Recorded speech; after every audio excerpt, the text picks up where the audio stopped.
dying shark lies gasping on the sand, bleeding from the mouth and gills.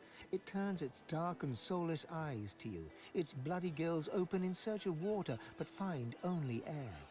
It gasps in the air, struggling for the breath to speak. Its own blood froths at its mouth. No! Die here! Monsters in the water! Monsters in the deep!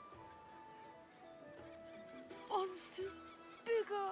More and more growing! It looks at you with its cold, flat eyes as if to say, do what you will. Then it turns away and gets back to drowning in the bloody sunshine.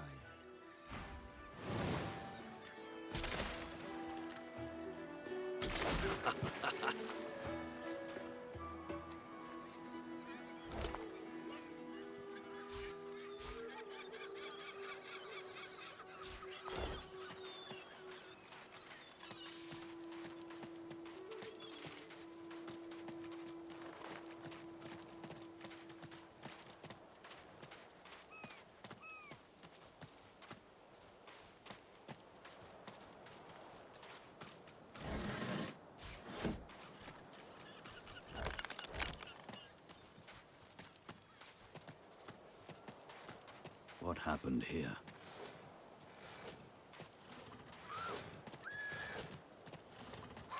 That void woven had someone in its claws.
A Magister caravan.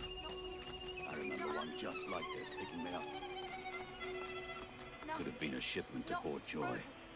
But what happened here?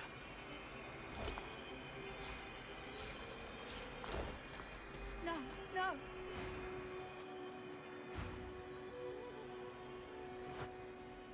No, no, no! White as driftwood salt, the dwarf flinches at your approach, yet she holds a short, clean blade aloft. Her fierce stance can't hide the trembling of her fingers. Back! Back! Magister, I'll kill you, just like the rest of them! She slumps, all bravado draining from her. No, no, no, no. I've never seen anything like those beasts before. Are they gone? Those? Yes. Worst ones I've ever seen. Ripped through the Magisters. The dwarves. Dead. Dead. Dead. And the sorcerers. Sorcerers. Gone. Her eyes stare vacantly into the distance, glassy as marbles. It's not cold, yet her shivering is relentless. I don't know.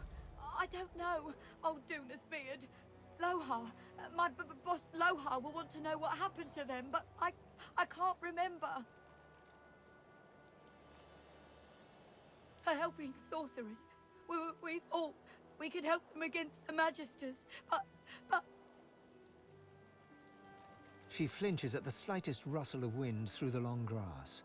Terror in her eyes, she stumbles away from you.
You are an abomination, a crucified figure blazing with sauce.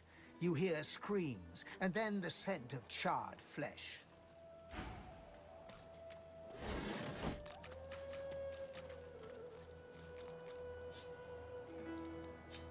You stride past the chained sorcerers and climb onto the caravan without complaint.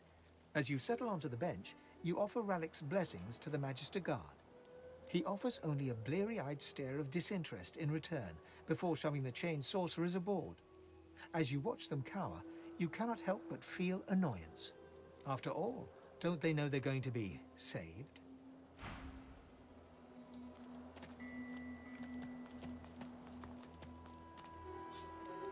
From the dark, you stare up at the thin slivers of light visible between the floorboards. Shadows ripple across the slivers, accompanied by heavy footsteps, Magister footsteps. Wood creaks above your head. One of them has paused. Your breath catches in your throat as you wait for him to move along. But the hatch is suddenly yanked open. Light floods you, blinding and accusatory. You hear only one gruffly barked word before the hands seize you. Gotcha!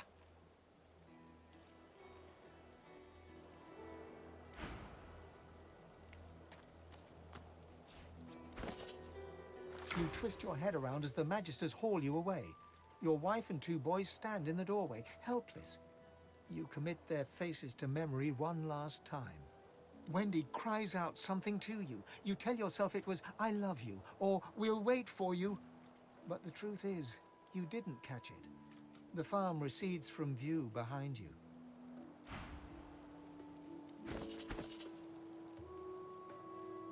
A boy at swim. Your name is Joe. You're 9. You're brave. You're off to see your mum. A shadow moves below you. A jagged vice closes on your thigh and pulls you down. Water fills your lungs. Blood billows.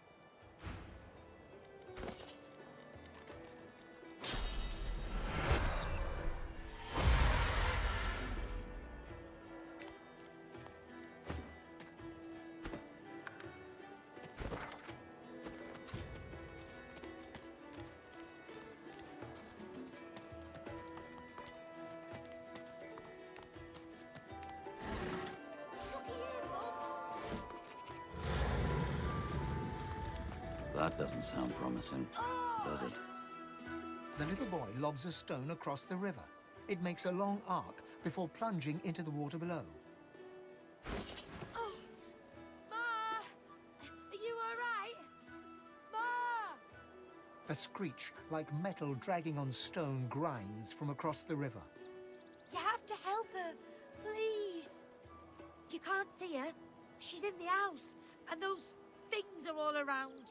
Void things. There was a fight. Some dwarves attacked some magisters, and there were sorcerers too. And then the bugs came. Those void things. They killed everyone. And my mom got them to chase her. And she went across the bridge. And then she raised the bridge and she told me to run. And now she's stuck over there with them. Not without Ma. Family doesn't just leave each other. You will? Maybe you can cross the river then. Ma lifted the bridge, but there's got to be another way, right? Yeah. You'll make one, and I'll... His gaze shoots to the ground. He grabs a small flat pebble and chucks it across the river. Again, it lands in the water below, well before reaching the other side of the cliffs. I'll keep distracting him. He performs a divine order salute. Now go out, Ma!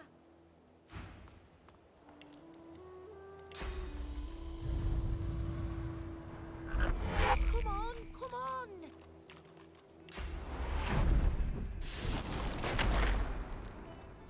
Come on, come on!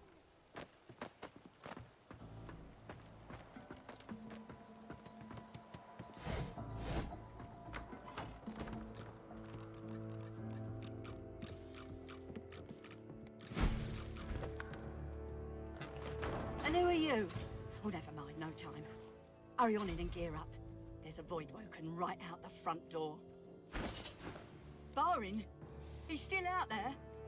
Damn it, I told him to go back into town. We gotta do this fast. Let's get those bugs out of here. You in? By the 7, that's what I'm talking about. I got all the fixings here for every kind of bomb, grenade, missile and shell you can imagine. Make what you want and then let's go. I've got a boy to get back to.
Ready, set, squash!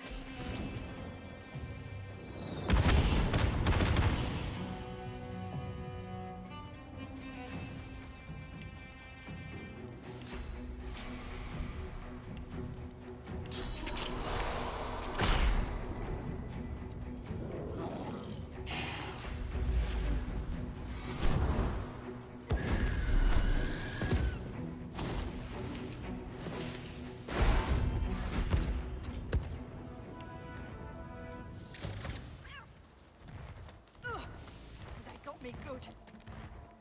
Mari flashes a massive horsey smile at you, then winces, her left arm hanging limply at her side. By the seven, that was something. What'd I tell you? Nice scratch on me. None that last, at least. Glad my little guy got to see it. Oh, sure. Just a nasty bruise by the feel of it. May have to lay off blasting beasties for a day or two after. The fighter's lament. Didn't catch your name, though. I'm Mari. Pleasure's mine. You all right? Dunno about you, but I never was afraid of bugs. Then again, if you hadn't rolled in when you did, I might be whistling Teedle-Dee in a void-woken's belly by now. I owe you one. A bug squasher, are you? Impressive.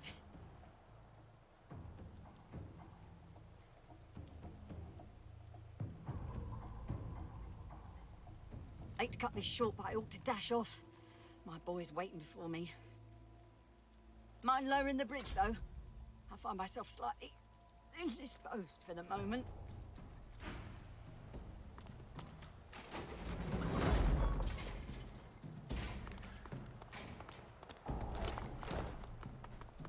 There you are, my good-looking lad.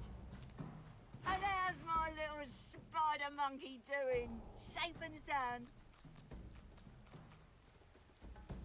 Spider monkey? You mean dragon? Mother and son fall into a tight embrace. One tear rolls down Mari's nose, falls on the black stubble on Barin's head. She strokes the wet drop away, smiling. Mari seems oblivious to you. Her eyes are closed, her lips turned in a serene smile as she strokes Barin's head. My boy, my good boy. Hey, wait, one sec.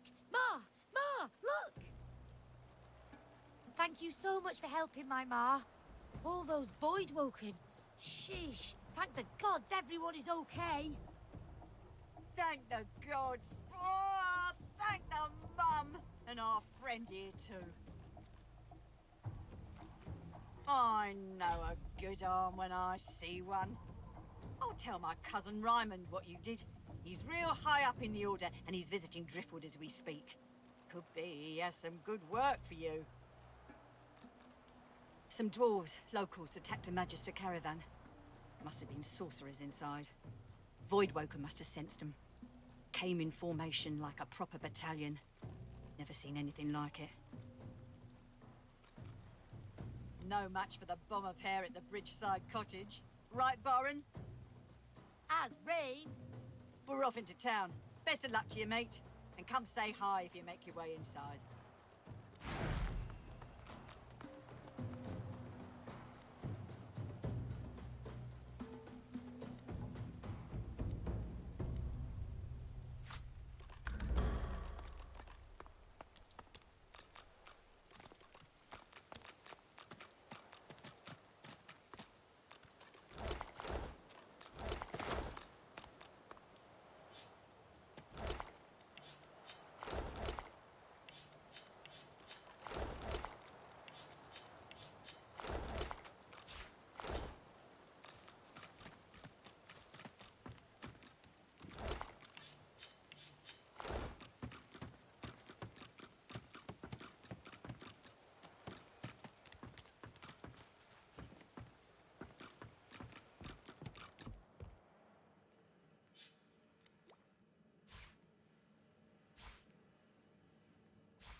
find?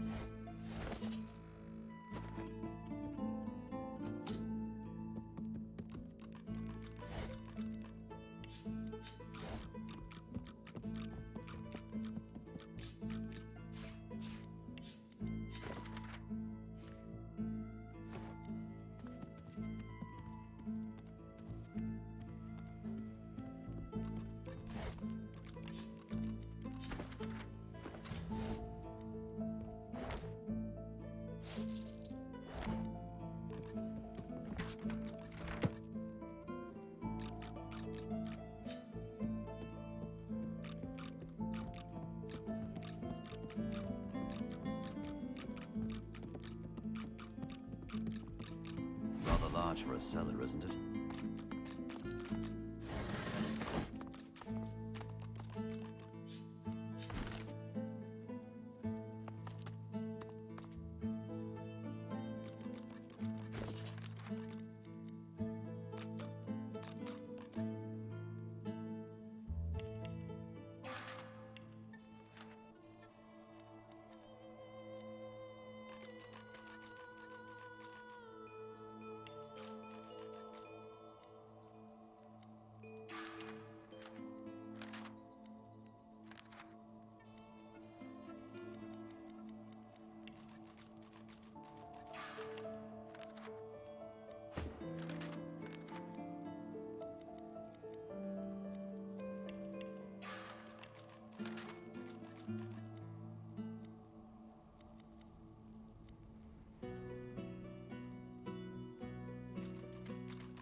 What's this? I found something.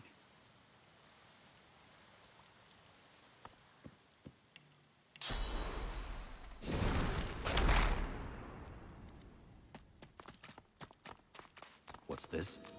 I found something.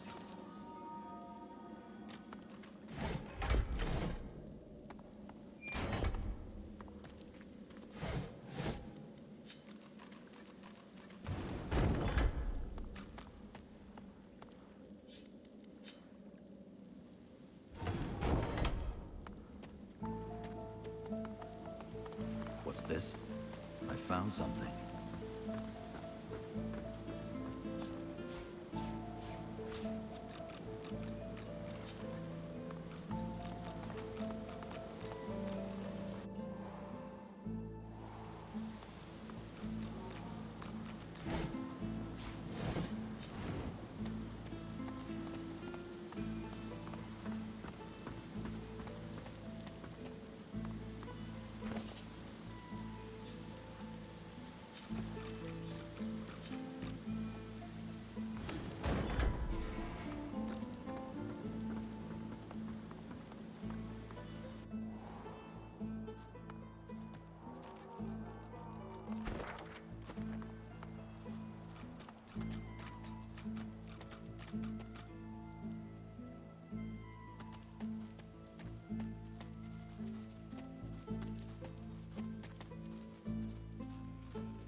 A scruffy kid bounds up and stands before you, hands on hips. He stares at your face, doubt screwing up his features. You Ben Mezd? Yep, that's just what he said you'd say, Ifan. Righto, got a message for you. Chap called Baron Laveri wants to see you. Black Bull Tavern, first floor. The kid shoves his hands in his pockets and ambles off, whistling an off-key tune.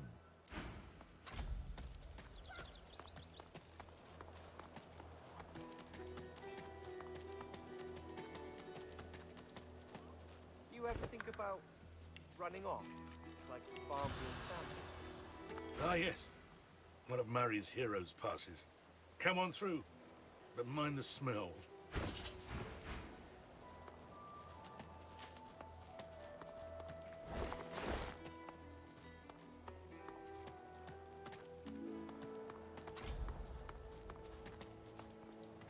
Please! Why would I kill Lucian's second most charming son?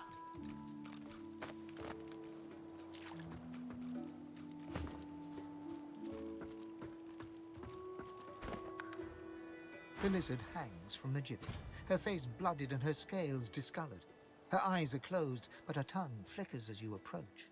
Welcome to Driftwood, God-woken. One bloody eye cracks open, glittering gold appearing from beneath the swollen lid. Chased you all the way here from Fort Joy, did they? Very well then, cut me down. There is work to be done. Or indeed you could stand there like a stage-struck peasant. If you're waiting for me to applaud and cry encore, you may be disappointed. I'm in no position to clap. Be quick about it, before the Magister realizes their prize catch is about to slip through the net. Excellent. Now if you'd be so kind as to gut that startled-looking Magister, it would be much appreciated. I must secure my home before they do any more damage.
She doesn't feel like playing, but...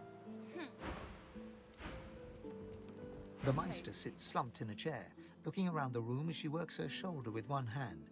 It looks like it was dislocated by the gallows.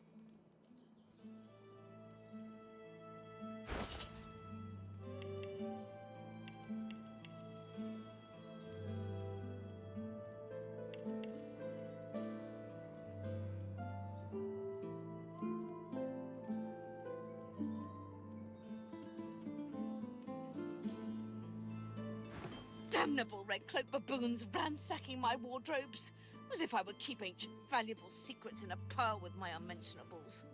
She takes a deep breath, and with a twist, a click, and a screech of pain, she shoves her shoulder back into its socket. I swear by the seven, if we did not have more important matters to attend to. Reaching across the table, she pulls a bowl of hot water towards her and fishes some bandages, a needle, and thread out of a box. She slowly starts to tend to her wounds. At least the barbarians were unable to club their way into my vault, so everything you need should be safe.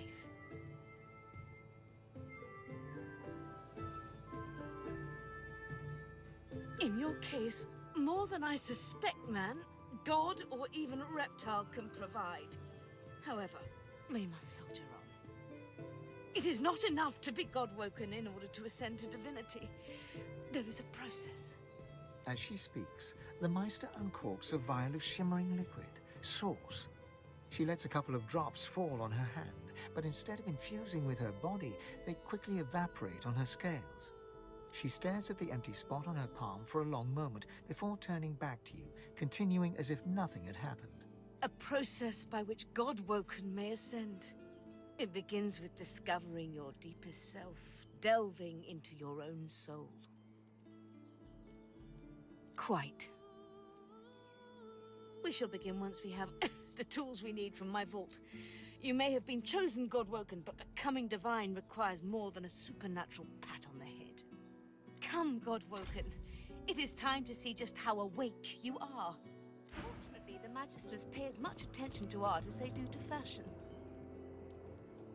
Kindly remove that painting from the wall.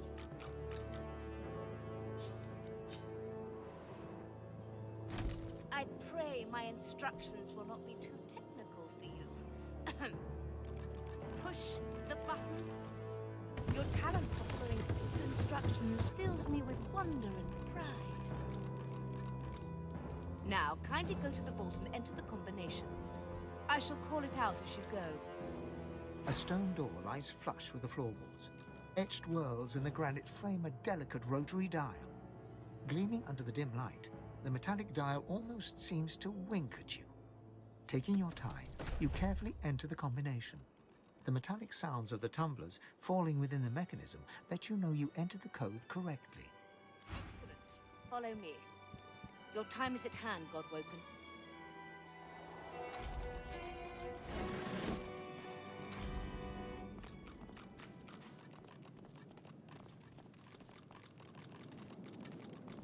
Ancient runes. Feel free to look about Weird while I catch my contraptions. breath.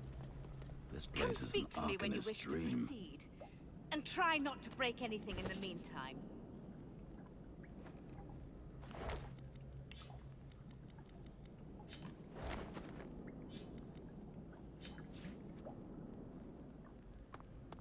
The Meister is examining her wounds, prodding at this, wincing at that. Her face seems grim as she turns to you. Do you know what it means to have the power of the divine, God-woken?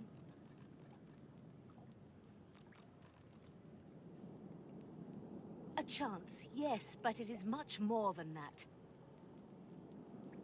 No, becoming the divine means taking on the power of all the gods and the responsibility for all the races. The divine was created by the gods to shelter us from the void. The divine cannot use his power for anything else.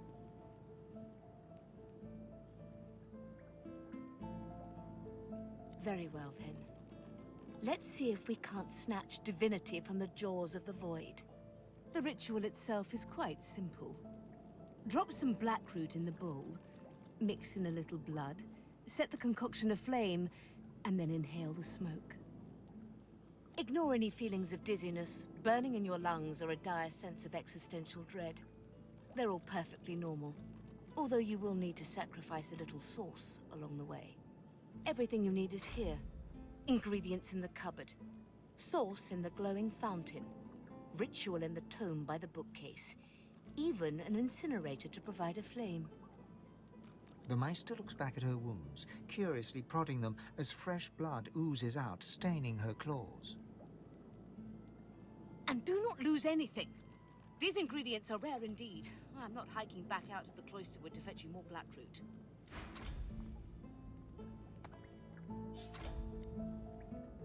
Opening the door, you see a selection of ingredients, thrown together in no particular order. After a quick rummage, you spot the blackroot, nestled between the grated dragon's tongue and Drudene oil. You gather up the blackroot, obsidian lance, and ancient bowl, and kick the door of the cupboard closed.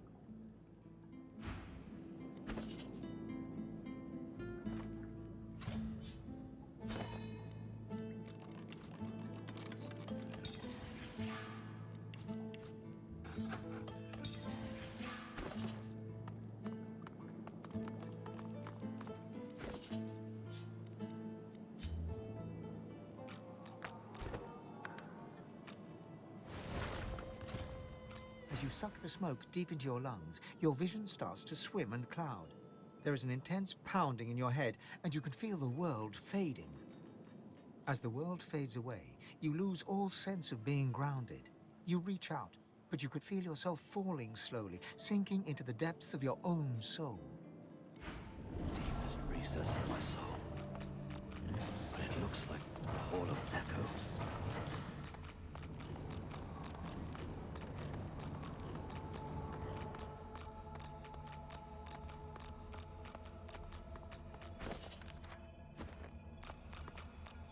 Bathed in the half-light of these starless barrens, you spot a figure you could only describe as a second self. It looks haggard and weak, its very voice but a feeble echo of your own.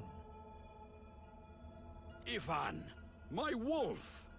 Come closer, so that you may see me as I truly am. Look me in the eyes. The apparition clasps your face in its shaking hands. You suddenly feel your eyes tingle. Everything becomes brighter, sharper. Blacks and whites become glorious bursts of color, then fade back into their accustomed spectrum. Blind eyes, shine brightly. Speak the spell, and see.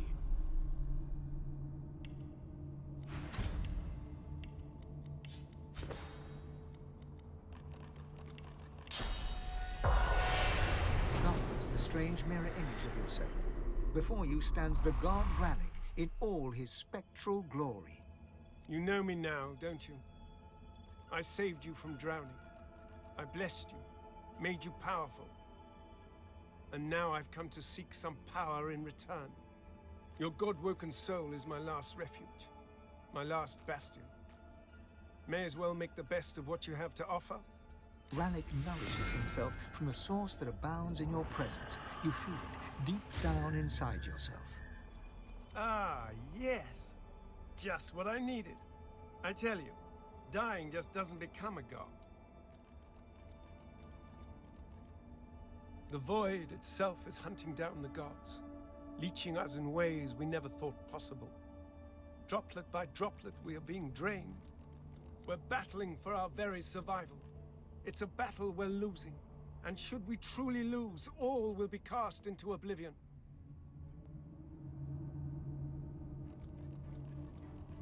Don't taunt me, Ben Mezd. My strength is your strength. My loss is your loss. You must realize, Ifan, that our fates are now as one, just as our souls are now as one. We are I. Together we are a force to be reckoned with. But if we seek to survive the onslaught of the Void, we stand no chance unless we become vastly more powerful than we are now. That means there is but one place we can go. The Well of Ascension. It is a lake, a pool of pure source in which the powers of the seven lie united. We gave them up freely to create the first divine. Each of us donated half of that which makes us gods. To bathe in the lake is to become our chosen. That is where the road to divinity leads, and you must be the first to reach it at all costs. It was a time of selflessness and sacrifice in the face of our old enemy. It was an act of heroism and a dreadful mistake. A mistake we must rectify. The void is stronger than ever. A new divine won't be enough. You need to go to the Well of Ascension, not to bathe in the source of the seven, but to take it. All of it. Only he who claims everything will be everything. The void's doom. This world's liberator. You will be one, or you will be none. The other gods must bow to you or be undone. But of course, that is what they are saying to their own god Woken as we speak. We both know they won't bow, just like we both know you will never bow to them. Only one can become a god strong enough to safeguard our world. One, at the expense of all others. So make no mistake, Ifan. Chances are the road to divinity will be paved with dead gods. Their blood on your blood-red hands. But don't let that dismay you. For these sins will be washed clean by the knowledge you committed them to save all of existence. To save your kin, and your loved ones, and the world they live in. And now only divinity can save what remains. You no longer trust in the Order, Ifan, but you must trust in me. If you choose life, you choose the Well of Ascension. I will lead you there when you're ready, when you've become a true master of the Source and speak the language of creation itself. Our journey will be fraught with peril. It is a pilgrimage of challenges that will require you to command Source like only a god Woken can, and wield its most powerful spell.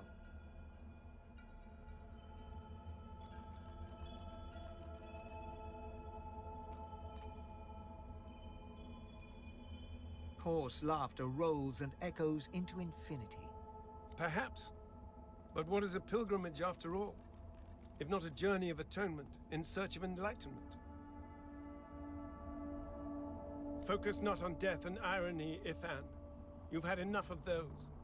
It's time to turn your lupine gaze to life and ascension instead. We are I now. The spells you need to know I will teach you when you are ready. But first, you must learn to channel the Source in greater volumes. That is why you need to seek Masters of the Source. You must make them teach you, so that you may become a master in turn. So, return to Rivellon and seek out these sages where they dwell. Convince them to share with you their deep-seated bond with the Source. Once you have, you may return to me here. Something that will make you understand that for a god, there is precious little difference between the living and the dead. Source is. It is a constant, a subject of neither time nor transience. All of life is Source, and in Source it is, immortally so. You have the vision of a god now. Eyes that can see spirits, the souls of the dead made manifest in Source. Speak the spell during your peregrinations, and you will see them. Where the dead lie, the dead linger. Best of luck, Ben Mezd. A man's spirit stands before you, clad in scholarly dress. When your eyes meet, he staggers back, terrified. Sweet Armadia, why do you test your chronicler so, haunting me with spirits? Am I cursed? Has the goddess turned her back on me? The chronicler shudders, looking sick to his stomach. Again. This again. I sleep, then I wake, and another piece of the world is gone. The Empress. It was her. It was that armor. I died for it, and now I'm trapped here.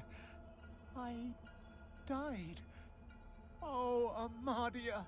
Why can't I escape? Why is there never a way out? Me? I archived Rivellon's history. I used ink to immortalize greatness on the page. A lizard empress sought my services. She needed an ancient design restored from a damaged text. She told me the design was brilliant. When the armor was forged, the Empress showed it to me, and she trapped me inside. Consumed me. If it wasn't for me, the armor wouldn't exist at all. This is my fault. If I knew the way, I'd shout until every god heard me. But I have no idea. I simply want this to end. The chronicler puts his head in his hands, collapsing in silent defeat. The Meister stares intently at you. Her eyes are tired and bruised, but determined. Still alive? Gods above, there might be something to you after all. She leans in, her bloody tongue flickering hungrily about your face. Tell me, what did you see? What you know? She sighs impatiently as you hack up the last of the green smoke. You can't channel enough sauce? Gods be damned, why couldn't you have a nice simple problem? Finding an orc to dance the hornpipe, perhaps?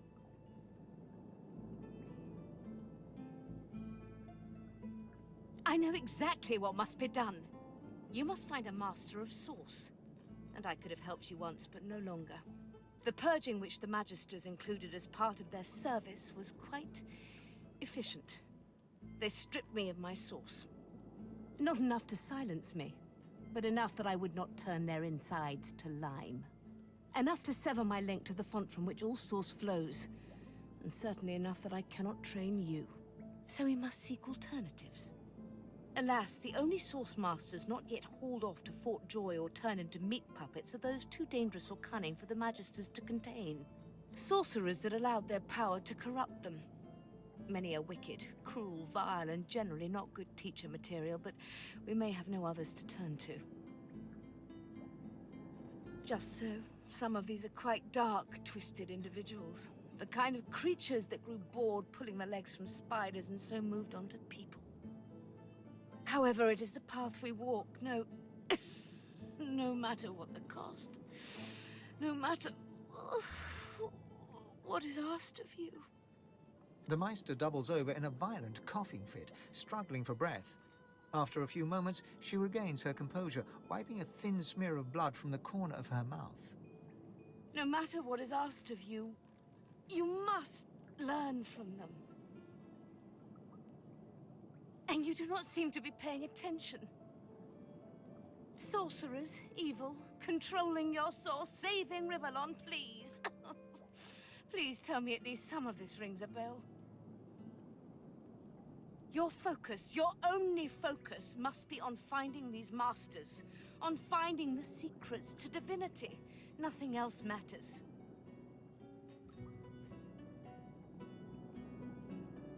The Magisters have kept ledgers with all known sorcerers, especially the powerful ones not yet captured.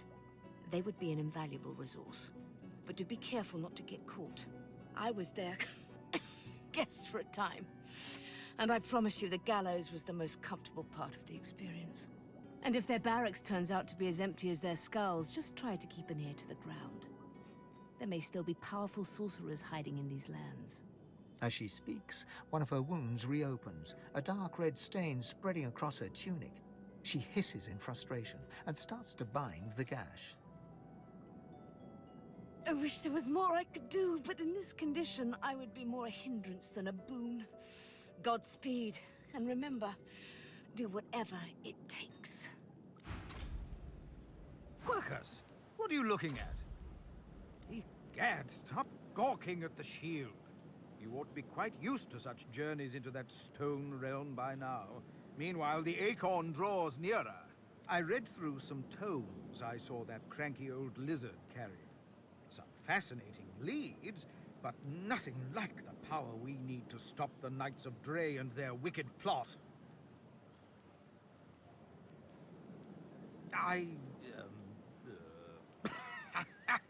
Our gargantuan friend is easily impressed. Wait until it learns that I'm a knight, a scholar, and a wizard capable of saving the world.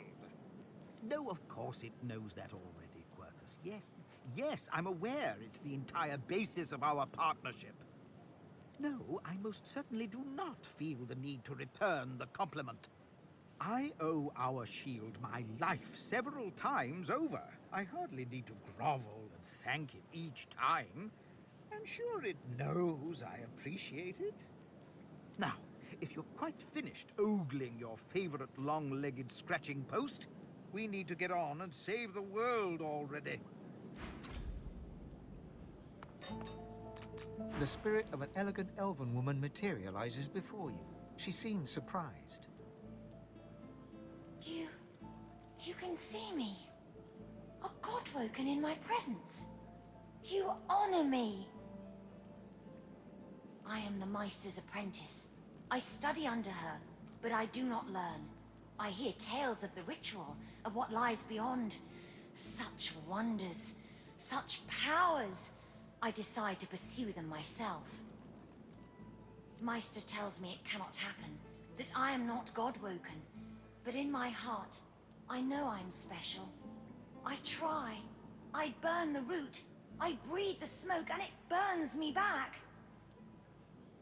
No air fills my lungs, only fire. When the darkness falls, I cannot cry out. I leave my life behind with a shameful whimper. The spirit looks at you regretfully. It is hard to hear of such power and not covet it for yourself. I lie to myself and convince myself that I am special. But I...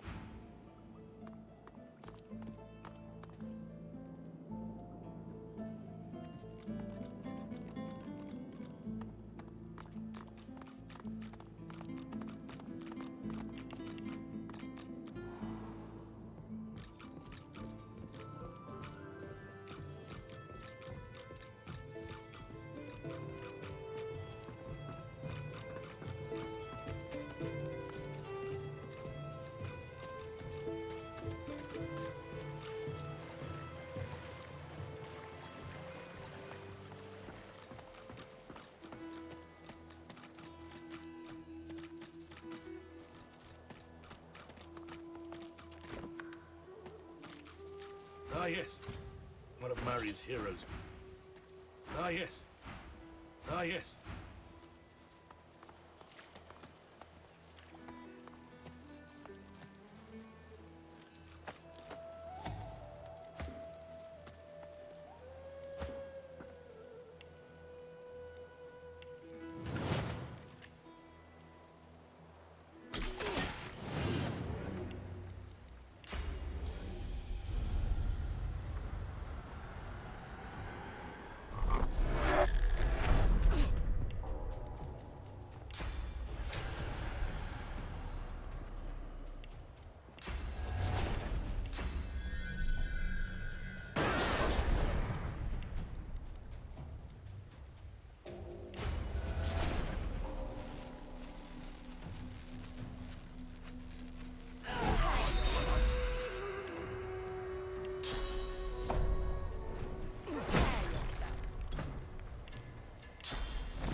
Aldous, Fedor.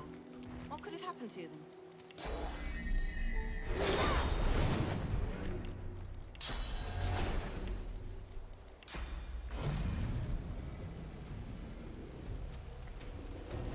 Ready.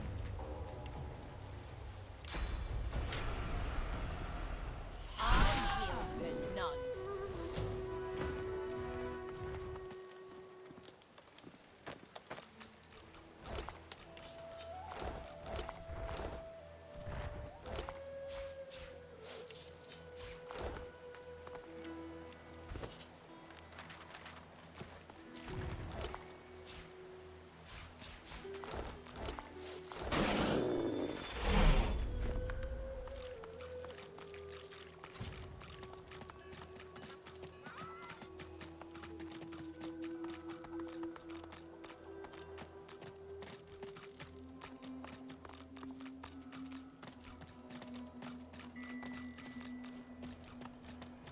History will remember you Reds with more venom than even the Black Ring.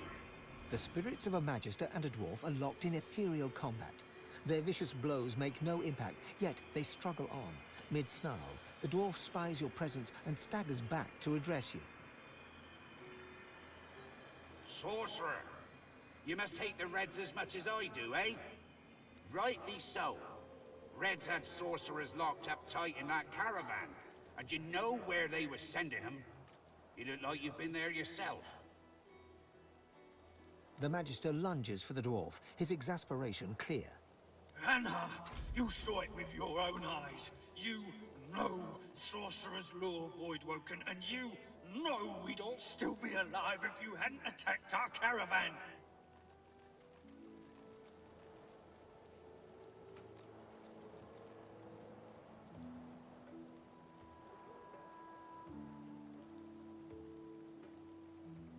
Before it all, Voidwoken stole the sorcerers along the cliffs, headed for Seven knows where. Not to flip your flops or nothing, but 'tis more that my boss Lohar is against Magisters than for sorcerers, if you know what I mean. The Magister snorts in disdain. Aloha! I should have known. Sorcerer, if you want to stay alive around these parts, you'll stay far, far away from that walking vermin. Though, on the other hand, maybe you should go stand near him. Maybe the Voidwoken could take him out where we failed. Ha! The dwarf eyes you steadily and silently, his mouth a straight line and his eyes like marbles of steel. The Magister shrugs. Well, if I knew that, we'd have taken him out long ago.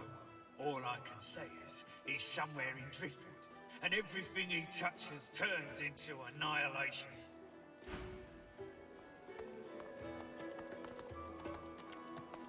The bull lazily chews non-existent card. It registers your presence. Well, guess I should have seen that coming. Dying, of course. As soon as they sent me pulling that there wagon, I should have known this was how things was going to end. Of course, I can see the future, and I did see this, but I honestly thought I was sleeping. You sure you want to know? All right. Here is your future. The bull shakes itself, swallows the card, clears its throat. You're gonna die. Let me think about that now, too. Yeah. Okay. Right, here we go. So, maybe. The bull shrugs. Here. I don't suppose you could do me a favour and unhitch this here harness so as I can make my way to the Field of Echoes. The bull nods its thanks and gently fades away. I knew you'd say yes. Dare strike me! Step back at once! History will remember you Reds with more venom than even the Black Ring. History? History is written by Doubled victors. over in agony, the shivering Magister spirit mumbles to himself, tightly clutching 3 golden stalks in one fist. Noting the attention, he straightens, revealing insignia spelling Kinnet, and a jagged wound spilling his innards upon the ground. He reaches a ghostly hand into your chest and squeezes your heart. You become Kinnet, his memories flooding over you and replacing your own. Warmth, comfort. You are Kinnet, playing cards with your mates in a cozy barracks. You stagger to tipsy attention as a white-clad magister commands that one of your troop seek a lost caravan. It's a one-man job, a job no man wants. Your sly-eyed troop leader holds out straws to you and the others. Who will investigate? You feel the short straw and hear them shout, "Kinnet!" You know what that means. A lonely traipse in the cold dark. You dawdle and grumble all the way, sobering as you find the overturned caravan. Massacre. Your lantern reveals ravaged corpses in every direction. Inhaling sharply, you smell a thick black stench you remember secondhand from the few void-woken corpses your troops have found. No. Kinnet's tears fall from your eyes as you recognize his beloved weapon master, lifeless. A dark thicket rustles to your left. A claw rakes savage stripes across your guts. As Kinnet dies, all goes black. Staggering back from Kinnet's deathly grasp, only your own blood now pumps through your heart. With your living eyes, you see him trembling in front of you, desperately holding out 3 straws. As you pluck the short straw from his hands, Kinnet weeps with relief. His wound disappears in turn, and he's restored to the model image of a strapping young soldier. He looks around, then looks at you, and then he smiles. Smiling broadly, Kinnet fades away. Back at once.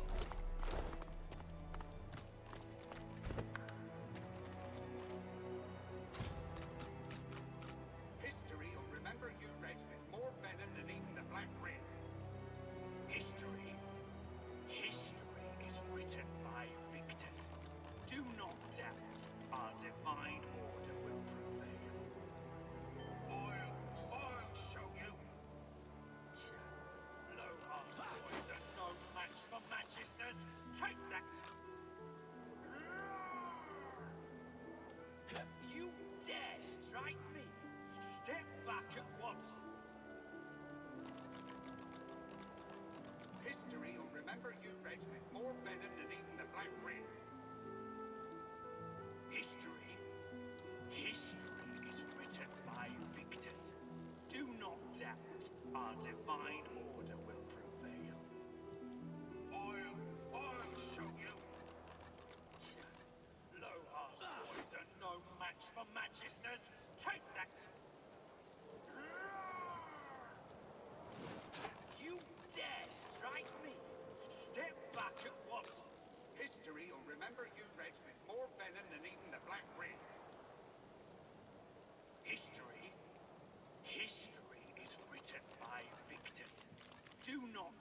The shimmering ghost of a lizard magister turns her gaze upon you.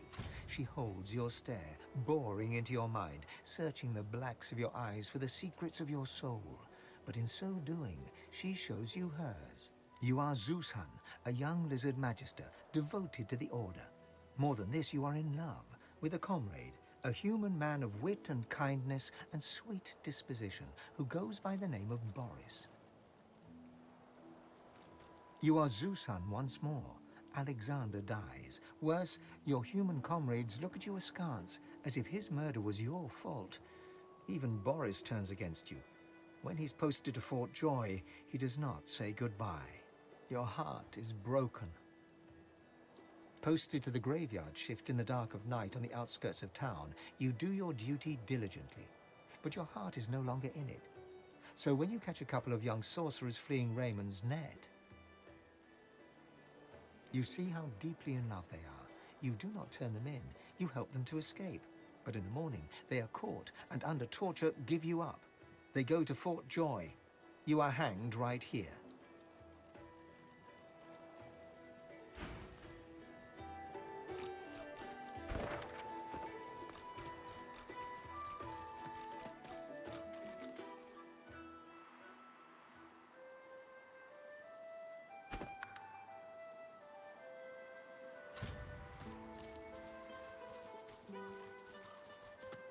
I bet you're the musical sort. You've thought about taking up the lute. I got a few ready to go, all freshly strung. Well, that's one kind of melody. I'll give you that.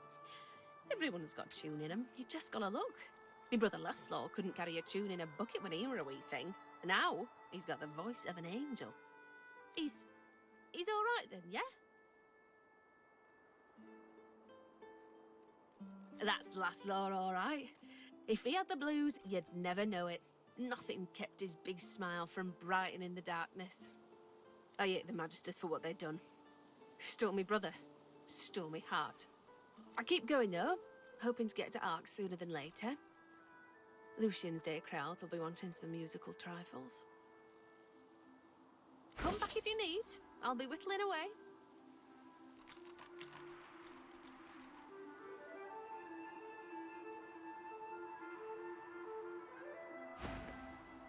Don't let them silence your song, whether fanfare or lullaby.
spotted something.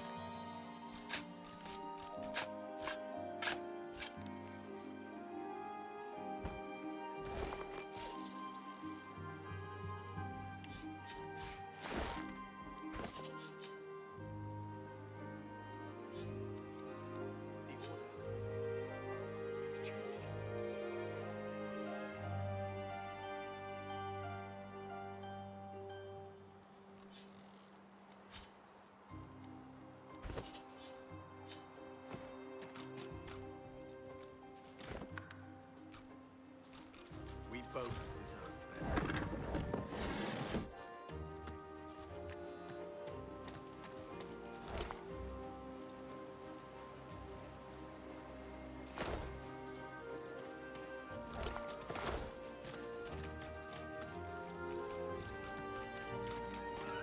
Jonathan, how long has it been?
Gareth looks to the limp body at his feet, then to you, sword raised. He isn't quite present, but lost in his own tangled thoughts.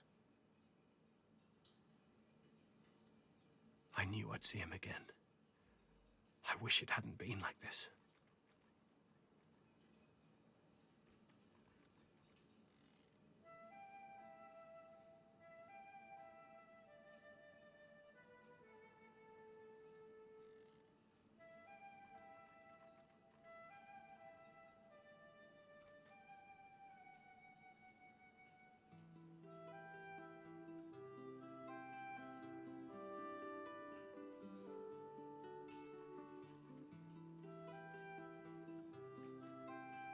No! I mean, no. I should do this myself. This man, this Magister, his name is Jonathan. He's my friend. Or was my friend.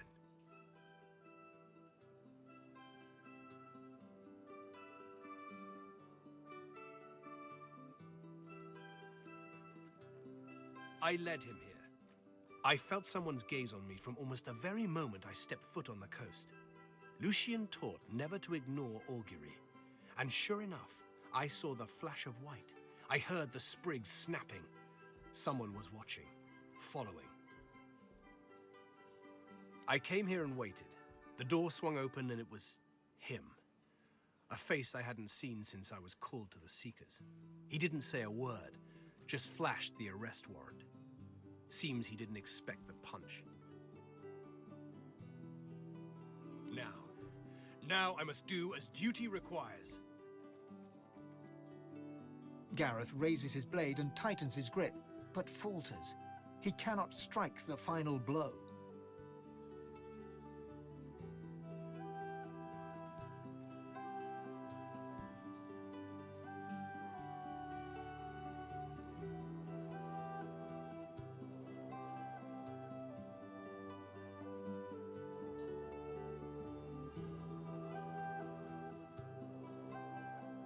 Gareth's fingers open and close around his sword's hilt. His breathing quickens, his forehead wrinkles, yet his arm remains suspended in air. Blood seeps from Jonathan's wound and pools at Gareth's feet. He stares at the stream as it carves a path around his boots. What? What have you done? Gareth's eyes go glassy. There is no warmth, no chill, no joy, no sadness. It is as if the void has possessed him. I need to go. Away from here. Away from this. Away from you. Yes, you're right. There's little time for tears. When it is time to sail, I will be ready.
A lake of death fog, and the bridge appears to be down. Someone wants to discourage visitors. There must be a way across.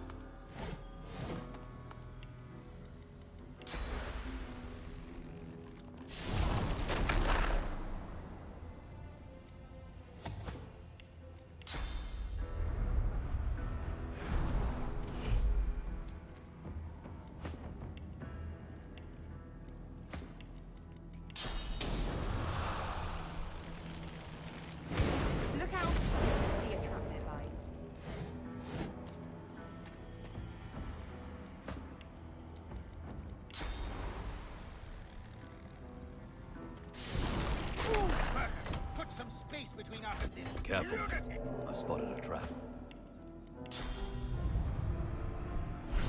I seem to have made it. What lies ahead looks even less welcoming.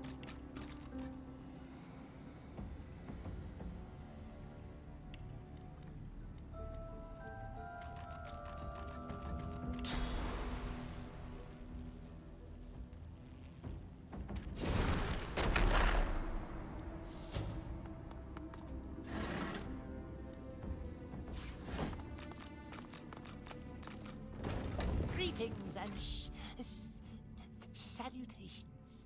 Have no fear, we mean you no harm.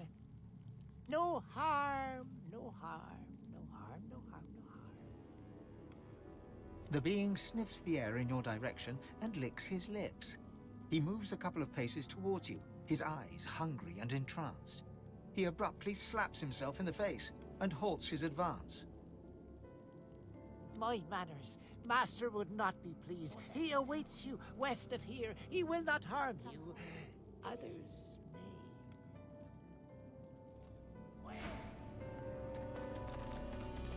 close.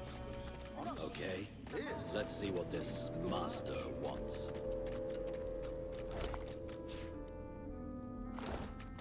How can I tell if he's to be trusted?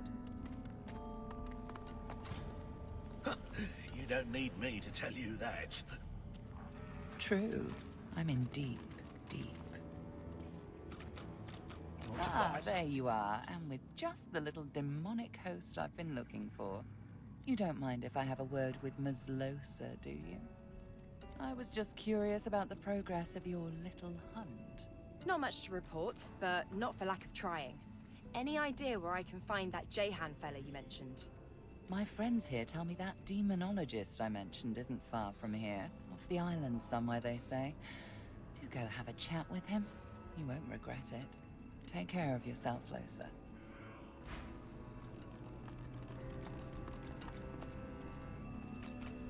The lizard's eyes are dark as polished coal, void of all light. A faint frost seems to cover the cracked and broken scales around his mouth. You have a reputation for both malfeasance and chaos. Imagine my surprise when it took you so long to find your way here. I see the miasma surrounding our islet certainly did not hinder you. Well, here you stand, in the flesh, so to speak. And a finer collection of corpusculae I never have seen. I trust you are not opposed to a mutually beneficial accord between civil and gentle persons. Ah, a curious mind. A most glorious creation. I am here at the behest of my master to offer you a simple exchange. An offer of aid for the promise of aid. You and he possess a common foe. The power behind the Voidwoken has made our lives hell, so to speak. Since the Divine Order unleashed Death Fog against the Black Ring and those darling woodland creatures. And as the gods have shirked their duty, perhaps we could come to a mutually beneficial arrangement pertaining to both of our objectives. Indeed, I can offer you the source channel that you seek forthwith, as a gesture of good faith.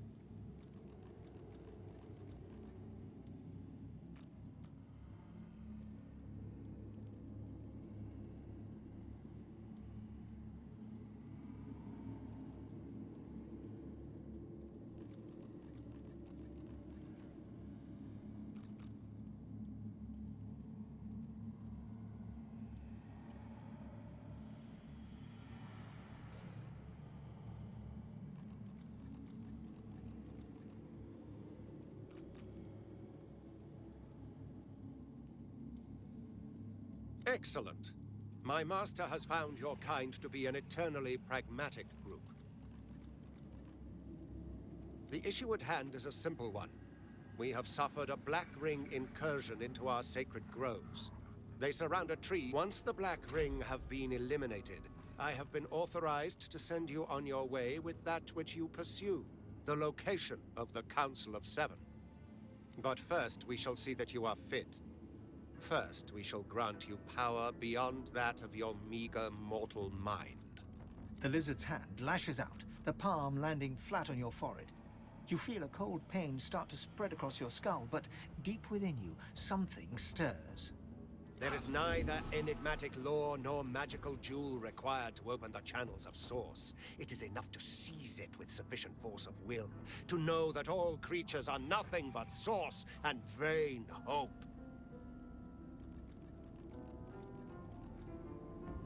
You feel the pull of a far-off connection. You feel the dungeon, the red organic tendrils binding you. Your ears are filled with screams, and you're surprised to find they are your own.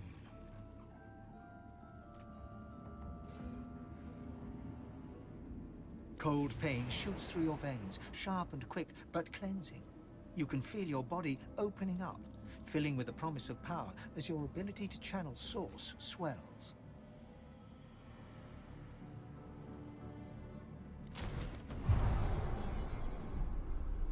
The far-off connection fades, as do the screams. You feel empty, hungry, powerful. Somewhat more roused, are you, Godwoken? It is such delicious vivication. Now, tell me, Is there anything further in which you yearn to be enlightened? This is incredible. The words the advocate uttered echo in your mind. Could it be true that the death fog ushered in the rise of the Voidwoken, and whatever gruesome power controls them? Every day, you learn more about the devastating consequences of the death fog. The death fog detonated by the divine order you served. You feel fire blaze in your heart and a storm surge in your mind.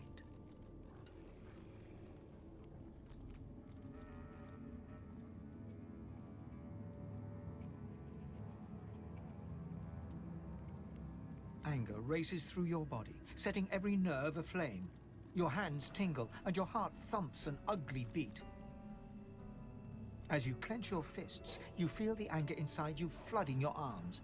You look for something or someone to strike. You punch the ground over and over, your fists blooded by the gravel they strike. With every impact, a surge of adrenaline rushes through your veins. You feel no pain, you feel nothing. It is glorious.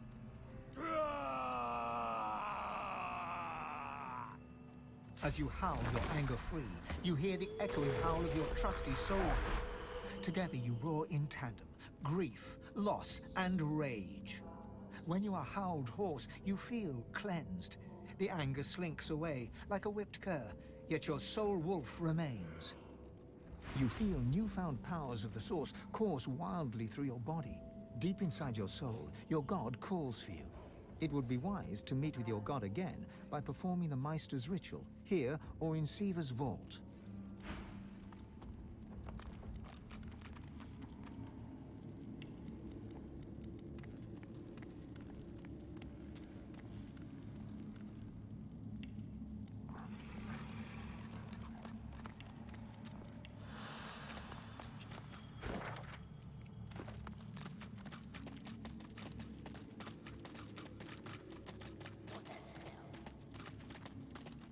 Something delicious.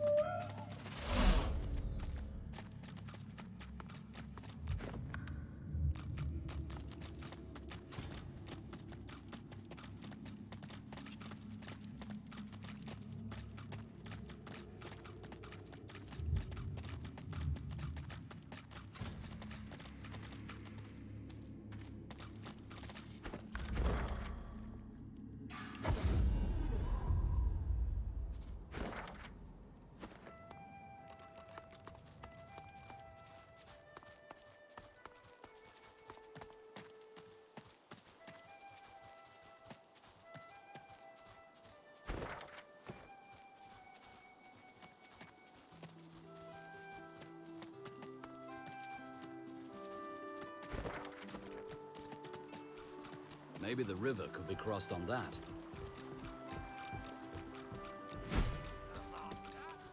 I see a cage. And there's something In the near distance, you see a man, though shadows obscure his features. A faint, guttural chittering emanates from a cage before him.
This is him. He can help me. He can... Losa's eyes suddenly fill with inky blackness. Grey veins appear beneath her skin. Walk away. She shakes her head. Her color returns to normal. I'm running out of time. I think that man is Jehan, the demonologist. I need to talk to him. She throws up a salute and laughs low, but worry sparkles behind her eyes. She walks towards the mysterious figure, who turns towards her with narrowed eyes. Keep your distance. I recognize that particular shade of darkness in your eyes. Why do you seek me? You're Jehan, the demonologist. I heard you could help me. Please, I must be free of it. Jahan stands back from her, his body tense. He stares into her eyes a long while, saying nothing. I've heard about you, Losa. You're the amalgam too hideous to contemplate. One who has a demon coiled around her god-woken heart. Its grip grows stronger by the hour. Its voice and yours become ever more indistinguishable until, ultimately, it's your voice no longer. But not just yet. He walks toward her. They talk in low tones. Jahan's face is vivid, insistent. Losa's is set in a determined frown. Do as I say, Losa.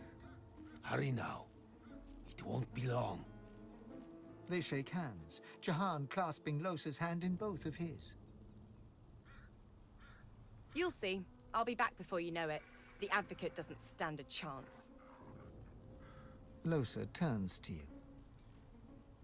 So, we have a job.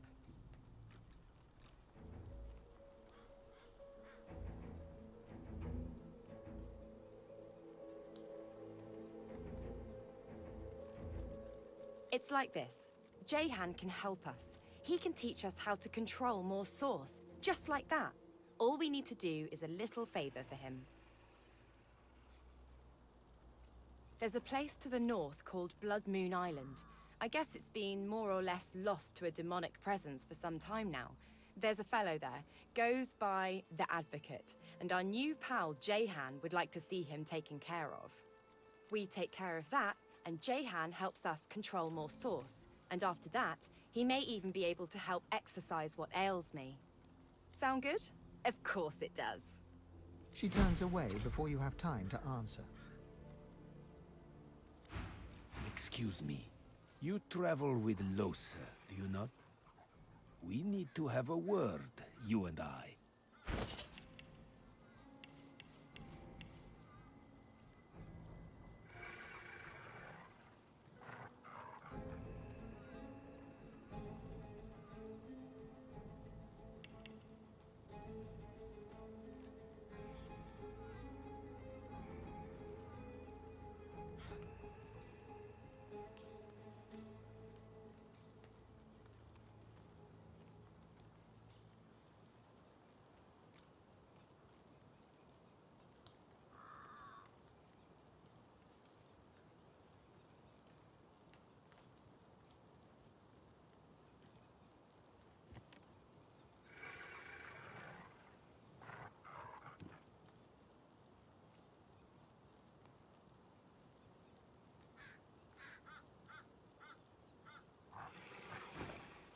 I suppose I don't have to tell you her condition is rather dire.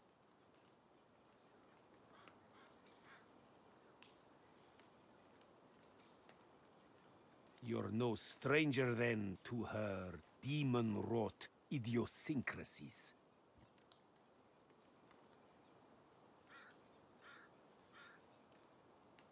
The thing inside her is voracious. It's a testament to her strength that it hasn't long since consumed her whole.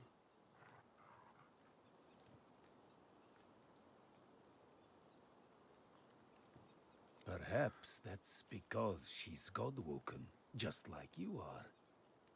The fact that she's God-woken is what's saving her, but may also be the very thing that spells the world's doom.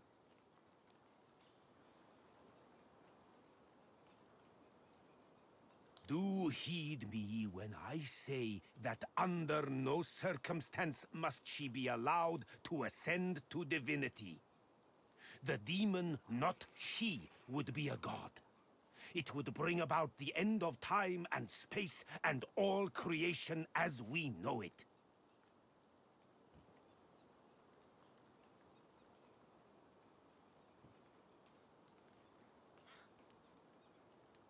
I say this to prepare you for the worst.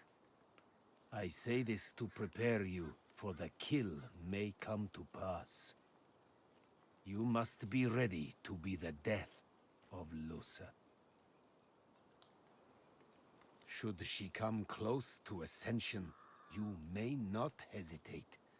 Stand ready to end her, even if it breaks your heart. Then practice the moment in your mind, for hesitation will mean annihilation.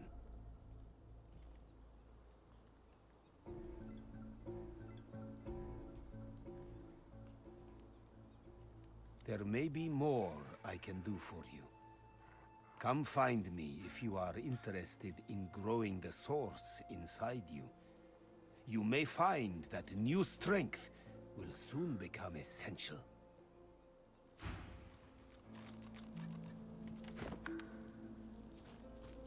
How fares the hunt, my friend?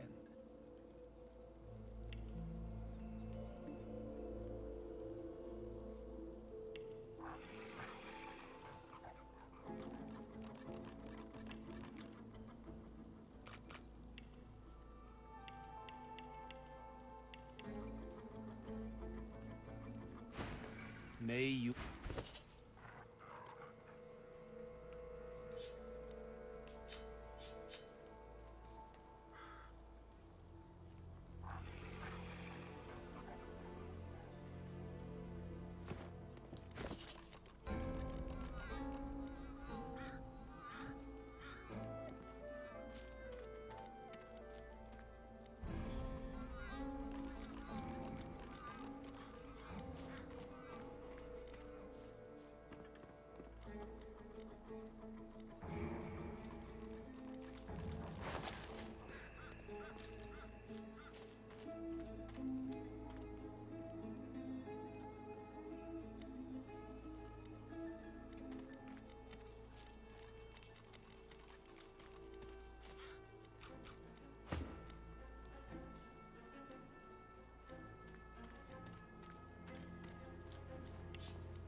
bears ahead. Honey bears, looks like.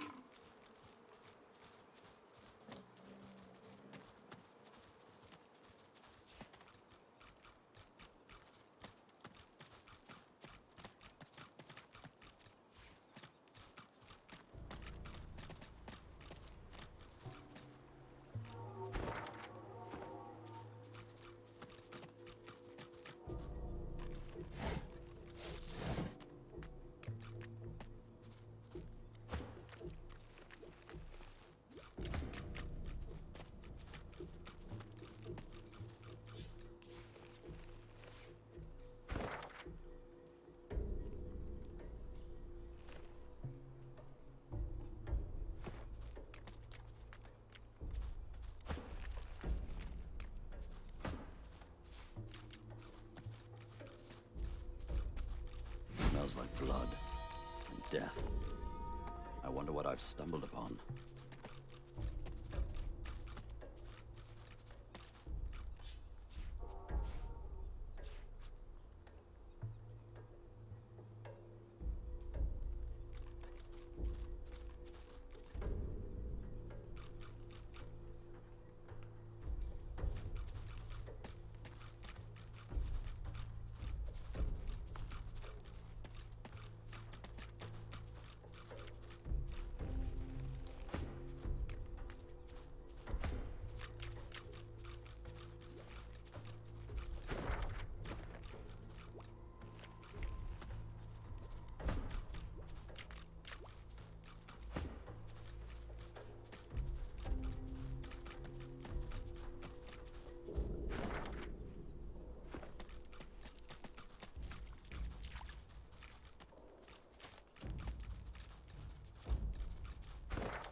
A haughty-looking undead woman.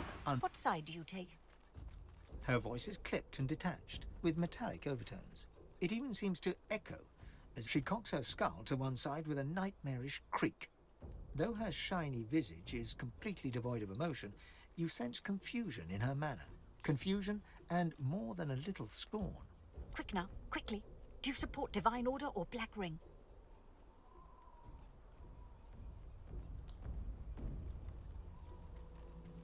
So long as you do not pledge allegiance to the Ring, we can talk. Perhaps even trade. I have books, though I hate to part with them.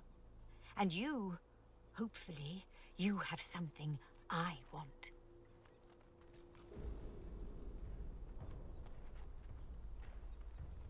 That would be prudent if I wanted to stay alive. Or whatever it is that I am now.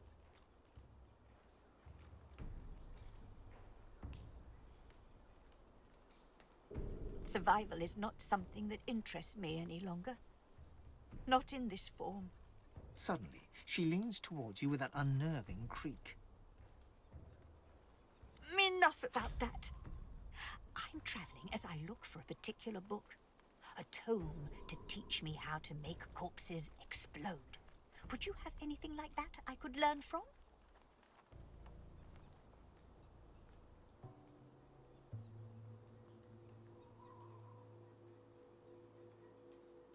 Have a look. Mind you don't tear any pages now.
You know what I'm looking for.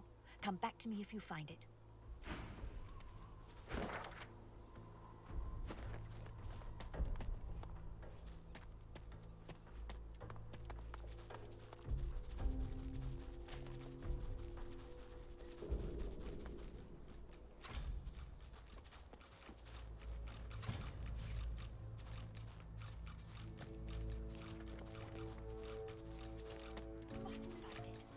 Do you have it? Do you have the book I seek?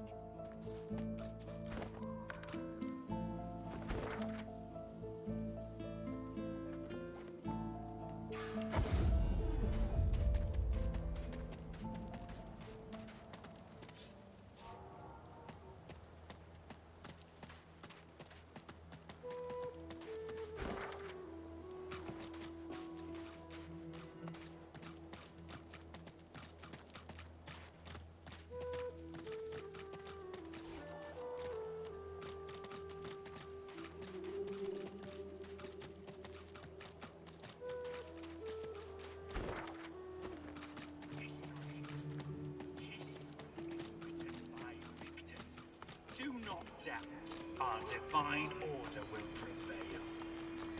I'll show you.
Nice.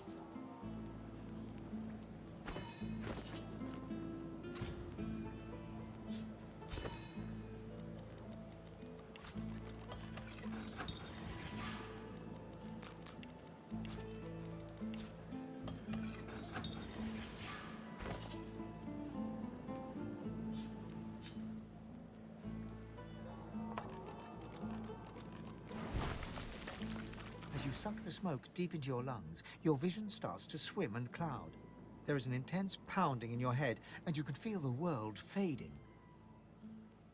As the world fades away, you lose all sense of being grounded.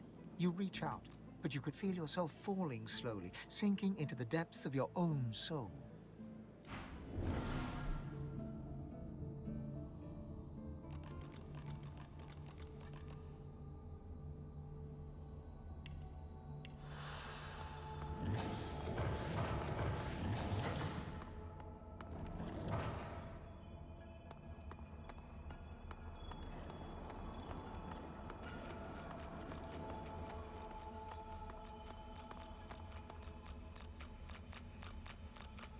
As you approach, Rallick greets you with a salute, though his face is marred by a pained grimace. My, Ifan. How you positively brim with sauce. No wonder after all the adventures you have had. All the things you've had to do. Oh, it's naught but a chill. Bit drafty in your soul, that's all.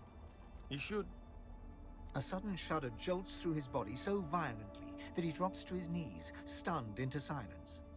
He whispers that there's really no need for your assistance, but the weight of his arms around you tells a different tale. An ancient curse escapes from his lips, spoken so forcefully that for a brief moment all light recedes into the webs of darkness. I have told you before, the void is stronger than ever. But so are you. I can sense the expanse of source inside you. You are ready to learn the spell I've yearned to teach you. The spell you will need when we reach the Well of Ascension. I have given you eyes that see the source. Now I will give you the teeth to take it. Rallic smiles, and you notice for the first time 2 vampire-like fangs glistening beneath his upper lip. A gulf of magic envelops you, and you feel a sudden, insatiable hunger for source. Go on. I'm here for you. Give in to your hunger. Yes. Relish in your lust for power, just like a god should. Go on. Devour me.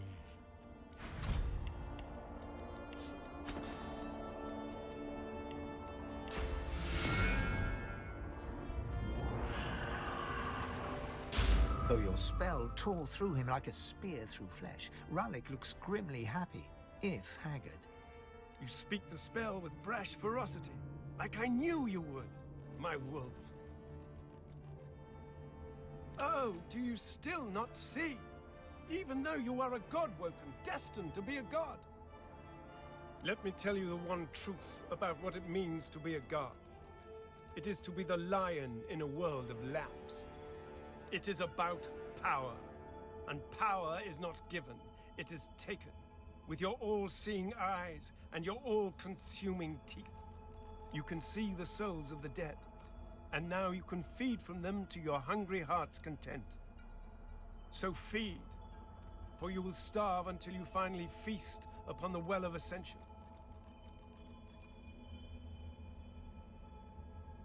No, your soul must grow bigger still. Your inner self become a vaster expanse so that it may house divinity. There are more masters of the Source, more aspects of the Source to learn. Your hunt continues, Ifan. Just you hurry! You seem different. Tell me, what have you learned? Or has the smoke simply addled your mind beyond repair? Vampirism? As if killing a creature weren't enough, you should utterly destroy its soul too. A dark skill, but certainly useful. The Meister slumps back in her chair, closing her eyes. Her breathing is shallow and ragged. Very well then. But as you lack the glowing eyes of the divine, or the purpose of one soon to be divine, I trust you need more source.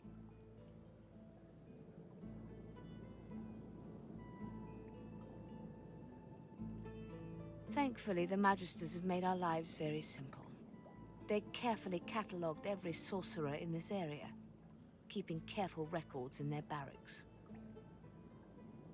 The gentle and weak were captured, collared, and shipped to Fort Joy. The powerful masters were deemed too dangerous or insane to confront. Which means they may still be open to a teaching position. Do not look at me like that. I said it was simple, not easy. Now get to the Magister's barracks and find that list. You no longer have the luxury of time.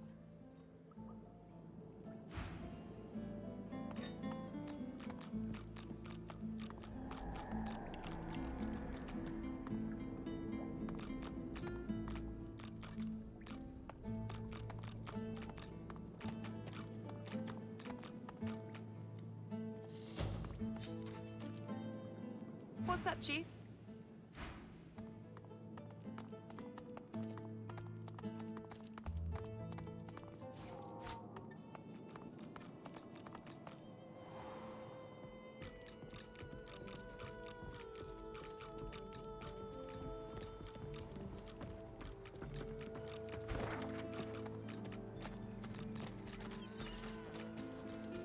Last time I was here, I summoned my wolf right in the tavern.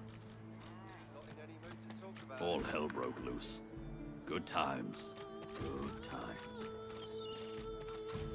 And when Wars are brewing, my friend, and I'll stand by your side. But prices will go up, even for one of our own. Buy now and buy often. Special prices for you, my friend. Gotta stick with your own in times of trouble, right?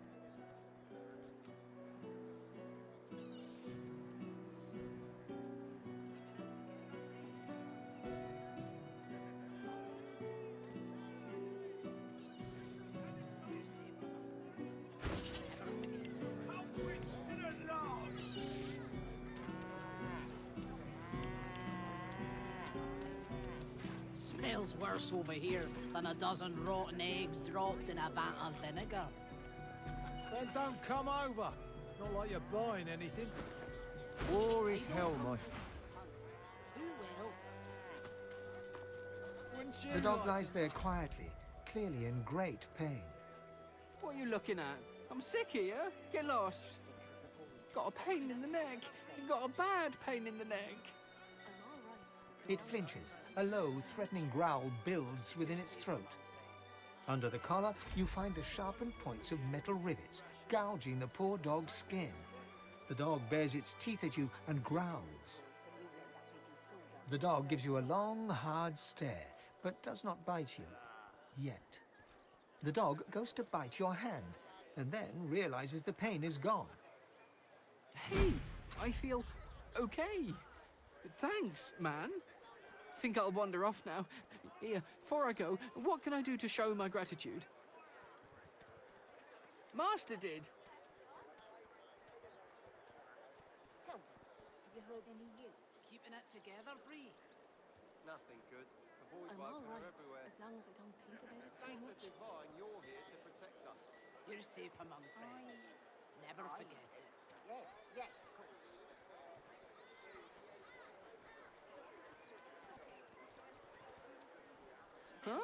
Huh?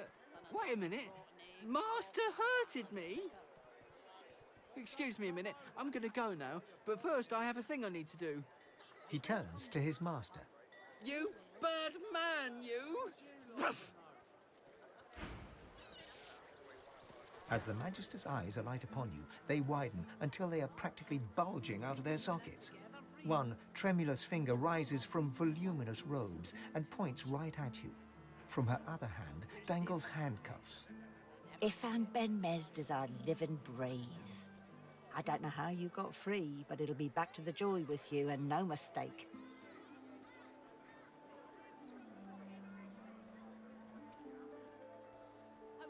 She considers your offer. How much?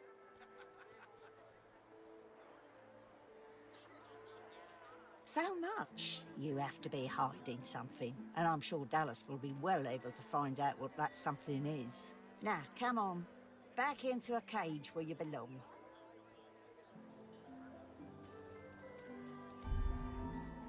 Your little tricks won't work on me, Ben Mesd. The Magister grabs the coin and looks around shiftily, then turns back to you. Get out of here, and don't let me catch you again. Penny for a grieving beggar whose dog ran away. God damn it! How was my livelihood? Penny for a grieving beggar? I reckon I'm owed it here. You wouldn't do that, would you? Oh, yes, you would do that, wouldn't you? I couldn't prevail upon you to change your mind, could I? Go on then, get lost, you freeloader. I'm working here. Penny for a grieving beggar. Then get out of the penny for a sick...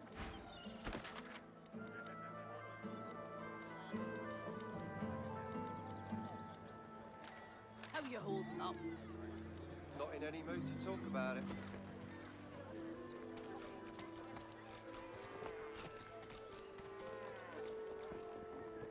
Mate, but what a scowl.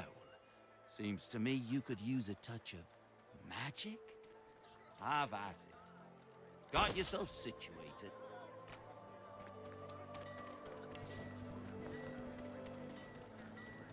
Keeping it together, Bree? I'm all right, as long as I don't think about it too much. You're safe among friends. Never forget it.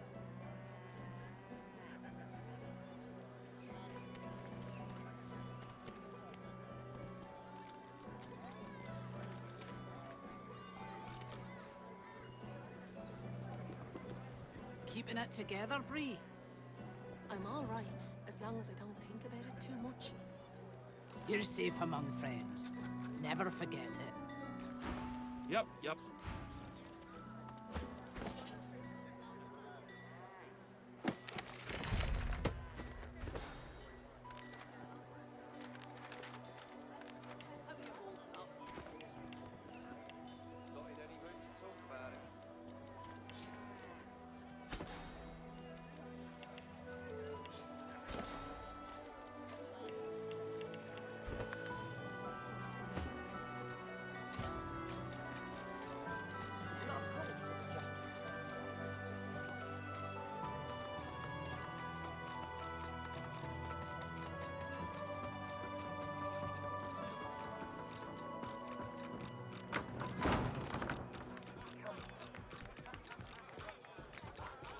The spirit of a magister stares dumbly at her translucent hand, the fingers of which have been sheared off.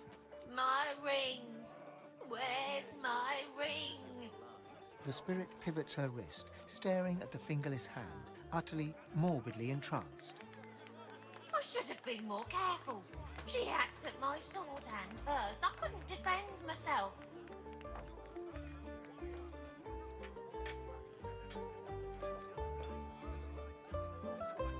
The spirit stares, absorbing your question. Finally, she points her fingerless hand.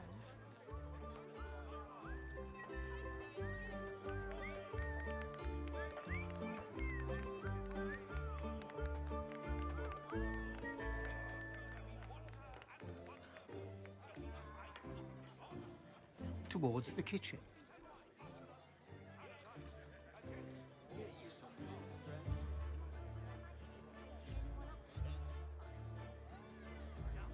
The spirit's lips part, trying to form an answer.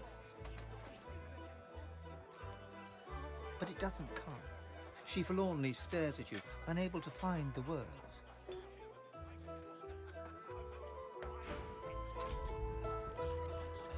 A valiant warrior against the void. Taken too early, all hope destroyed. The path thus ended, the conclusion of a noble bloodline. Who shall rise? Who gains the title most divine? We wait, we wander and wonder, seeking signs from the gods. Nova. May the seven ushers... A prim woman in a starched apron wipes a glass with a clean rag. She pins you with blue, steel-sharp eyes as you approach the bar.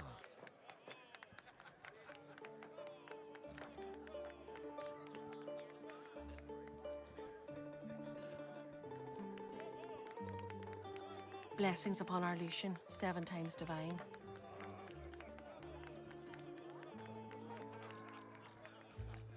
Her eyes soften and crinkle. I see your mother raised you very well indeed. Rare for an elf, but all the more impressive. You and my Niles might even get along. What brings you to Driftwood, darling? Yes, that's my boy. Did you know him? Finest physician in all of Reaper's Coast. Top of his class. My, but it's been too long since I've seen him.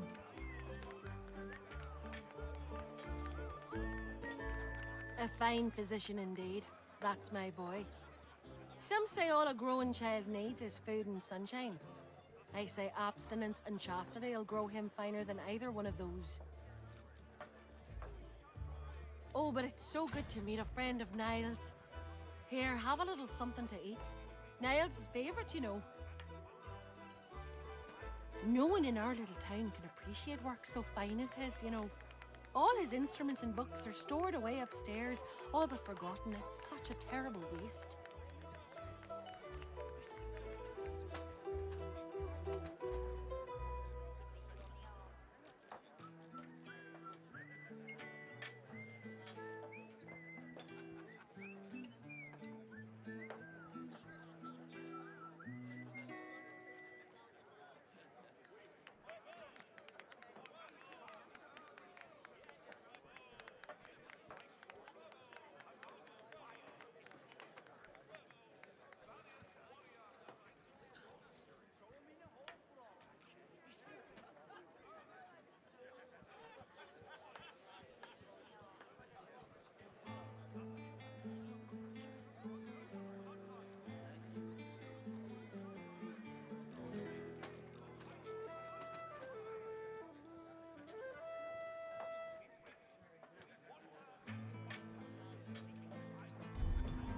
Well, if he ever comes back home for a visit, I'm sure he'd be happy to show you.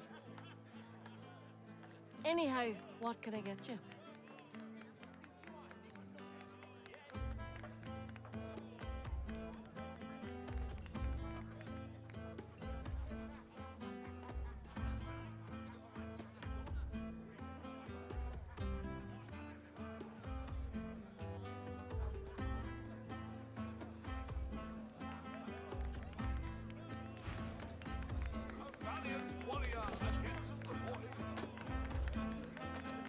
The elf beckons you into the back room, a hungry, playful look in her eyes. She comes in close, her breath warm on your face. And thrusts a kitchen knife right into your heart.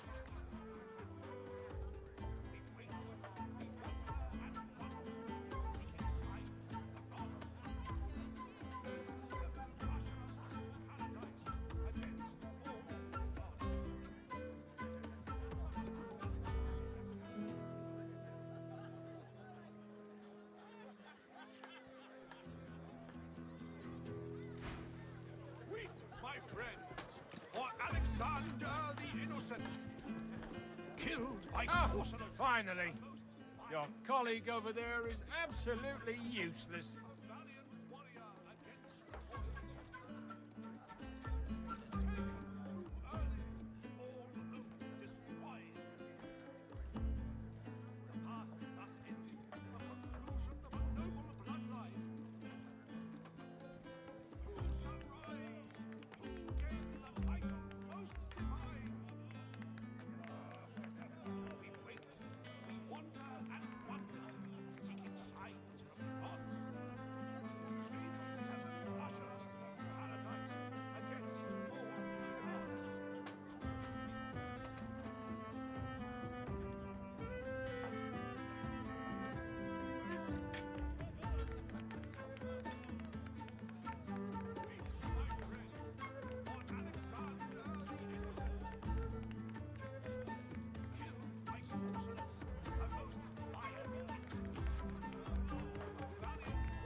I'll have a bowl of the house stew, if you please.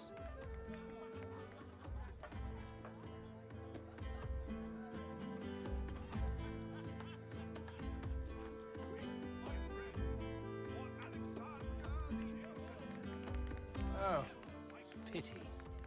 I've been trying to get a little something to eat all day. But the giggleheads who run this establishment don't seem to be willing to provide a fellow with his fair portion. After all I've been through, too. He lowers his gaze, then looks up at you expectantly.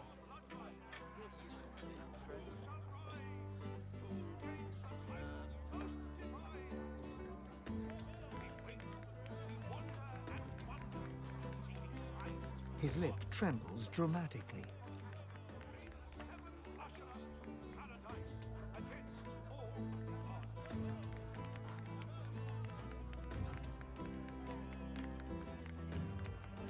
It's my mentor. My dear mentor. He was killed by those void beasts. I told him we ought not to travel in the hills, but would he listen?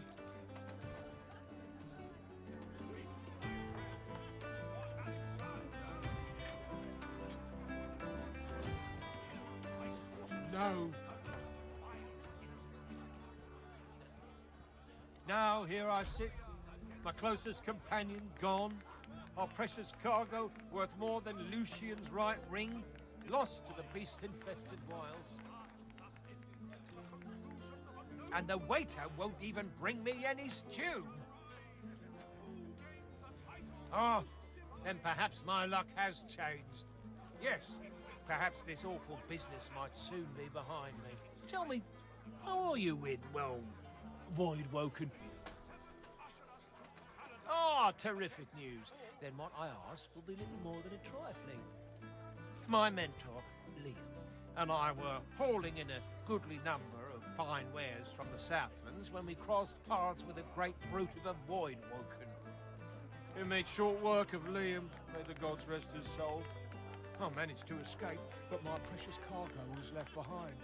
We'd invested our entire livelihood in those wares. I'll do anything to get them back.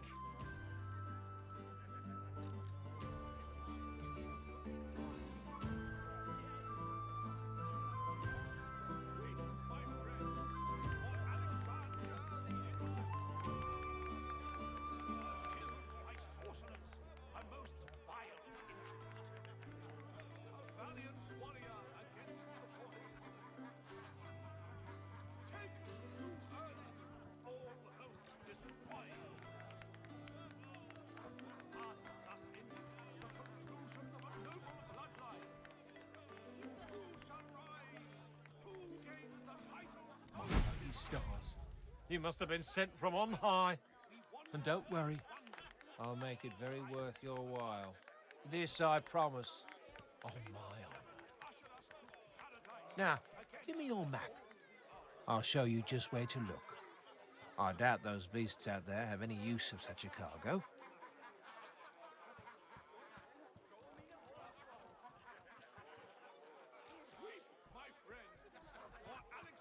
I can't tell you how thoroughly you've made my day. Good luck.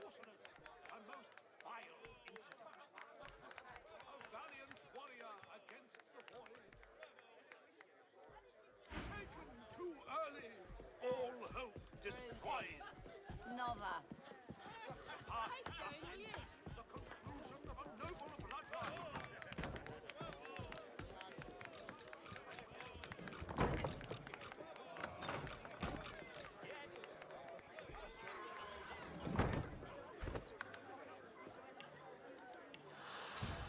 What would I do without you? The cook acknowledges you with a graceful little bow, but keeps her eyes on you the whole time. There's nothing here for you, brother. You should go back out front, where it's safe.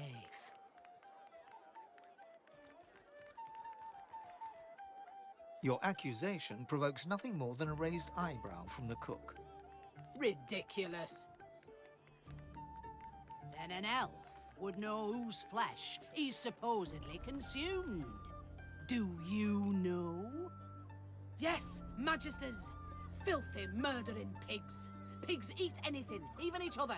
Then, when the time is right, they're slaughtered and fed to more pigs in turn. It's how it should be. My closest kin are gone. Their ancestor trees felled. The Magisters took everything from me.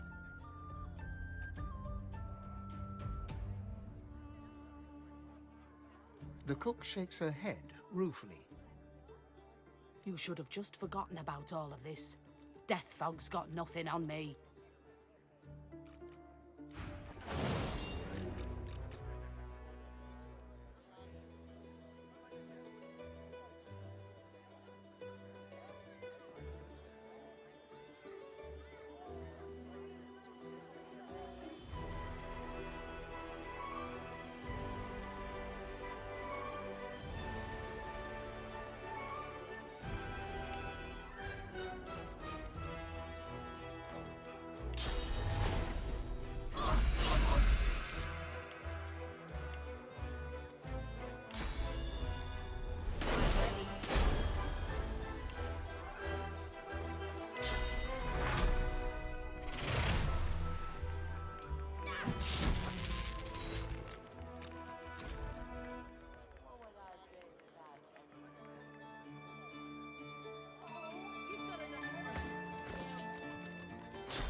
The spirit of Wivlia glares at you with all the venom she can muster.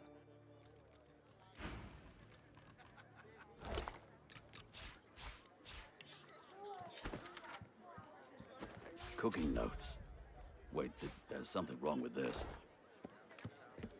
What's this? I found something.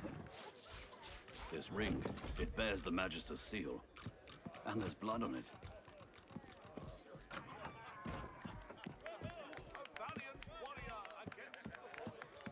Menu simple. Eat or drink or go.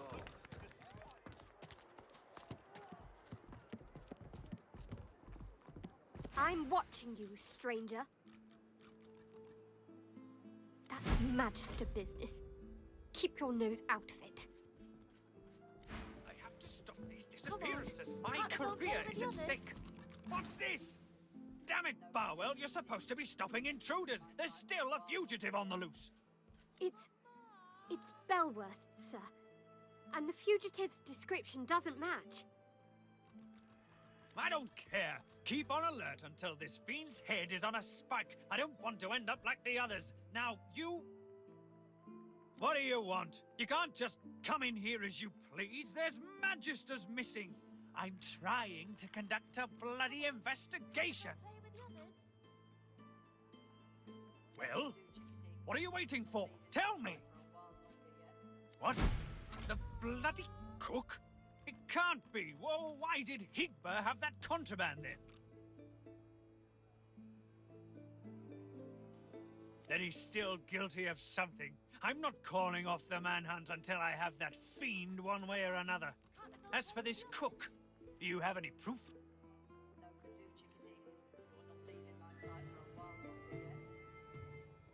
The Magister snatches the note and peers at it. These names, they're the ones who went missing. And others. My name is on here. The cook's been reported dead. How did you get this? Never mind, I thought she was another victim, but these... She must have been the culprit. He shudders in disgust. And to think she was so near to us, to me, all this time. It seems I owe you my thanks. And a reward. He holds out a pouch of gold. You try to take it, but he doesn't yet relinquish his grasp. With his free hand, he wags a finger in your face. Keep this ugliness to yourself. I wouldn't want it thought that we Magisters can't solve our own problems without throwing gold about. He lets go of the pouch and turns away.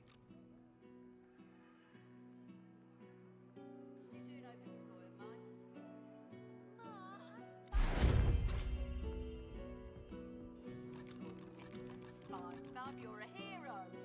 Nelson, my inkwell is dry. Fetch me some more. Right away.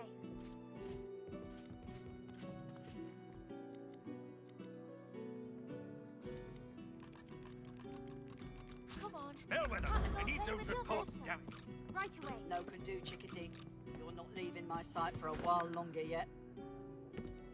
Well, there's a fun face. Byron and I are patching up before we head home. Hope the Order folks are treating you all right. You stay out of trouble now. Come on. You're not leaving my sight for a while longer yet.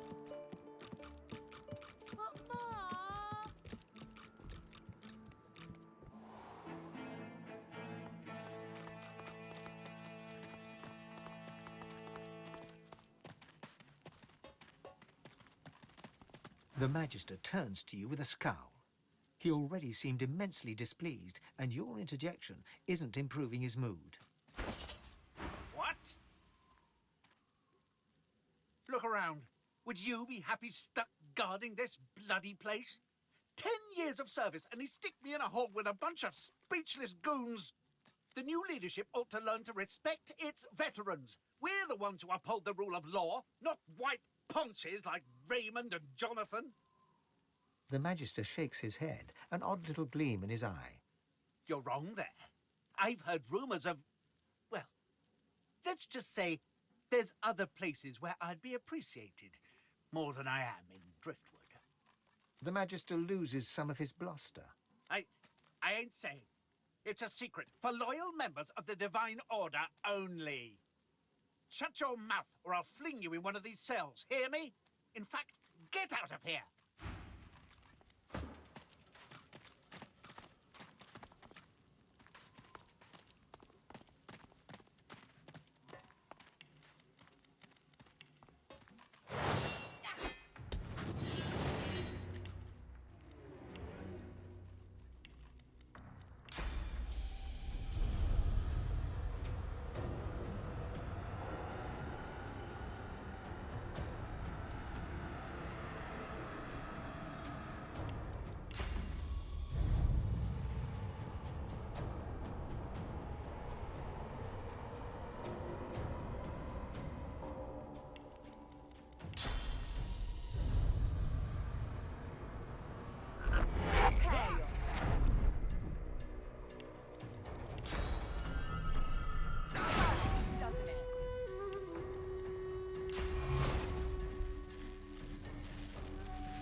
maker.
What's this?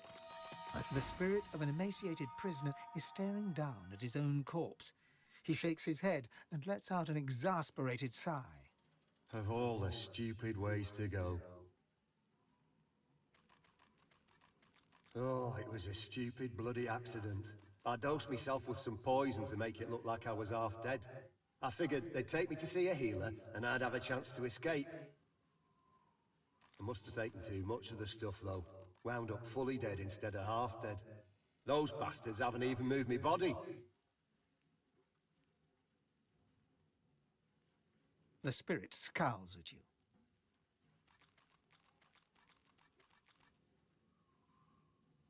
I did nothing. Or I didn't do what they accused me of, at least. A miscarriage of justice is what this is. That's putting it bloody lightly. Nobody deserves to rot in a hole like this.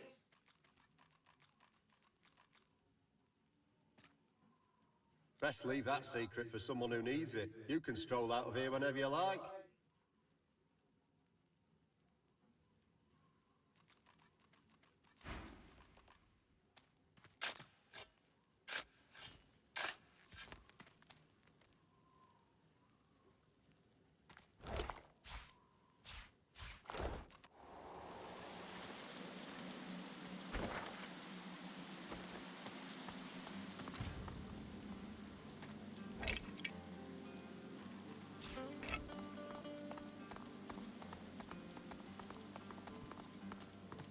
Down for a little scuffling and tussling? Let's see if you got some fight in ya.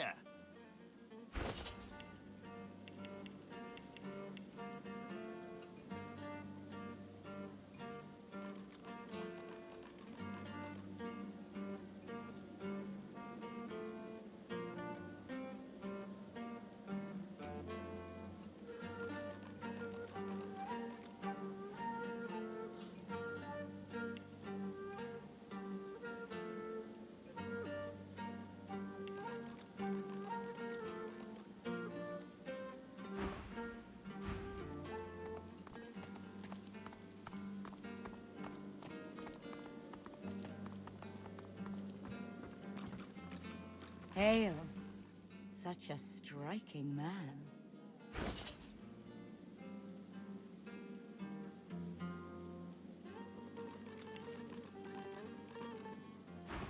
She draws close. You feel her breath on your neck, hot, moist.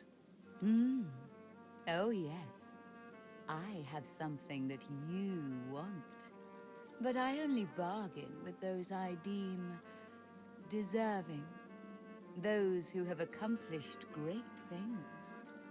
So, tell me, Are you worthy of my gift? Indeed. This is acceptable. You are nearer the one than most self-described heroes I've known. So, tell me, are you ready for me to grant you your greatest desire? I can't. Not yet. First, you must look into my ring and tell me what you see there. Gaze into the gem, handsome one.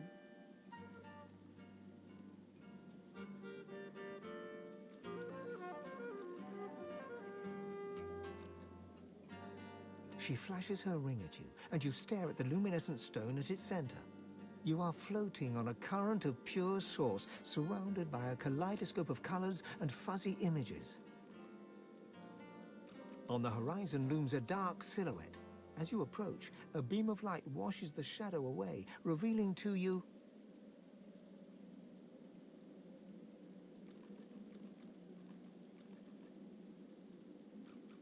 Yes. I see you clearly now. It is power you seek. To conjure maelstroms and command the lights to drive away shadow. I will fulfill this desire. In return, I ask for one thing in return. A kiss. Most delicious. Meet me around the corner, and come alone. An audience is not required.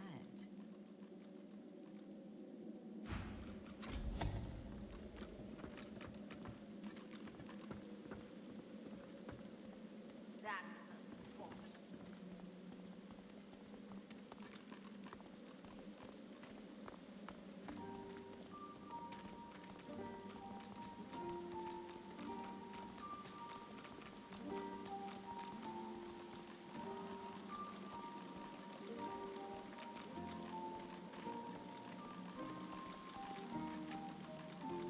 Dorothea sees you and heaves a shuddering sigh. She bites into her lower lip with enough force that a drop of blood seeps out. Blood and something else. Something green.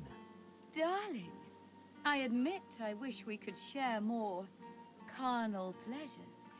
Yet I think a kiss is the height of intimacy. Now come closer and receive your soul's desire. You draw closer and close your eyes, eager to feel her lips on yours. Yet her lips do not press against yours, and her hands do not caress your face. She is a woman no longer, but a were-spider.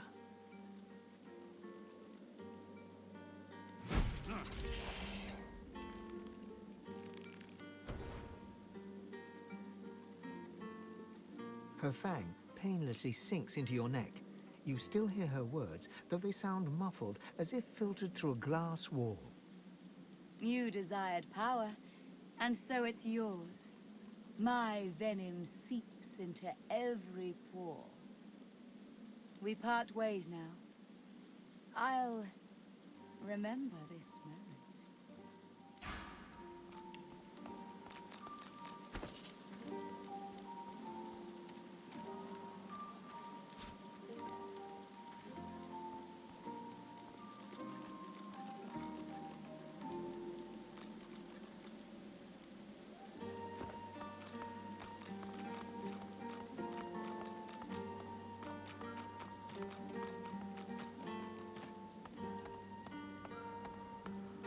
Figure it's time to prove yourself. Let's get it done.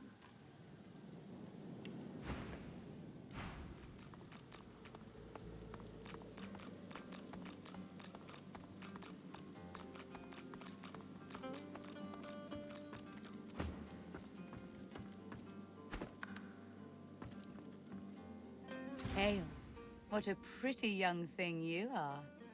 Call me Dorothea. She draws close. You feel her breath on your neck, hot, moist. Oh yes. I have something. Are you worthy of my gift?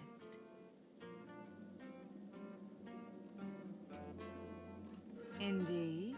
This is accept. Are you ready for me to grant you your greatest desire? I can't.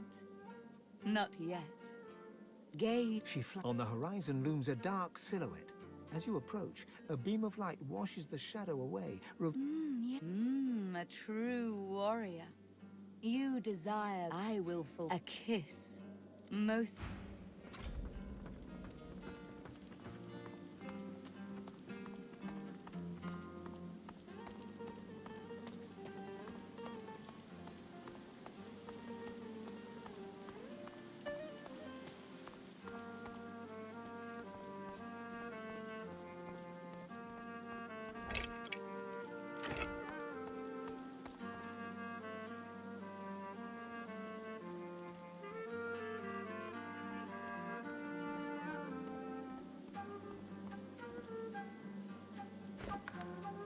Dorothea sees you and heaves a shuddering sigh. Darling! You draw, yet her lips do not press against you.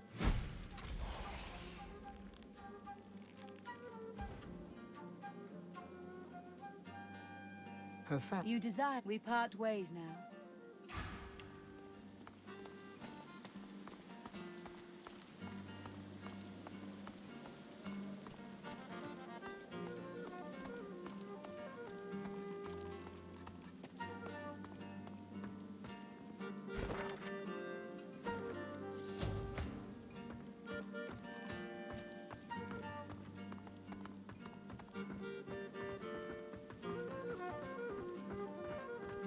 What do you want? Boss is busy. Good. Boss could use some good news. Listen up. Don't waste his time. These are explosive times. Be respectful. You really ticking me off, Marla. I brought you up from girl to woman, Marla. Like you was my own. This. He lifts his right arm, showing a white bandage beneath his ribs. A wet red spot shows through. This ain't the thanks I expected. Who sent you? The formidable dwarf slams his fist on the side table. You hear a loud crack. Enough! Do you know they killed Anna? Do ya? Start talking sense or I'll take that tongue right out of your mouth and fry it for supper. Bart, Cade, get her to talk or bleed her out. She ain't one of mine anymore. His sneer travels from the restrained dwarf to you. And you. You better have a damn good reason for coming here. What's got into you? Brave lad, waltzing in here now. I hope for your sake you've got good news for me.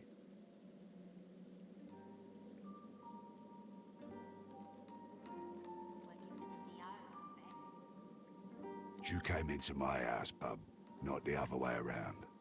He winces loudly and holds a hand to the bandage on his side. The large red spot in its center has grown larger and wetter. The best of the best. Taught her myself. Under the third ribbon out again, just like that. Lucky for me, she caught an old wound. Scar slowed down the knife. So, how'd you make it out of Fort Joy?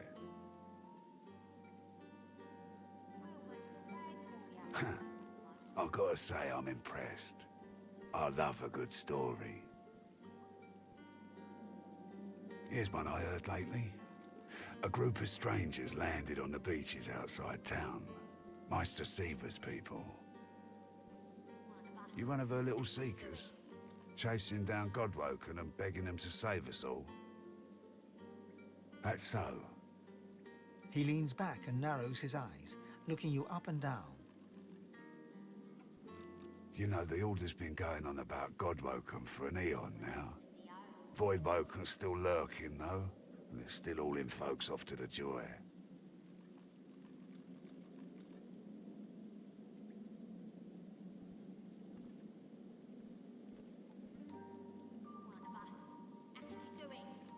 So if you are who you say you are, what's the point of you?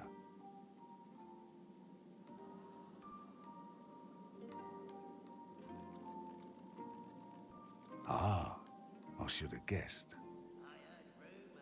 And it just so happens I can help you. Depending on what you can do for me. He gestures towards the bandage across his side. Had a bit of family trouble lately.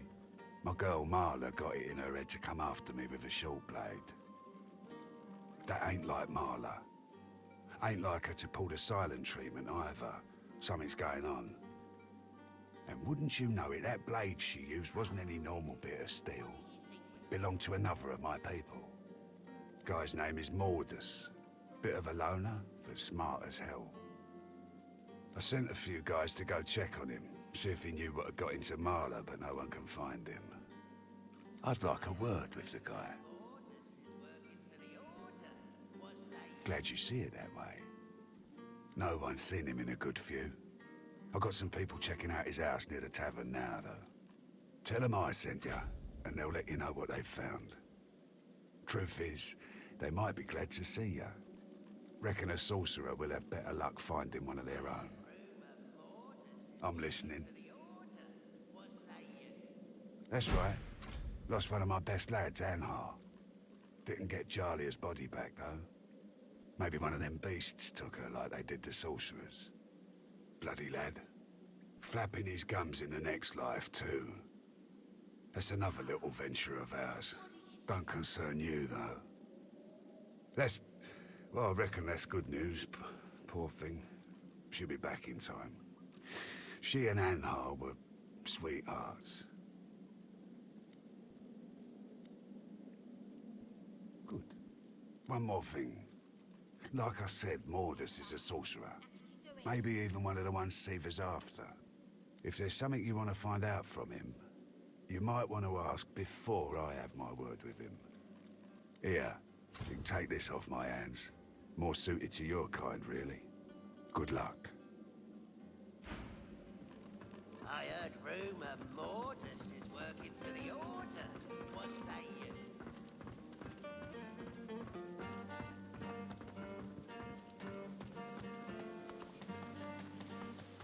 I've spotted something.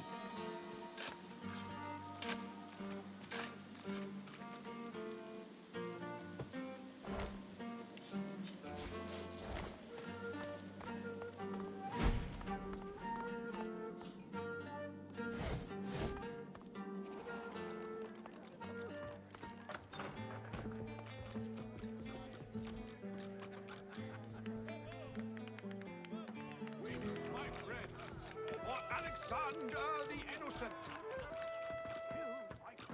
You can figure this out. Come on. An elf in tattered red robes shifts through pages of handwritten notes spread across the table. So many suspects. So many potential culprits. I need to narrow down the list. Think, you damn elf, think. A floorboard creaks beneath your foot. The elf leaps around abruptly. What? Why do you sneak up on me? Don't you know how dangerous that is, the way things are? Show some sense and hold your tongue. People are on edge as it is, without newcomers looking for trouble. My own Magister comrades are vanishing from right here in Driftwood. Whoever's behind it must be stopped. If you hear anything, come to me. The cook? Of course. I had worked it out for myself, naturally. I was just about to present my findings to the Magisters. Well done, stranger. So it was an elf all this time. Perhaps the Magisters were right to remove my kind from their ranks. The fiend has faced justice, I assume? The elf's face falls a little. The chase is over, and he remains outside the Magister ranks. And did you tell the Magisters? Did you take the credit for solving the disappearances? I was a Magister once. I hoped that if I could help them end these disappearances, they might let me join them again. I was a Magister once. It was my whole life. But elves were banished from the ranks. I had hoped maybe if I could solve this case for them, they'd let me back into the fold. No matter. Farewell, stranger.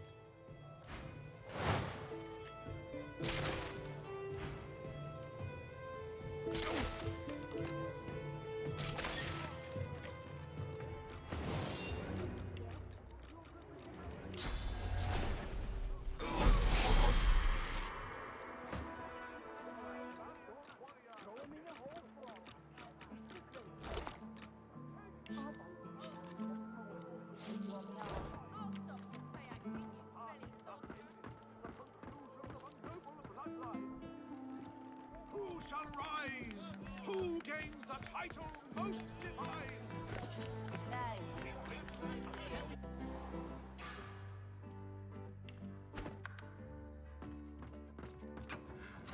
The town is poor, but this room is rich. A weathered woman in a dirty sea captain's tunic babbles breathlessly to herself.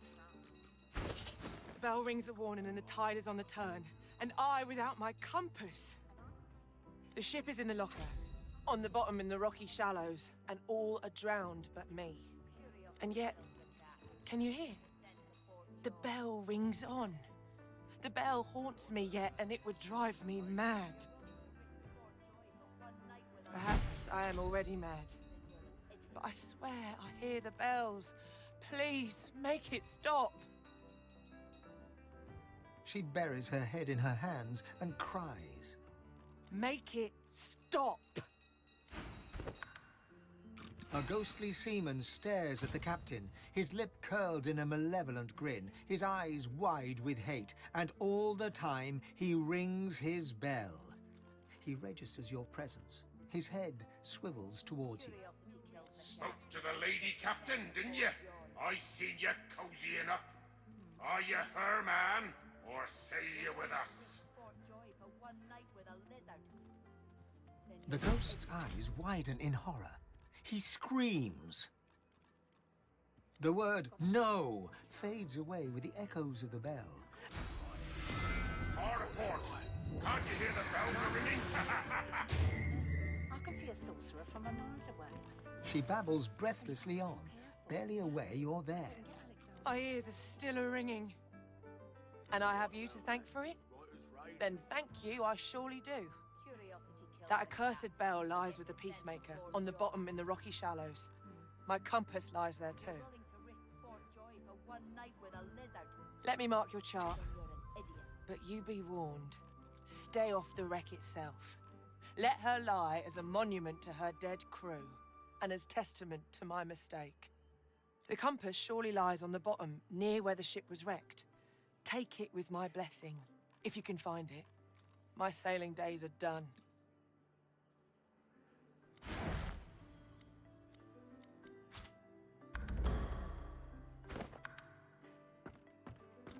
Curiosity kills the cat, or gets it sent to Fort Joy. You're willing to risk Fort Joy for one night in a blizzard? Then you're an idiot.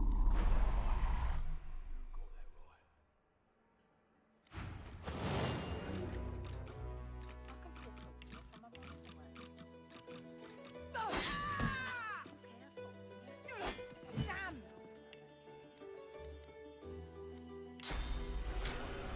I'll yield to none.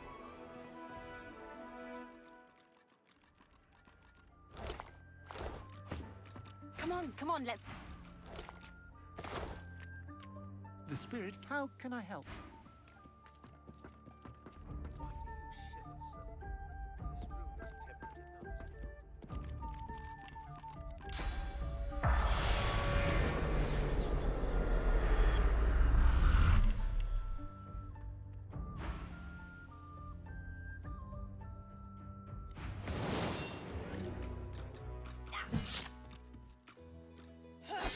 Damn!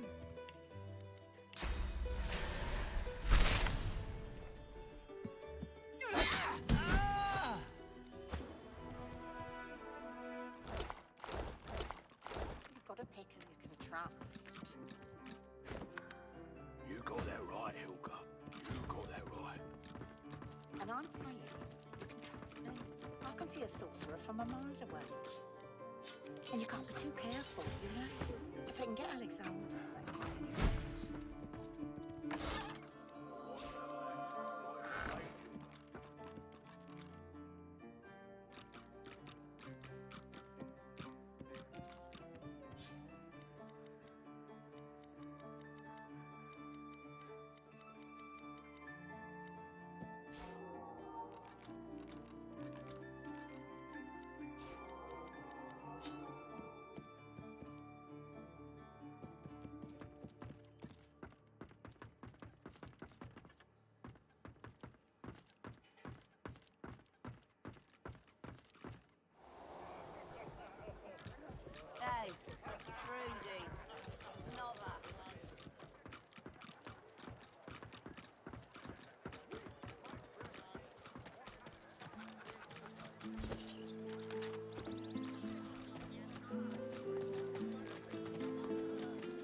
The little boy looks at you.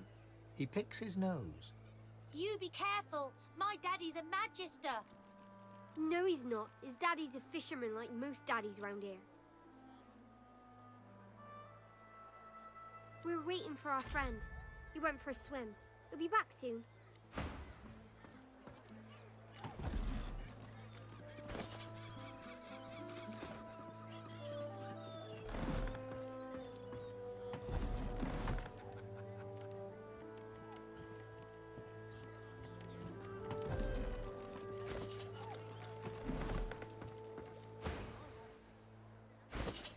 He went swimming all the way to Fort Happy. Fort Joy? That's what I said. Fort Joy. He's going to find his mum and bring her back. Cool. How did you know that? Mister, have you seen our friend Joe? Tell them the truth about Joe. They have to grow up sometime.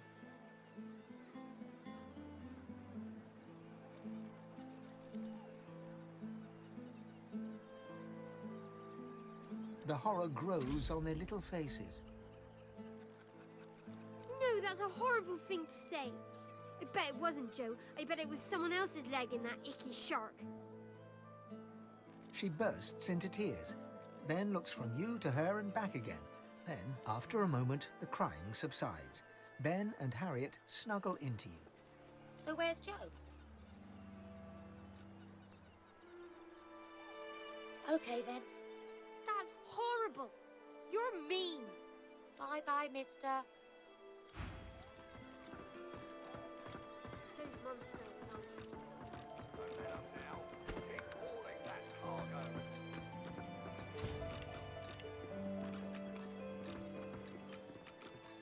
Go on, you mute sacks of flesh. Put your backs into it. I'll not lose another day to the tide. The Lord Dread awaits. Its sails billow with Dallas's breath.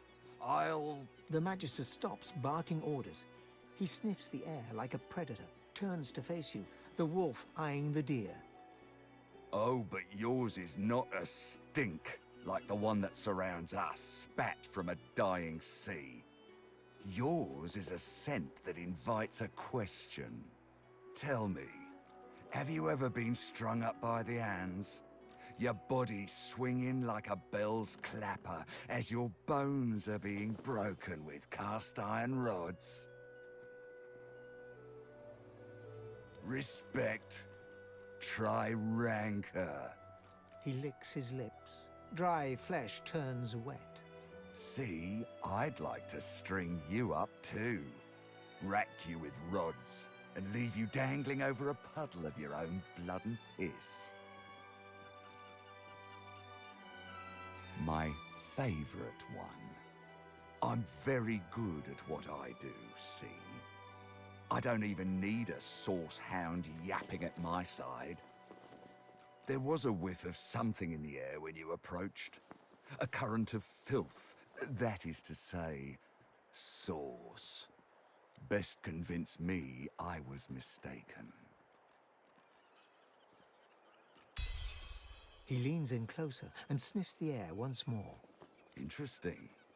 So I was mistaken. Must have been ambition I smelt on you, not the magic that dare not speak its name.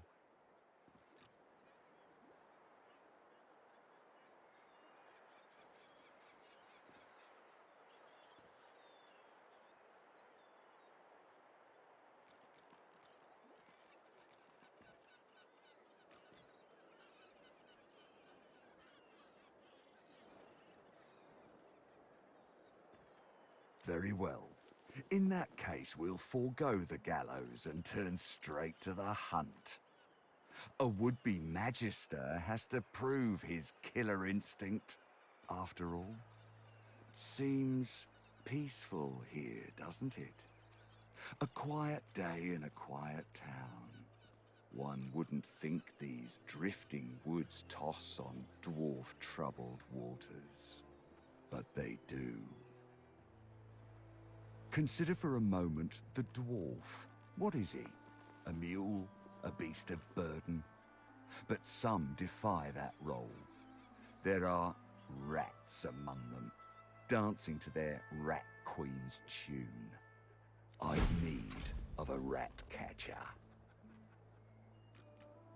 Of course, I must depart post-haste, but Julian here will stay behind and be a good little parrot. Ask and he will answer. Stay behind? But I've my orders. Same as you. Dallas. Like I said, Julian is staying. And with that, I must be off. No hard feelings about the death threats, of course. How about we part shaking hands instead of stringing them up?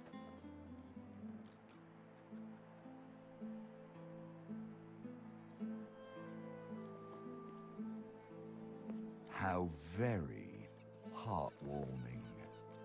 One last thing. The Magisters here are diligent men and women. A stranger like you may run into troubles with them. Should this happen, just wave this piece of parchment in their eager little faces. My signature will placate them without fail, I assure you. Adieu and good luck. The Lord Dread awaits. The use of the gallows I pass on to you. The time has come, my stitch-lit lovelies. We set sail. Get on board and man your stations.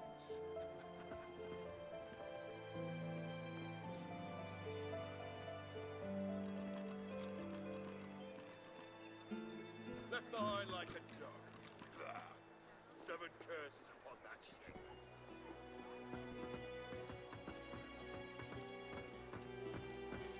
Jib's gone a bit long now.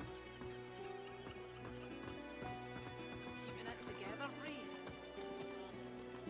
I'm all right, as long as I don't think about it too much. You're safe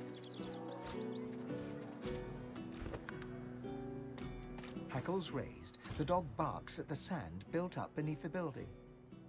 There's something not right, and that's wrong. It's under the house thing there, and it's bad. I can smell it. You be careful now. What's under there smells real bad. It smells evil.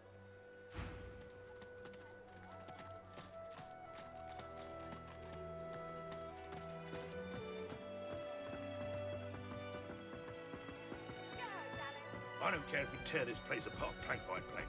We will find him.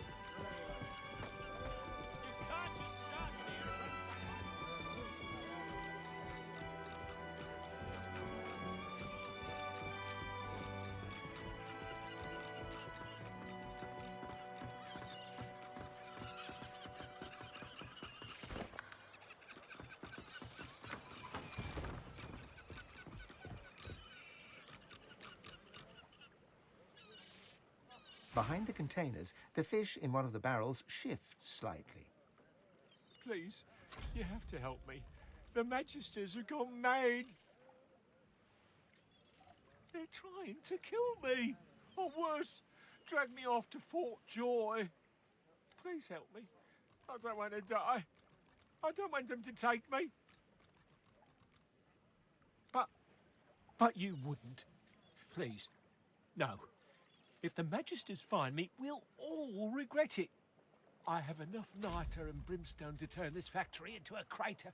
Please, I don't want to die. But if the Magisters find me, I won't let them take me. I won't. Okay, but please be quick. They'll find me sooner or later.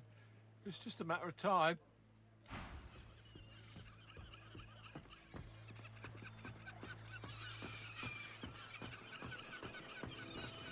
You! Have you seen anyone leaving this place? If you see anything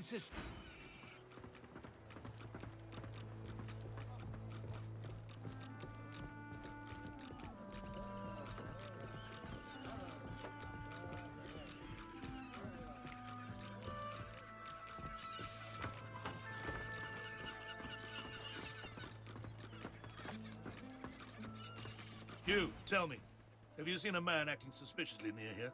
Grey cloak, grey beard, satchel slung over his shoulder. You did? Where? He does? Damn it. We can't risk him sailing off here. Half of Driftwood will go up in flames. He must trust you if you've met him and survived. Can you lure him out of the town and see that justice is done?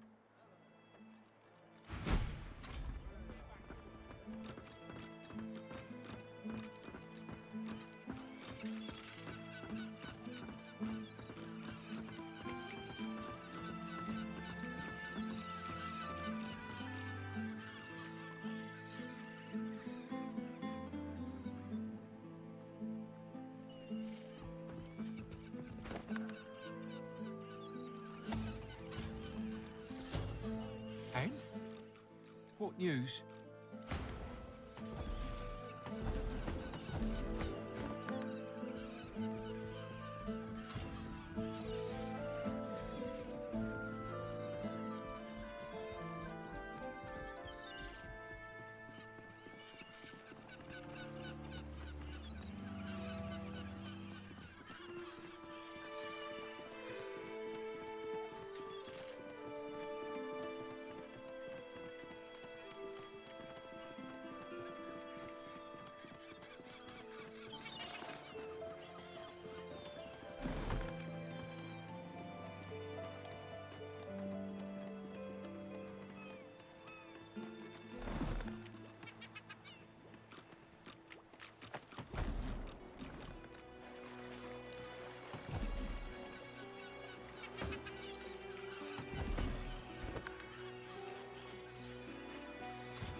Nothing to see here.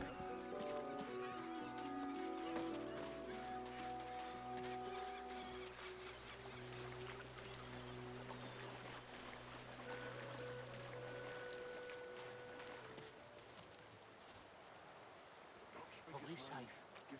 At last, I can breathe again. Oh, freedom! I thought I was dead for sure, but the kindness of others saved me. You have my thanks. If not for you, I probably would have been found, gutted, and salted.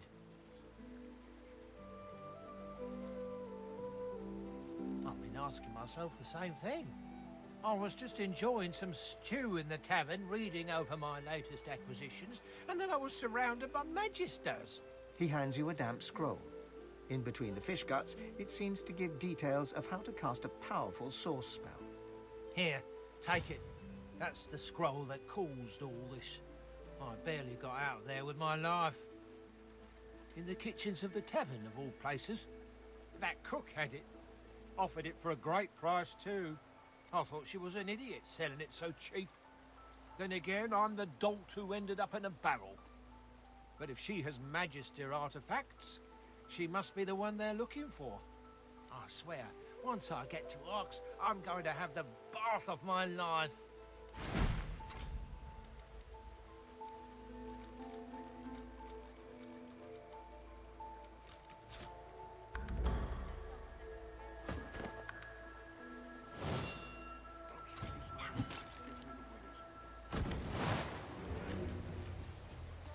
You won't take me. I'll see you in the Hall of Echoes.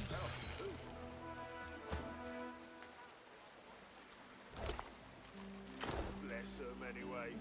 The ghost hovers in the air, looking down at its mutilated body. It seems confused. Its eyes can't quite seem to focus on the scene before it.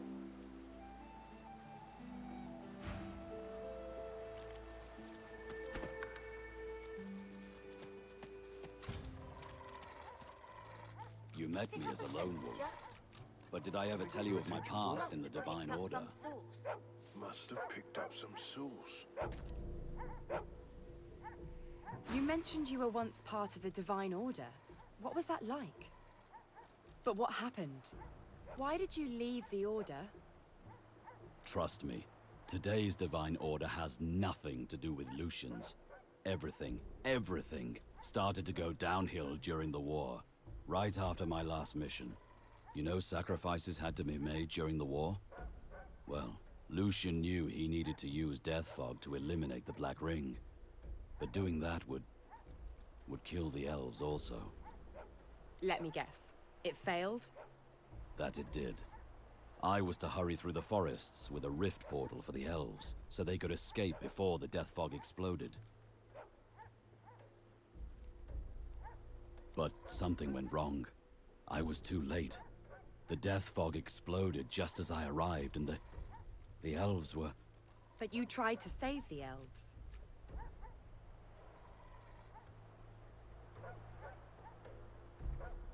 But why didn't Lucian wait?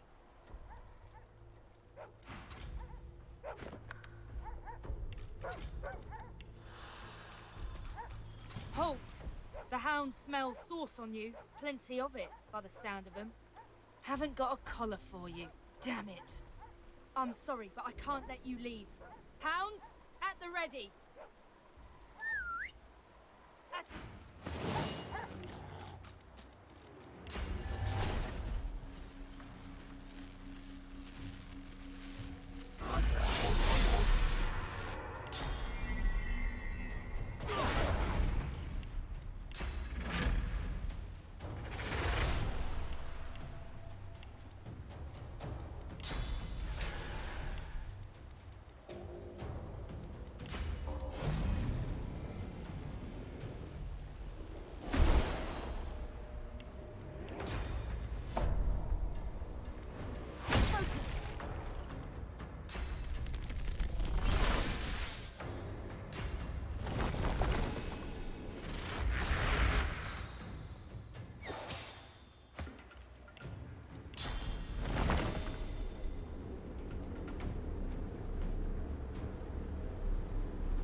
Ready.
This must be the place Lohar mentioned. It looks unassuming enough.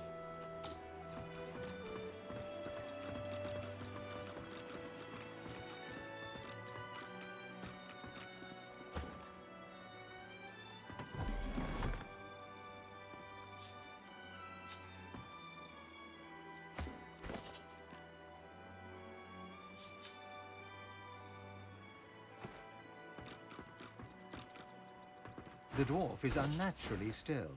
You might mistake her for a corpse, were it not for a slight twitch of her eyelids. She calmly opens her left eye, then her right. What do you want?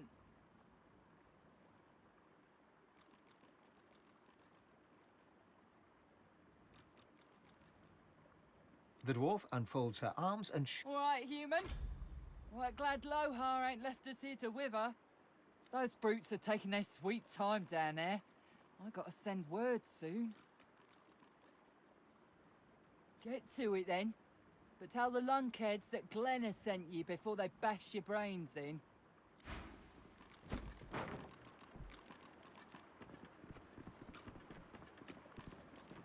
We had a crowbar. I've spotted something.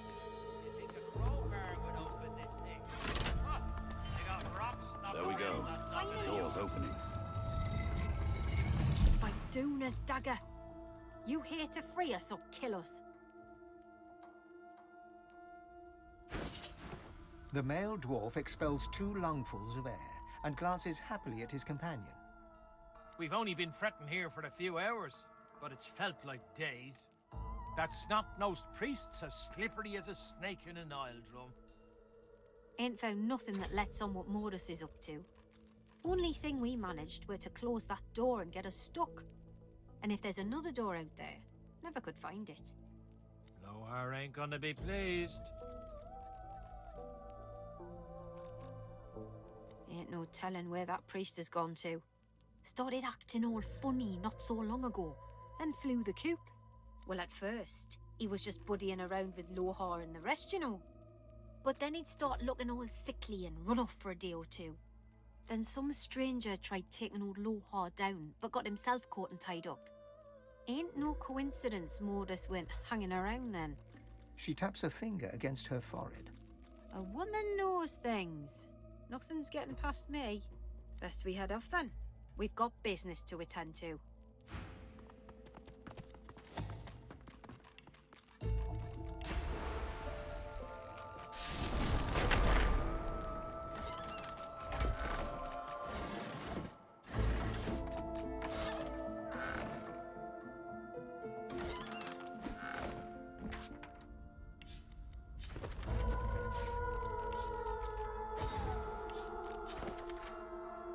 Lohar will want to know of this.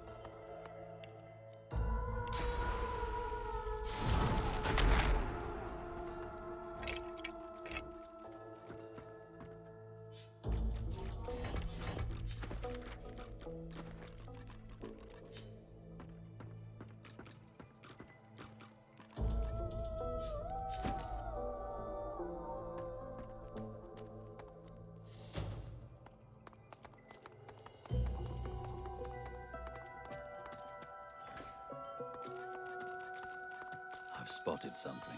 A skull. It's missing an eye. As far as locks go, this one's pretty macabre.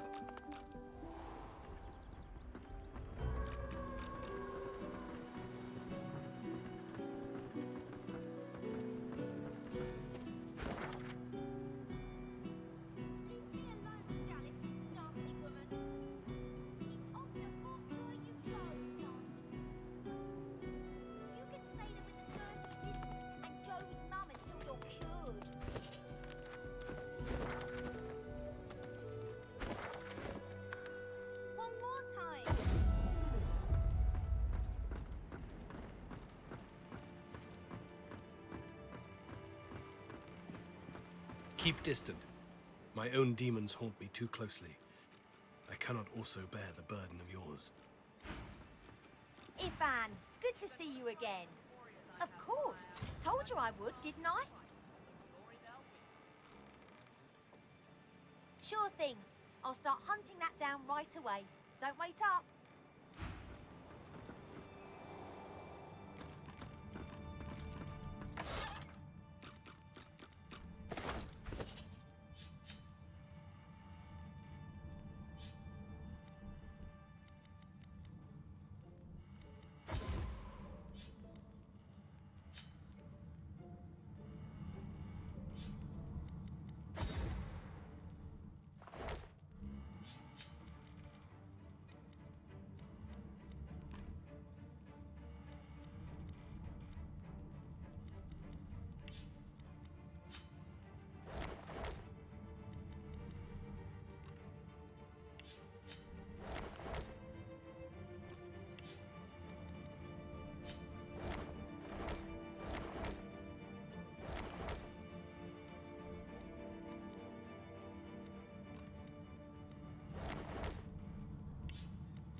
or sell it? Capital. Good luck to you. Keeping it together, Bree.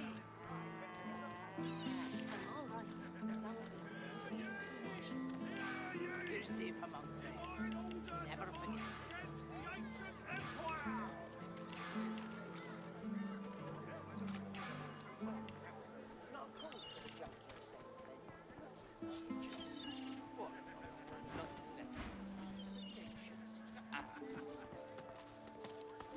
Vapid fiction, along with a large helping of ham. Back for a return visit? Have I got yourself situated?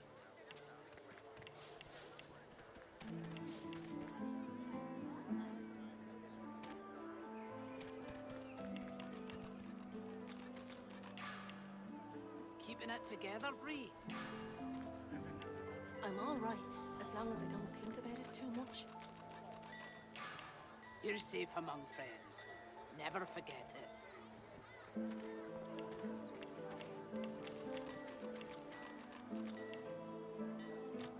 Smells worse over here than a dozen rotten eggs dropped in a vat of vinegar.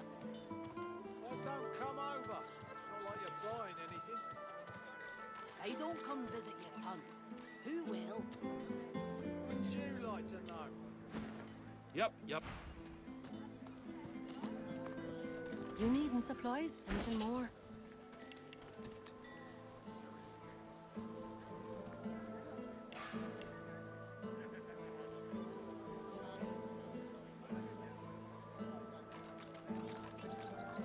How you holding up?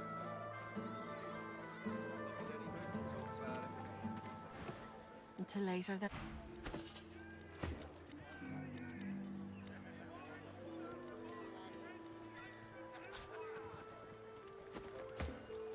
Glad to see you well.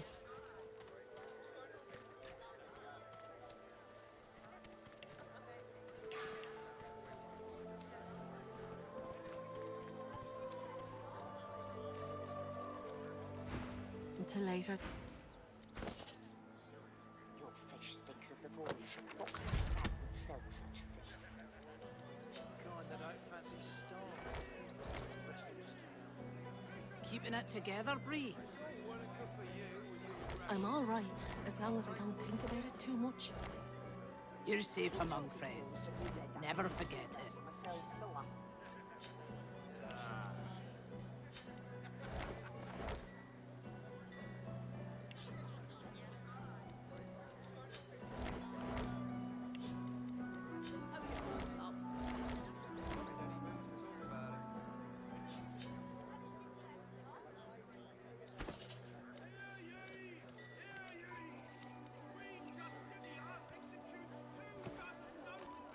Glad to see you well.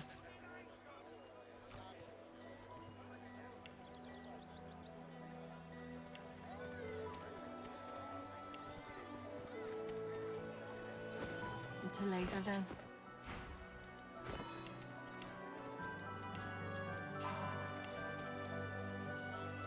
Smells worse over here than a dozen rotten eggs dropped in a vat of vinegar. come over. While you're buying anything. I don't come visit your ton. Who will? Wouldn't you like to know?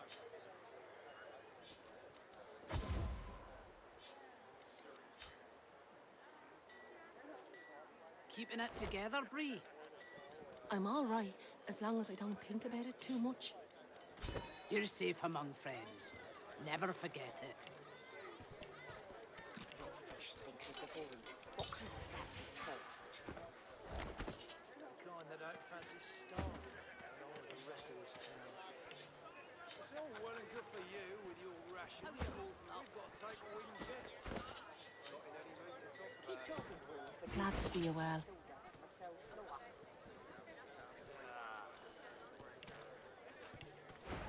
Until later.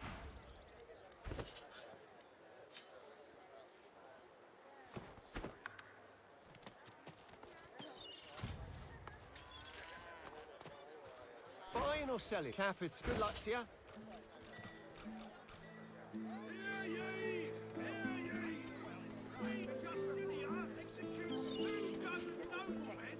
For insubordination!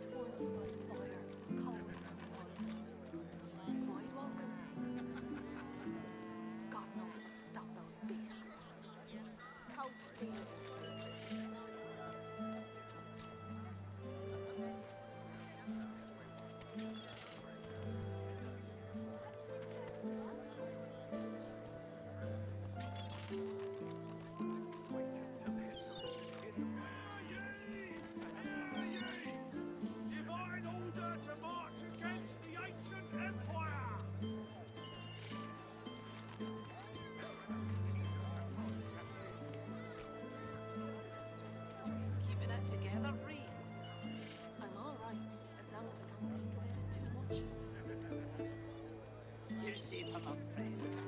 Never forget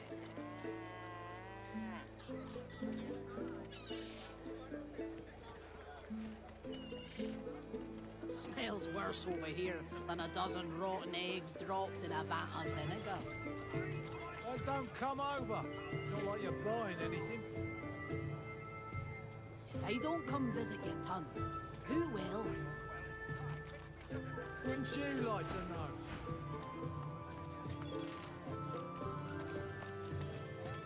Back for it. Have at. Got yourself Keeping it situated. together, Bree. I'm all right, as long as I don't think about it too much. Yep. You're safe among friends. Never forget it.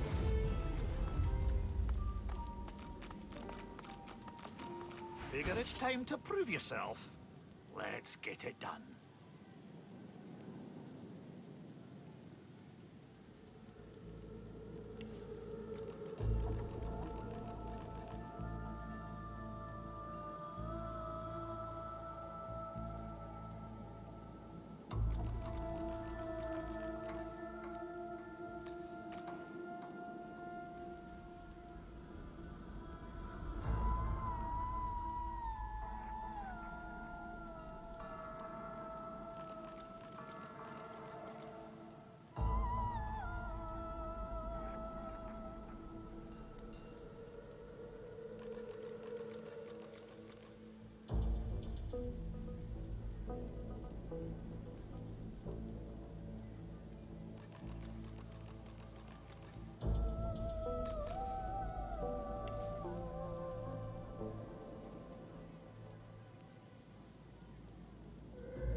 Buying or capital? Good luck to you.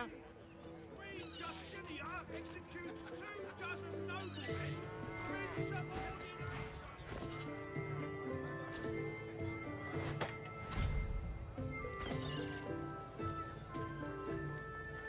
How you holding up?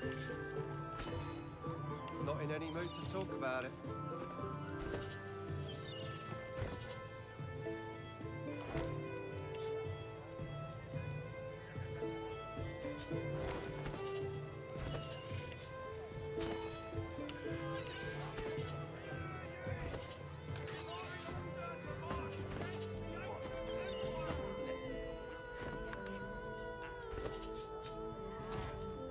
Buying or selling?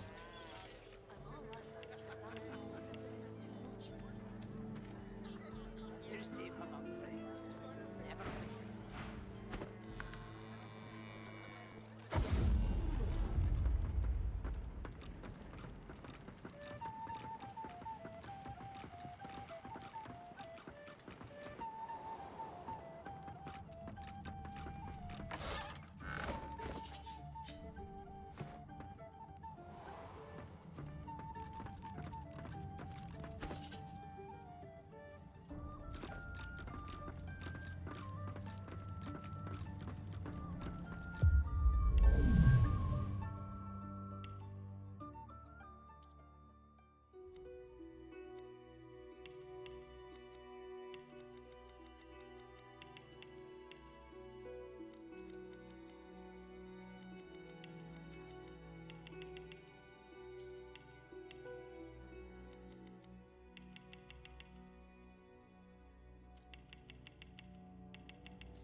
Fine or set capits. Good luck to you.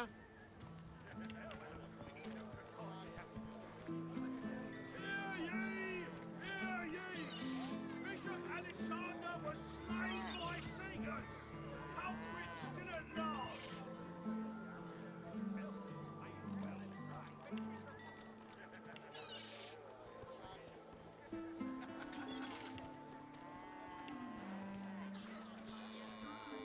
Keeping it together, Bree.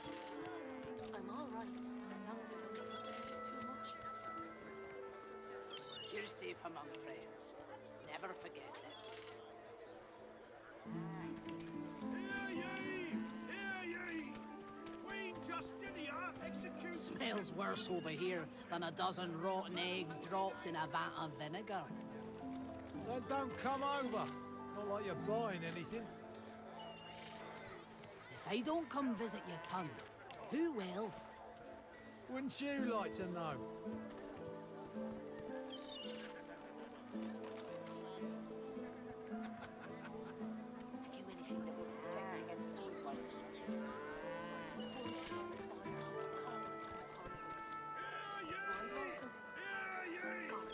Divine order to march against the ancient empire!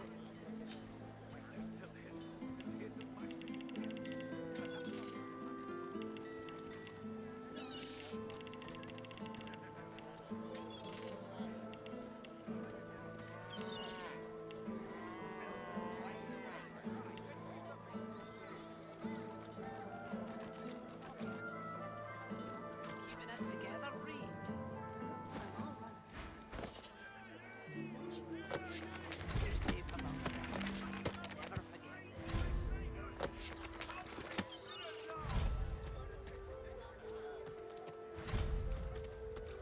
Smells worse Back for a over return? here. Have I got yourself Eggs situated? dropped in a vat of vinegar.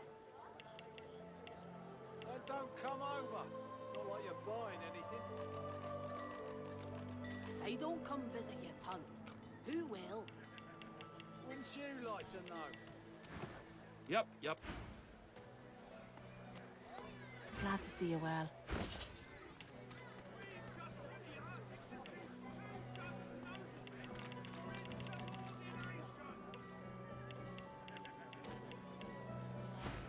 Until later.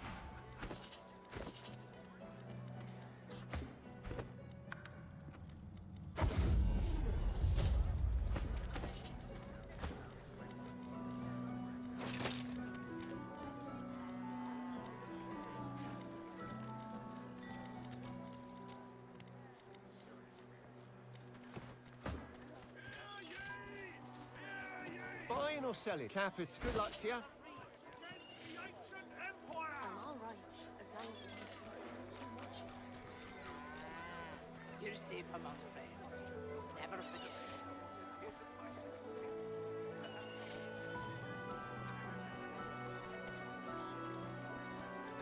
Smells worse over here than a dozen rotten eggs dropped in a vat of vinegar. Then don't come over. Not like you're buying anything.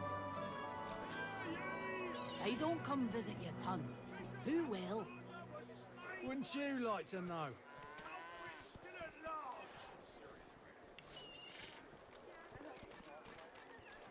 Keeping it together, Bree. I'm all right, as long as I don't think about it too much. You're safe among friends. Never forget it.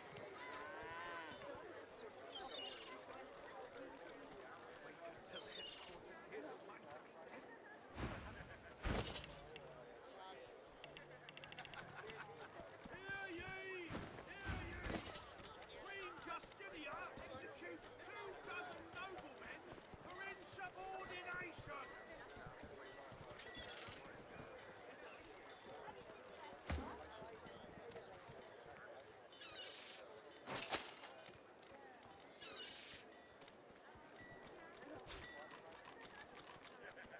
Keeping it together, Bree.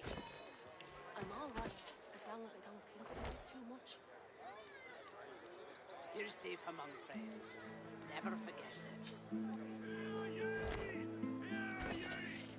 Divine order to march against the ancient empire! Smells worse over here than a dozen rotten eggs dropped in a vat of vinegar. But don't come over. Not like you're buying anything. If I don't come visit your ton, who will? Wouldn't you like to know?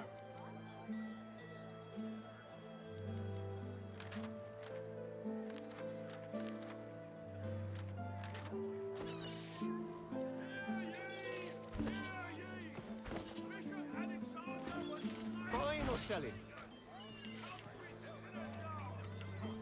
Capital. Good luck to you.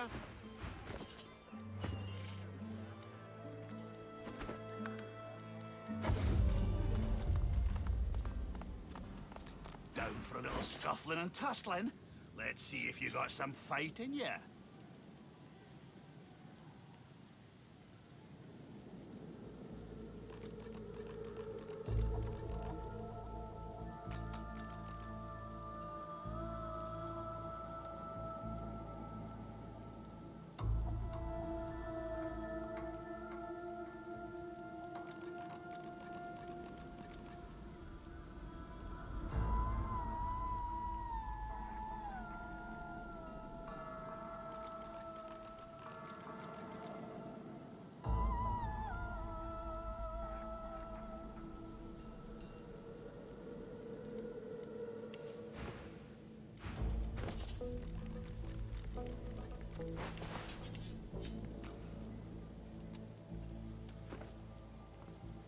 Figure it's time to prove yourself.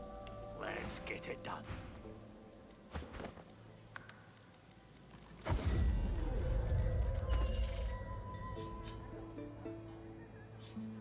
Keeping it together, Bree. I'm all right, as long as I don't think about it too much. You're safe among friends.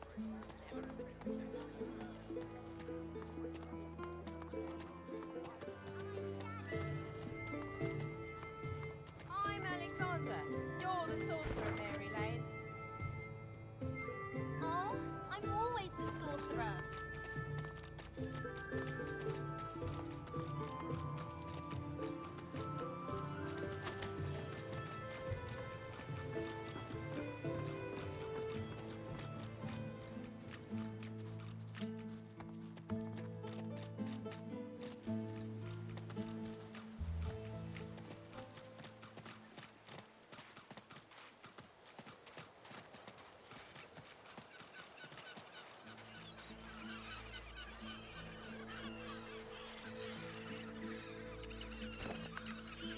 A fisherman stares at the water, muttering to himself. The missus will kill me. She'll tear me a new mouth halfway down my neck. Fish will bite, all right. Not that you'd eat one. I've got a worse problem than that. Way, way worse. I've gone and dropped my wedding ring in the water. I could do that. I could. But seeing as the ring has a bit of sauce to it, like as not, going in there will attract Voidwoken. All things equal, between an angry wife and Voidwoken, I'm leaning towards the wife.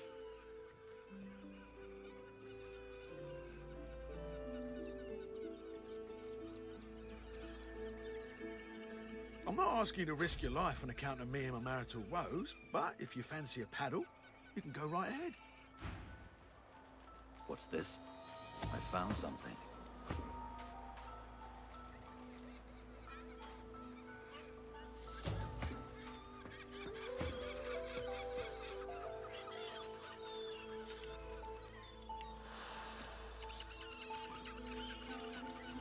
Voidwoken!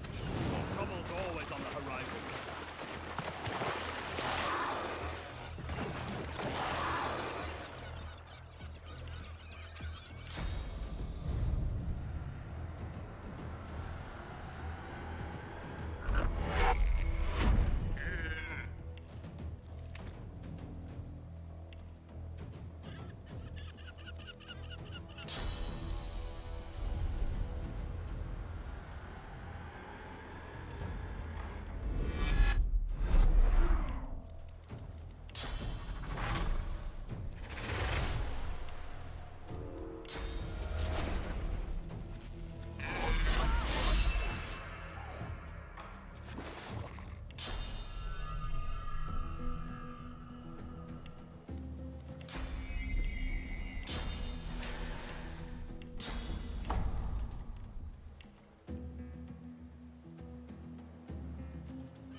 way, the giant...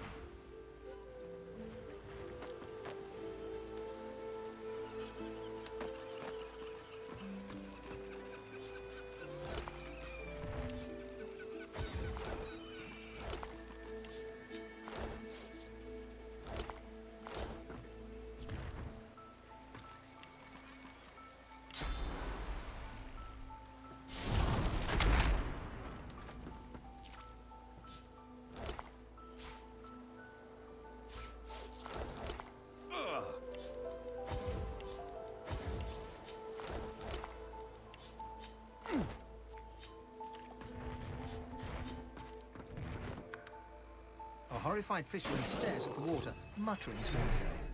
That was terrifying. I need to get myself a new line of work. Something as far away from the water as I can go. Goat herd, high on a mountain. Spice trader in the desert. Anything but this. If the missus will go for it, of course. She likes the beach. You found it! How wonderful!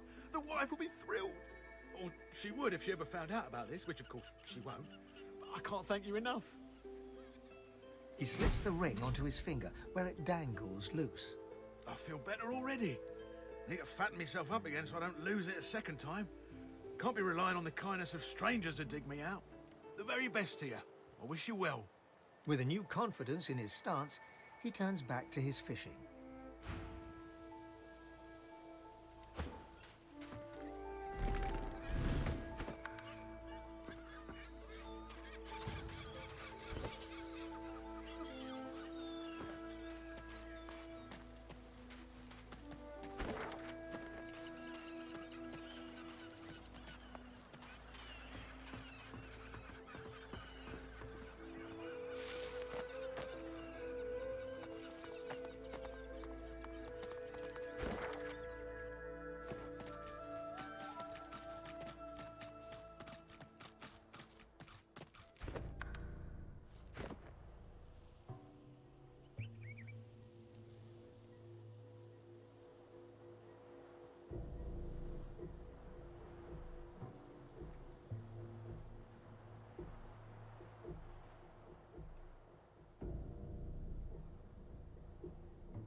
This would be a canny spot for an ambush. Best keep my eyes peeled. Creeping little flies. Go back! Get out of my realm! I'm not dying in this canyon. Interesting.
Did you see their eyes? Yes, black as the grave.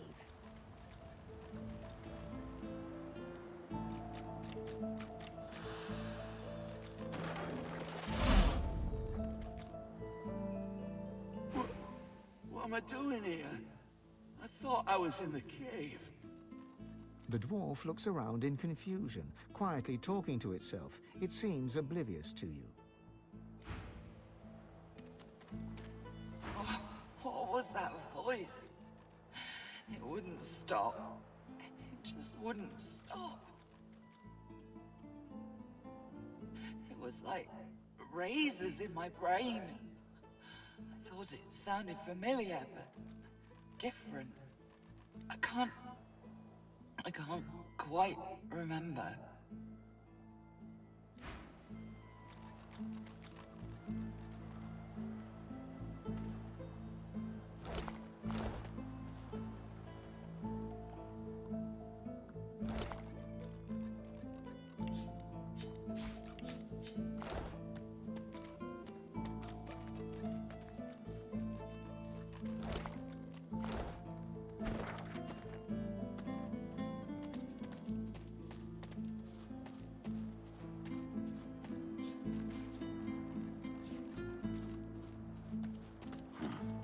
Another Magister caravan.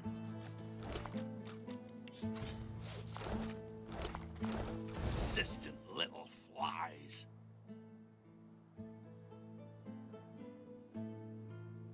Buzz back to your dung heap. Tenacious little fellows, aren't they? Business.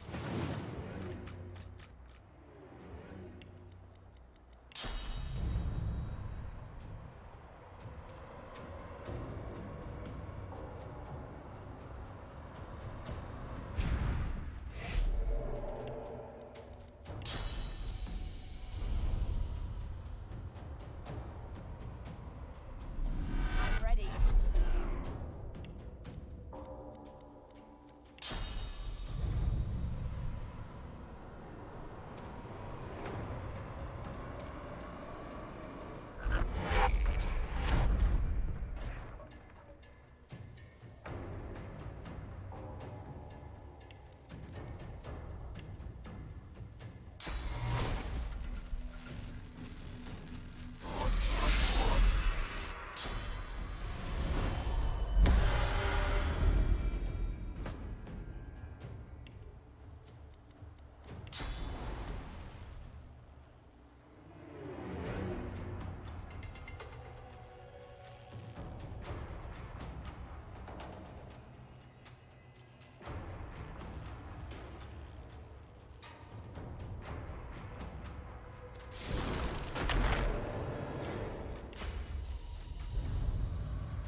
You recall the eyes of the dwarves, black until death, when they faded to normal.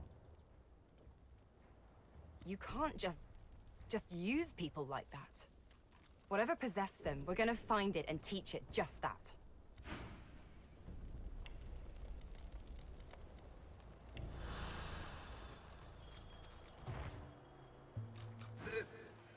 There was something in the ground. Back in the cave, they... The dwarf bangs his palm against his head. Damn it! I can't think. I can't remember.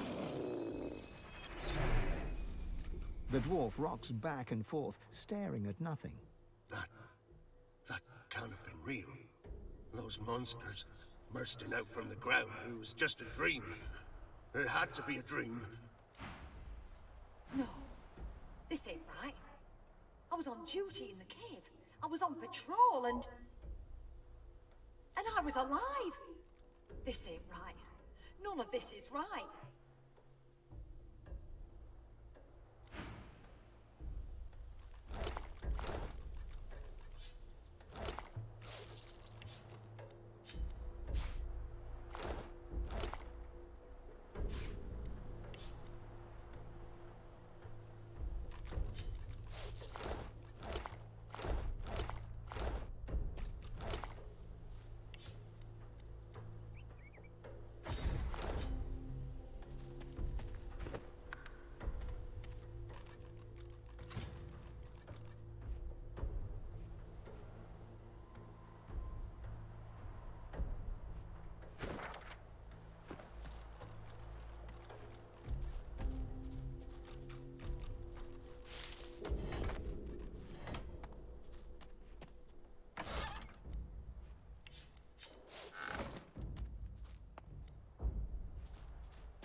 Whatever happened here, it was a massacre.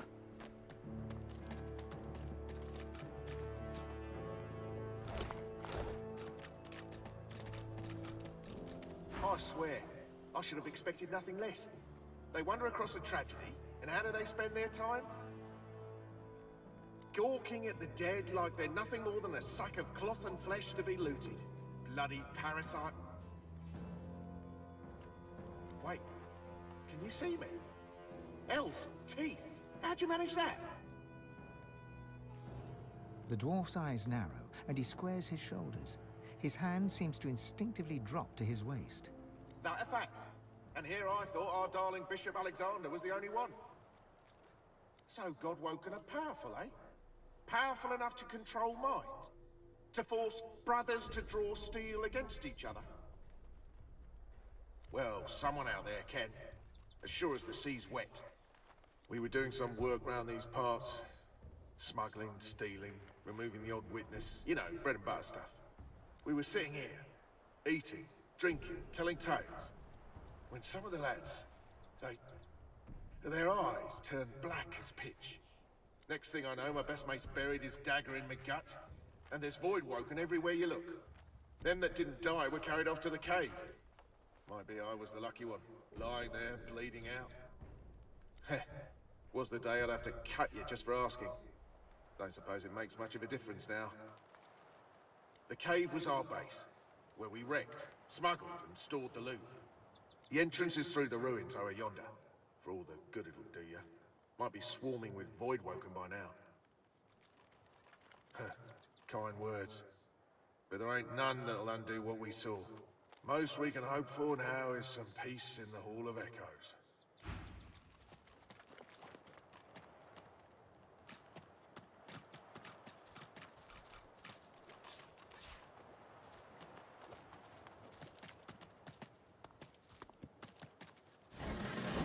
Better tread softly. Somebody's in that cave. Shh, hold your tongue. Keep on walking, bud.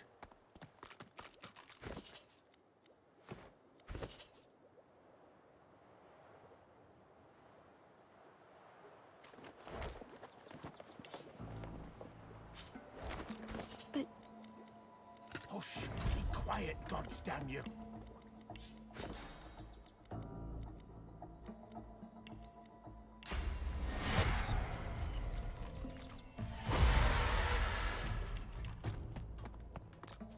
You got moss for ears. Scram!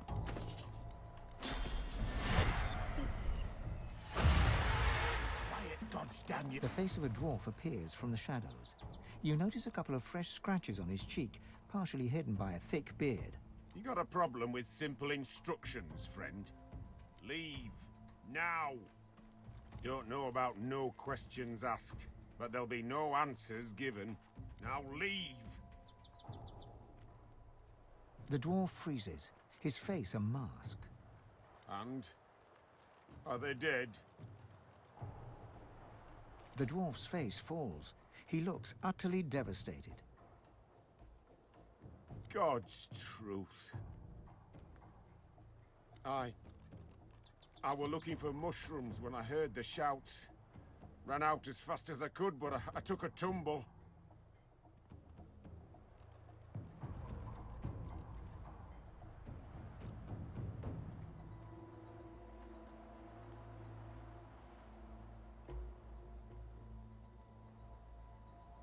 The crew was fighting amongst themselves, tearing each other apart. They had these pitch-black eyes and fought like demons. Hell, maybe they were demons. I only managed to drag Valine in here before the bloody Void woke and turned up to finish the job. I've never seen such slaughter. Best we could do was save ourselves and try to report back to Driftwood. Lohar's got to know about this.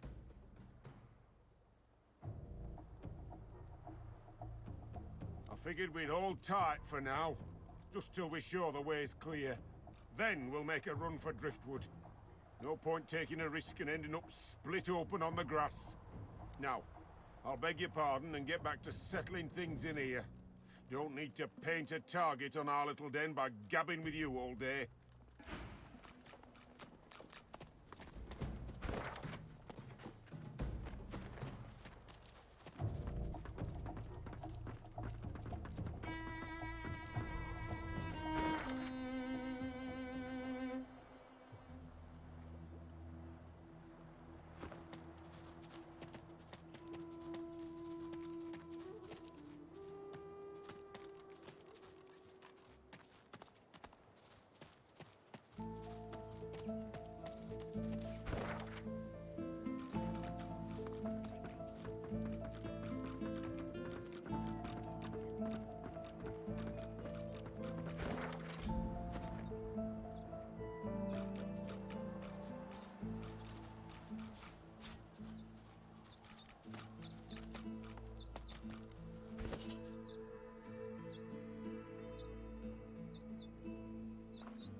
Lucian's teeth. These torches will not stay lit.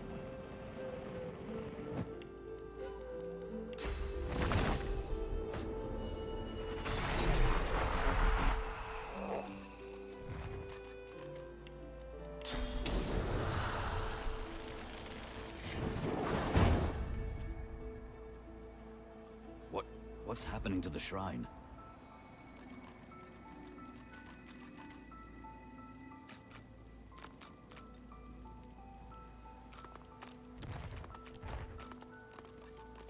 Here lies Patrick, prophet. He perished in this place, predicting the downfall of Brachus Rex. As the torches around you flicker and crack to life, you hear a low groan. It starts soft, then crescendos until your chest rattles and your head buzzes. Brachus Rex! Gods damn you to this hell in which I suffer! Gods damn these burning flames! My blood boils in on death and you ask if it hurts. The indignity fans the flames. Just when the agony subsides, More come to the shrine and put flame to the torches. They think to honor me. Instead, they incinerate me. You light the torches without knowing my sacrifice? You've summoned the great prophet Patrick. I knew Brachus and knew his secrets. I saw his rise and fall as woven into the tapestry of time. He branded my truth as blasphemy, and I burn for it. I live that horror. The truth invites danger. Some would sooner be swallowed by the void than tell it. Wait, you. I see it. You too follow a path consumed by fire. You must take my gift from among the flames. With it, you will know truth. With it, you can...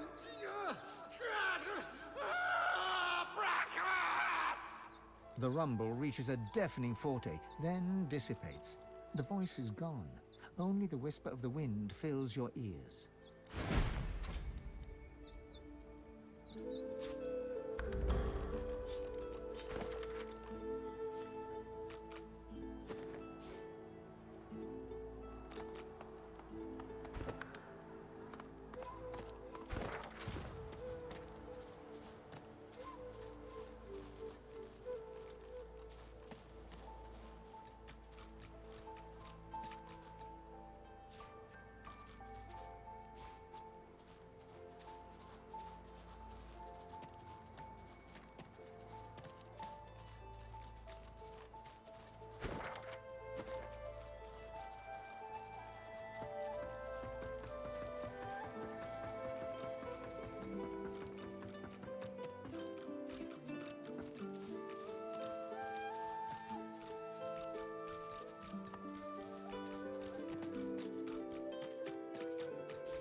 The enormous stone slab is covered with cryptic engravings, obscured in places by smears of dried blood.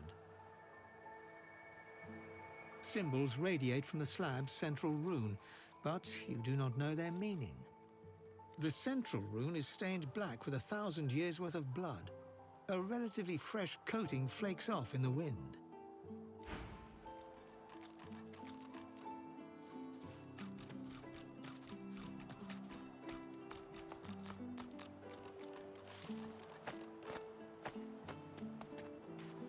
Hey, look, a lamp.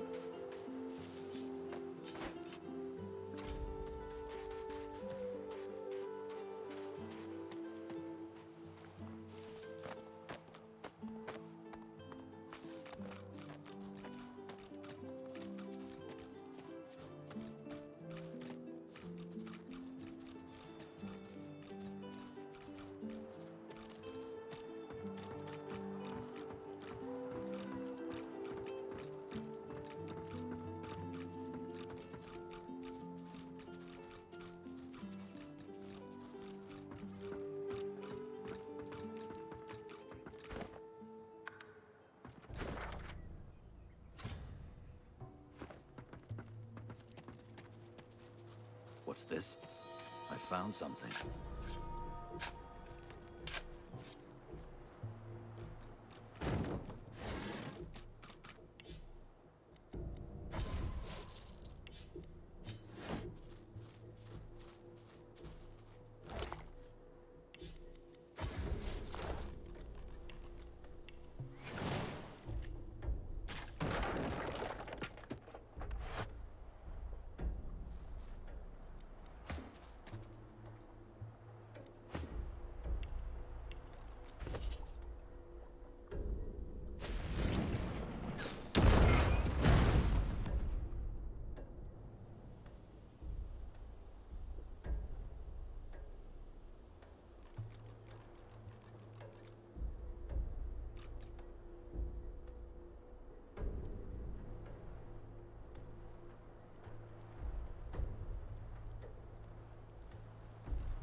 Careful.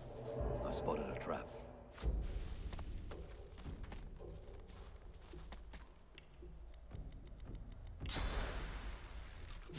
Careful. I spotted a trap.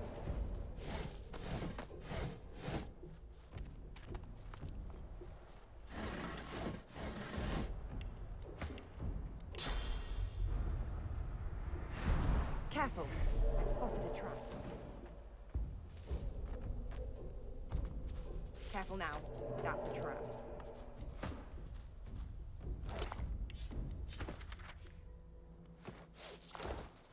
The spirit looks out to sea, then to the fire roaring behind him, and whistles. Ooh-wee! Pretty cunning of them, don't you think? Light the fire and draw 'em in.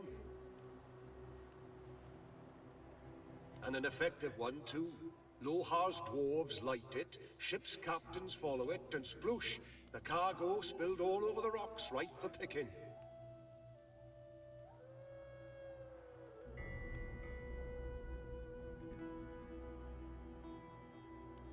Saw a big un go down just the other day. Dare say those wreckers are drowning in contraband. No wonder Top Brass figured something was up. Turns out the folks round Reaper's Cove don't take too kindly to Magisters sneaking about. Especially not the dwarven kind. One of them was here tending to the fire. Got me 'fore I got him.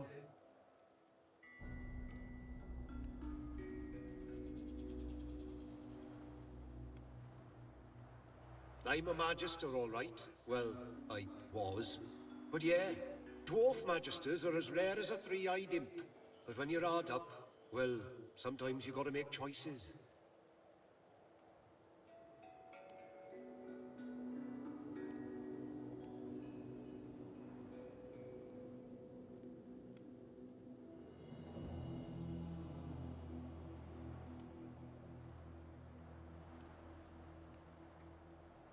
Oh, that's mighty kind of you. Can't very well do it myself. Well, you probably guessed that.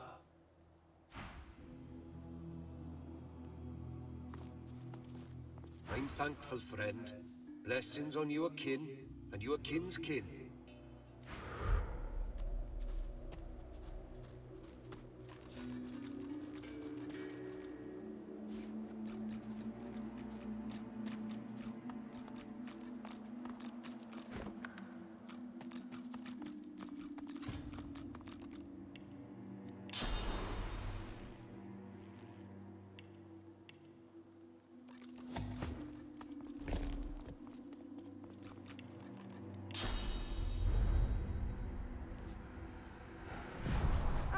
A creepy ruin. What could go wrong?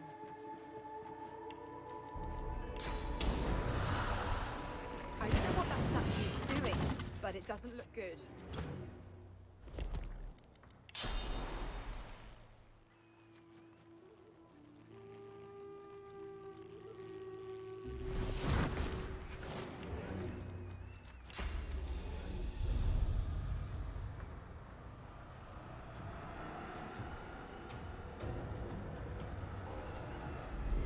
I'll yield to none.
body is fresh. Were they a sorcerer?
The spirit of the dwarven battle mage gazes upon the mutilated body that once housed her.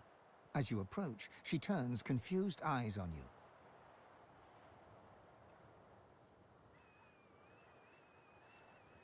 She stares uncomprehendingly at your outstretched hand, slowly raising a bewildered gaze to meet your eyes. She stares, and you feel yourself drawn into the mesmerizing source pools of her eyes. With a jolt, her life flashes before your eyes. You become her in her prime, battling a felled magister in a deserted clearing. Electricity crackles from your fingers as you advance upon the magister. The magister is part of something dark, something cruel, something that goes against the very fabric of your being. All bets are off. Merciless, you attack her with spell and blade. As her warm blood spurts to cover your face, you are sated. A satiety you would never speak of, a satiety that momentarily fills the emptiness within you. Wait, who are you?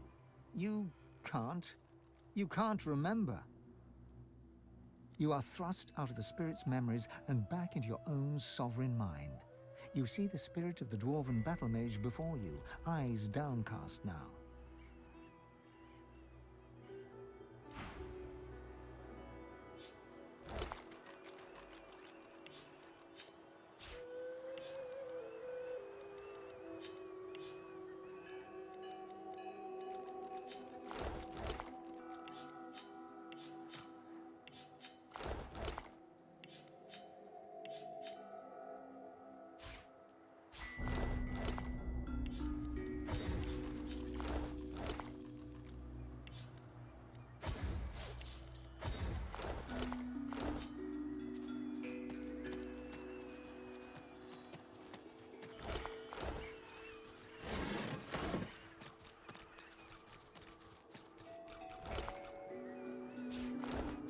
The spirit tugs and tugs at the source collar around his neck, though it budges not an inch.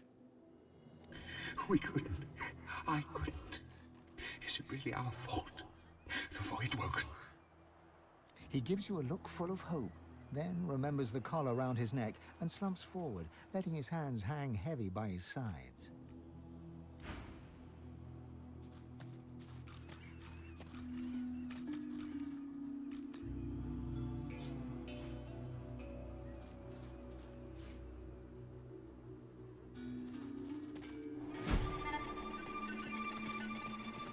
A dwarven spirit cowers on the ground, trapped in the fear of her final moments.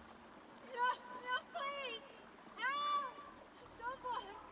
Help! With growing horror, she turns her focus on something unseen, looming high above her.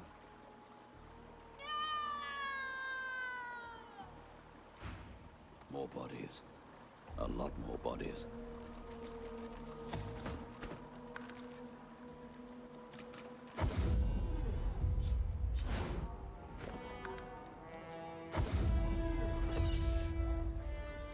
Keeping it together, Bree.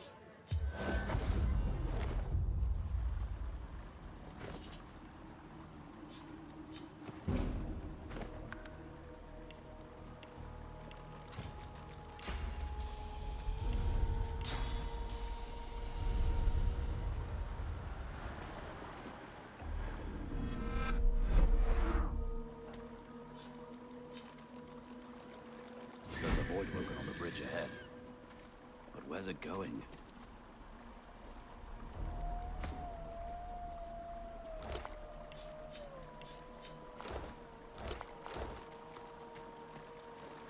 A frantic dwarf knocks an arrow to a phantom bow. He lets it fly at some towering, invisible horror, visible only in his mind's eye. He reaches for another arrow. Keep firing, damn you! He has to have a weak spot. He has to.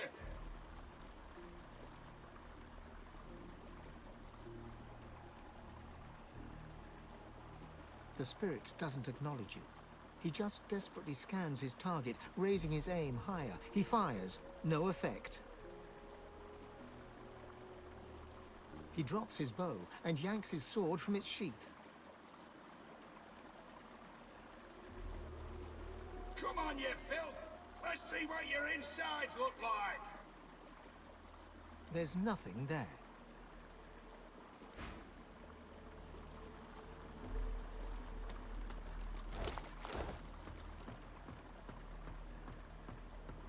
Good gods, what happened?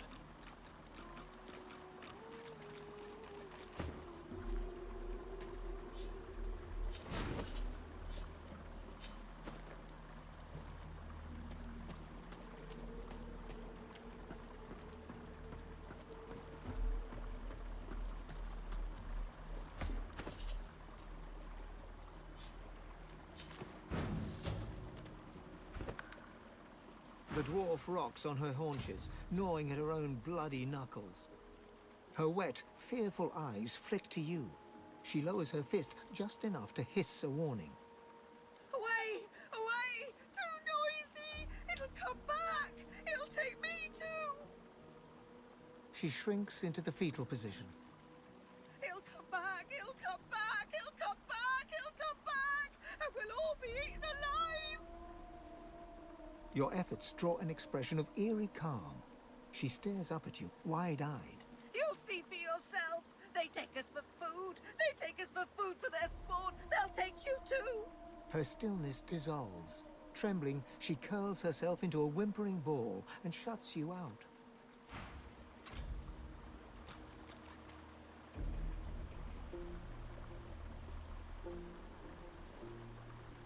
The dwarf keeps her face tucked away.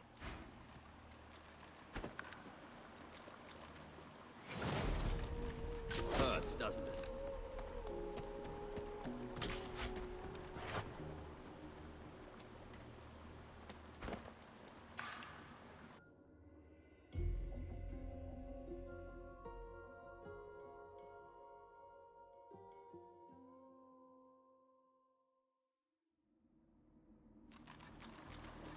The dwarf keeps...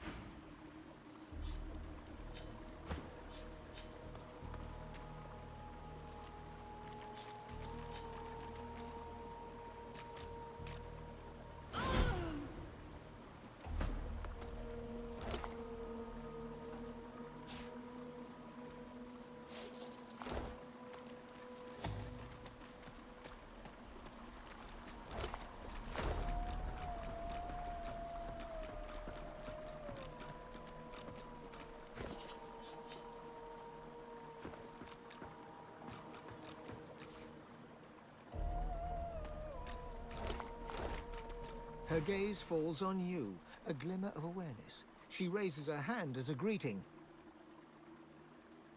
Or as a warning. The spirit takes a deep breath and bellows silently. A distant cry echoes along the cavern. Run!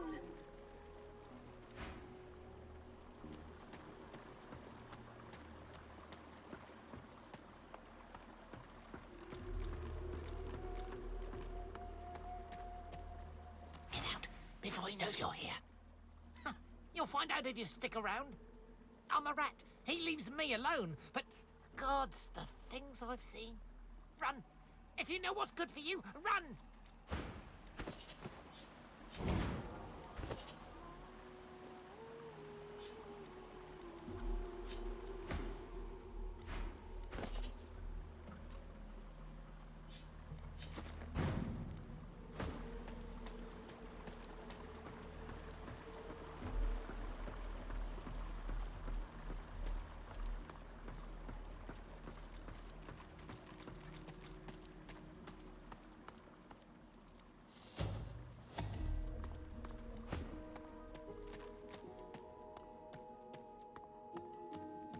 This is the poor soul we saw snatched away from the beach.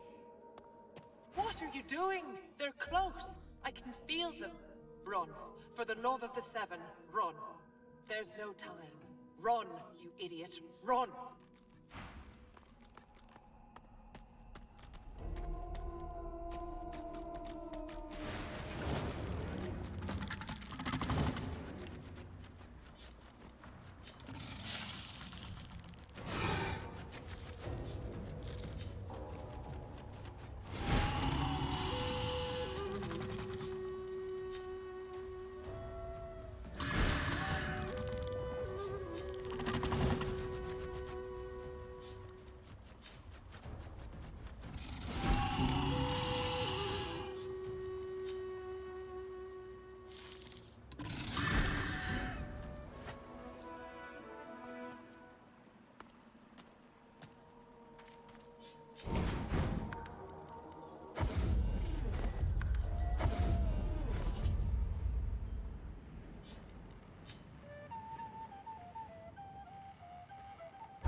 I've spotted something.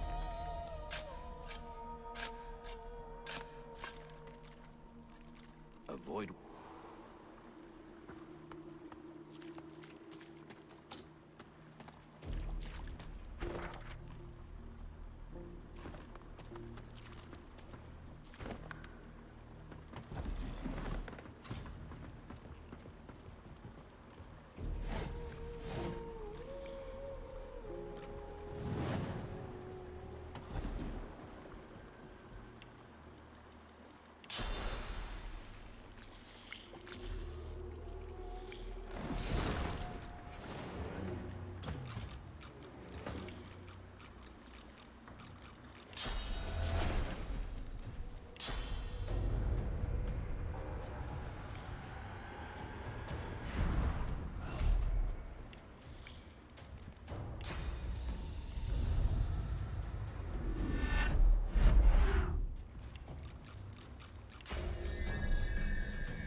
The spirit's hands are clamped firmly over her ears.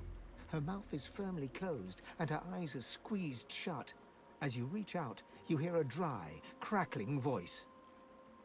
Kill the dwarves. They are not your friends. They are not your allies. They must die.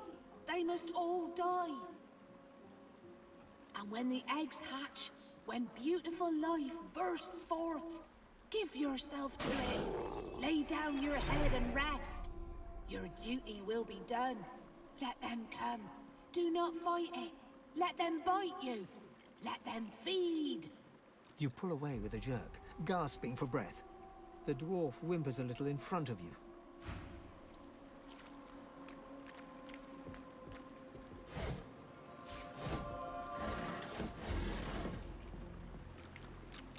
They ate me alive.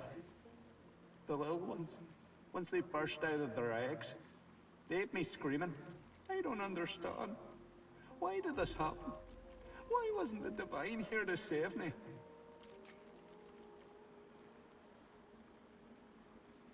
Too little, too late. I'm already dead. And Rivellon's been on its own for too long now.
The dwarf sways in front of you.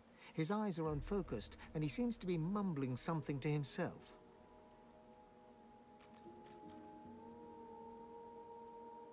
84 tankards of beer in a cave, 84 tankards of beer. Pick one up, tip back your cup, 80.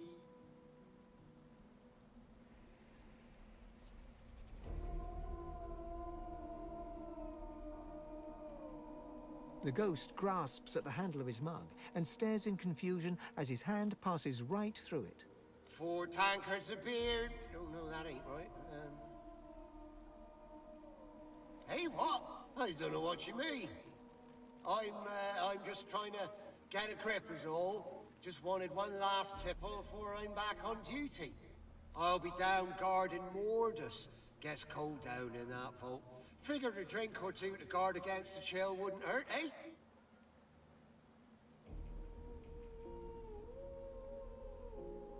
Is that fact? Well, now, that's a fine thing. The ghost tries to pick up his mug again, fumbles, and stares at it in confusion. Slippery little devil, ain't ya?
hatchlings. They ate us. Alive. They ate us. I watched them swallow bodies and then swallow souls. They fed on our flesh and our souls. I did not think they would ever be stopped. I did not think they could ever be stopped. I would have said you had lost your mind, but... She looks around the chamber, taking in the sea of cracked, broken eggs and dead Voidwoken. But perhaps there is hope.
focus!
The spirit twists and turns in front of you.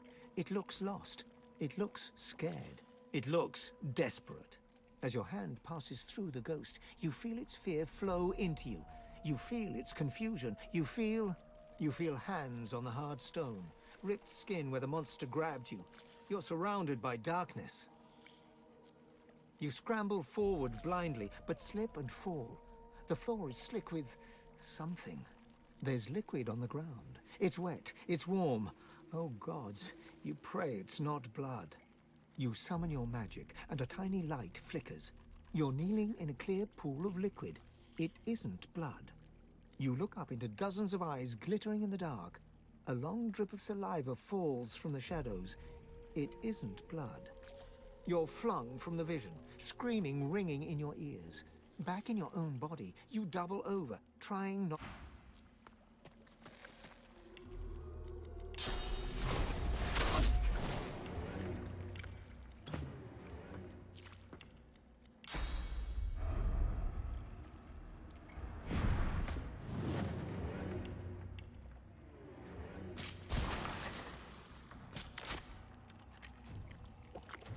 Into the dark with you.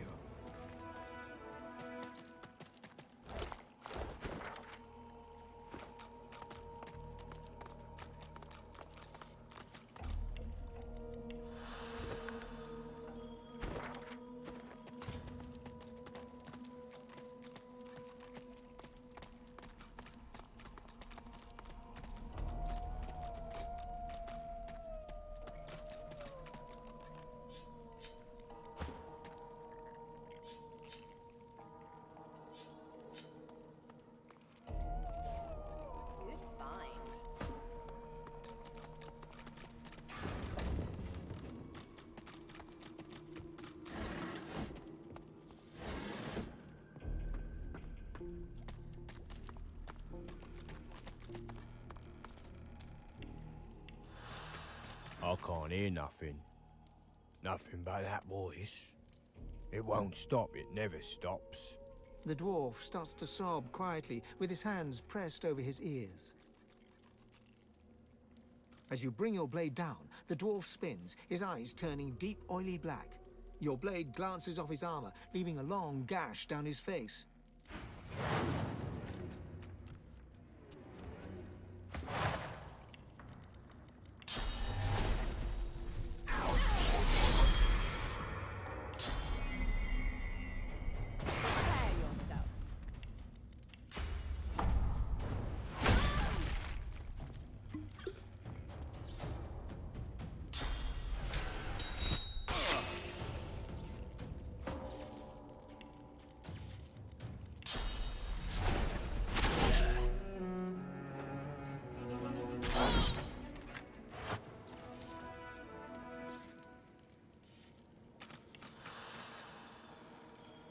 The ghost sways from side to side, the firelight flickering through the shade of what he used to be. The spirit reaches out to you. As you touch its hand, you see flashes of its past. You see a dwarf trying to sneak into a room filled with barrels, barrels covered in the marks of death. There is a distant shout, and he bolts, scrabbling for freedom.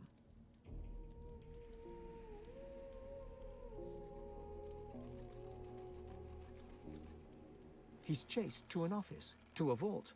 Guards are posted as he cowers inside, and you wait for word from Driftwood. But the words you hear aren't the words you expected.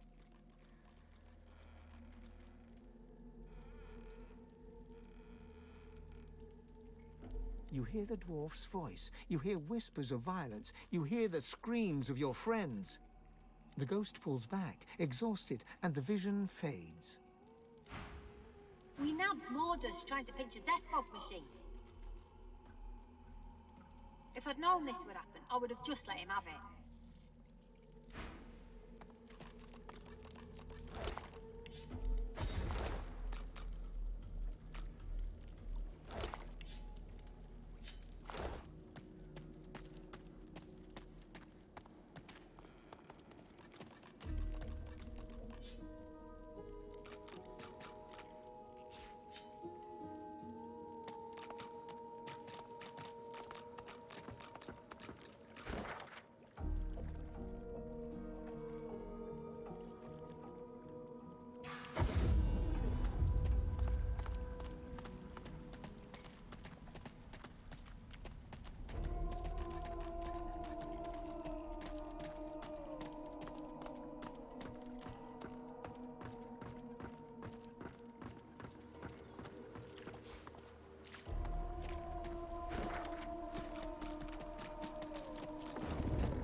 into the dark with you.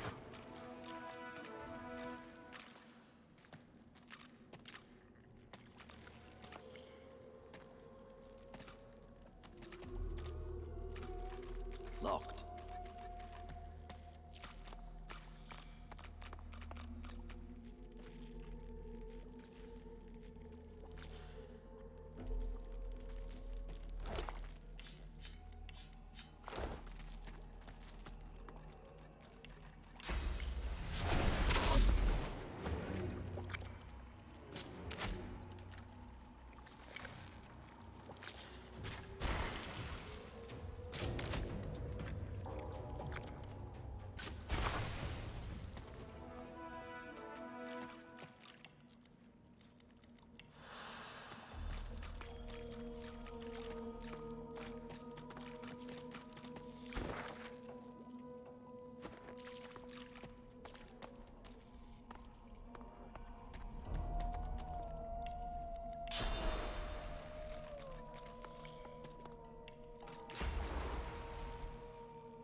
What's this?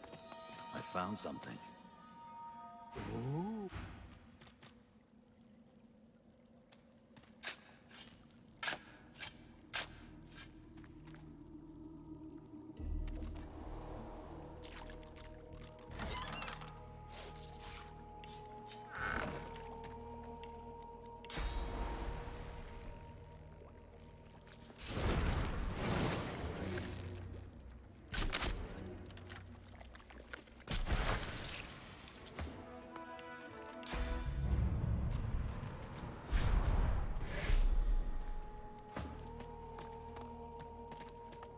What's this?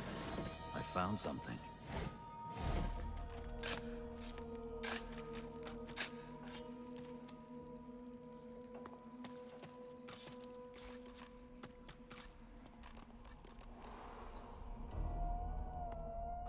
It's easy for Hannah to write. Where in the void am I supposed to find Tenebrian? Lucky find.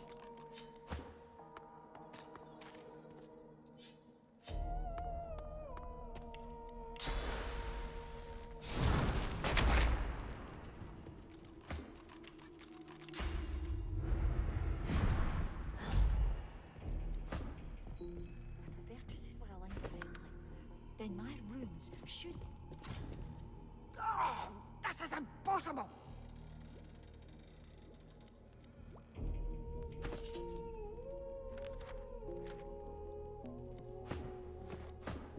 The dwarven woman hums to herself as she works with total focus and concentration.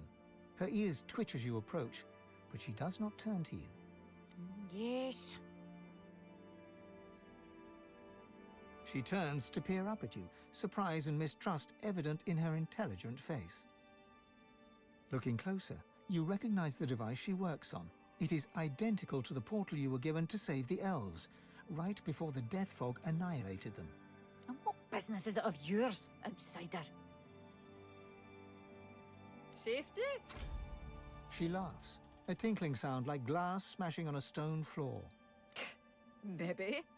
If you consider the Hall of Echoes a place of safety, you know this is a very specific kind of delivery device, right?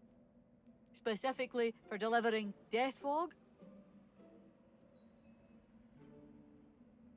Oh yeah, indeed. You remember when it was last used? Her eyes gleam with a truly unpleasant zeal.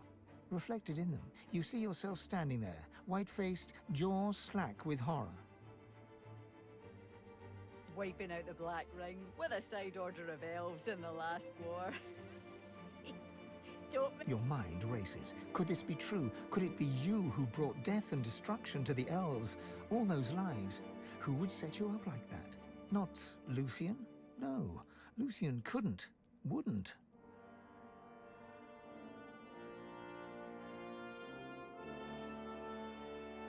We don't live in a civilized world. And we dwarves won't be living at all unless we do something. Queen Justinia understands that. To be honest, I've reached the end of my tether with what I can do here. So, if you want to harass somebody, hang on. Hannig, the original creator, should arrive here from Paradise Downs any day now.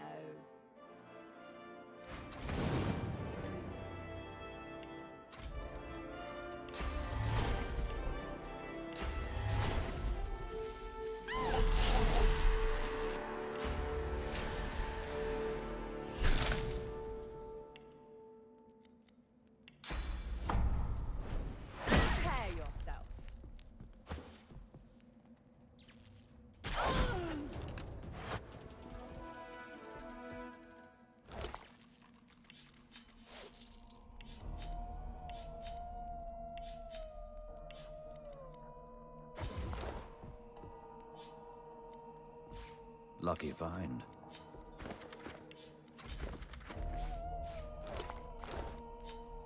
The spirit examines her hands, waving them back and forth, seemingly fascinated with the ethereal trail of source that drifts from them. My word, they were right. The mystics and clerics were all right. There is life beyond death. No, there's still so much to learn. Please, no.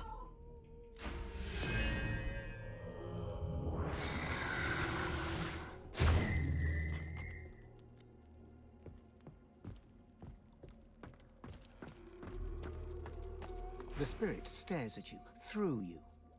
When she opens her mouth to speak, her voice seems to drift to you from far away, as if half-dreamed. Arks! The barrels are rolling all the way to Arks. And when they get there, the air will turn to screams. Dying, choking screams. It wafts on the wind.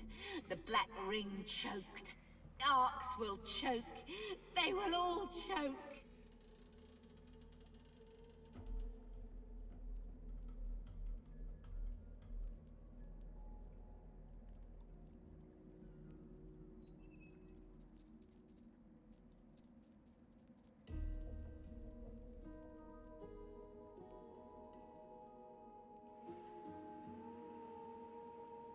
She comes back to herself for the first time. She fixes you with an impish look.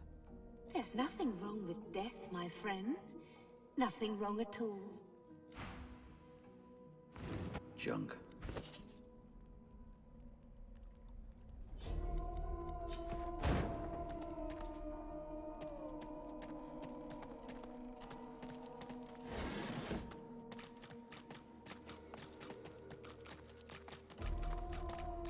The spirit floats before you. Staring, dreaming, an uncertain smile spreads across her lips, and she starts to laugh. But the laugh becomes a rictus grin of terror, and she screams.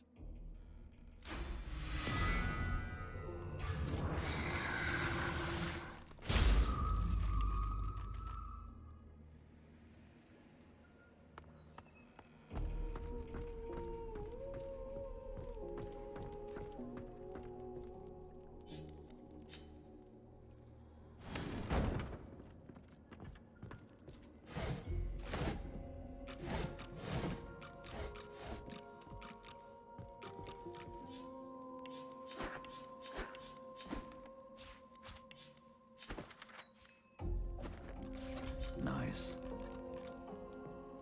The thought of Deathfog gives you pause. A weapon like that should give everyone pause. Who wakes up in the morning and thinks, today I'll invent something that'll be able to murder people by the hundreds?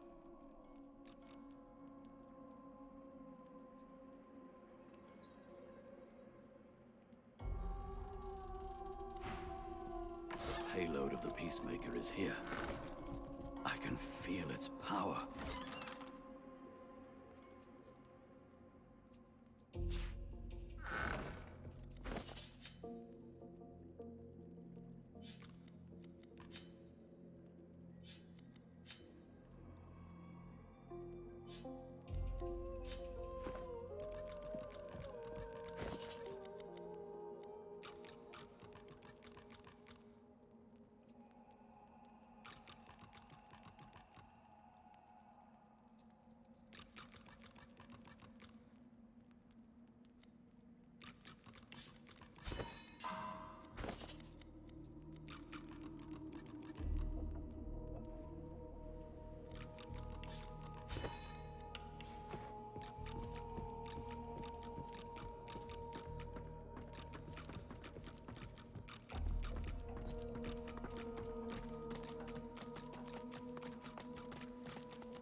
It's all well and good for you. Buying or selling? We've got to take what we can get. Keep talking, Wolf, and you'll end up eating sawdust from a cell floor.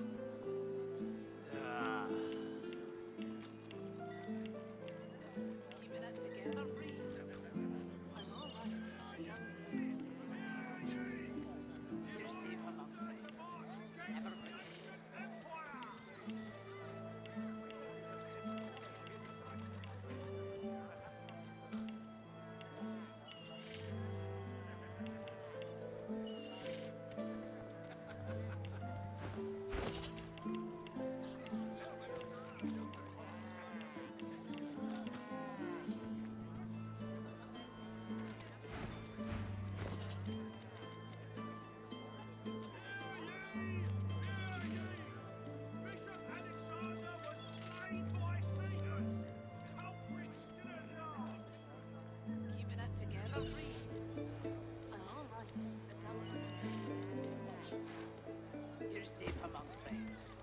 Never forget it.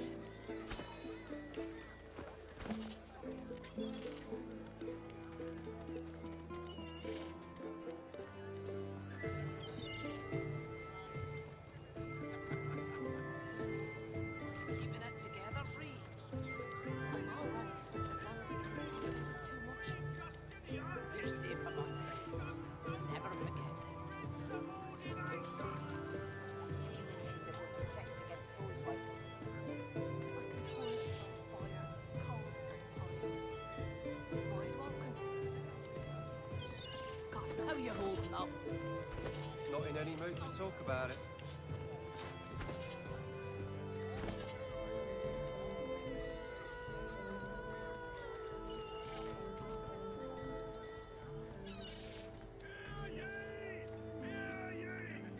Divine order to march against the ancient empire!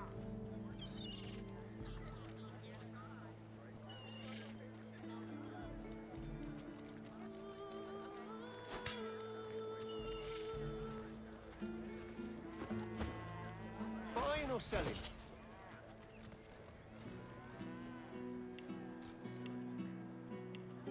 Keeping it together, Bree. I'm all right, as long as I don't think about it too much. You're safe among friends.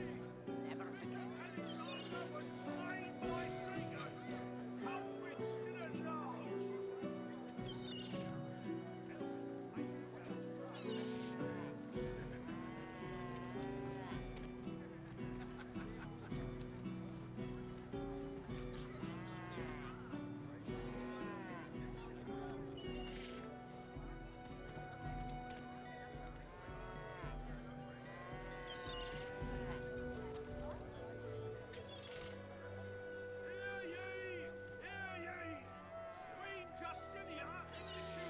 Keeping it together, Bree. I'm all right, as long as I don't think about it too much. You're safe among the ranks. Never forget it.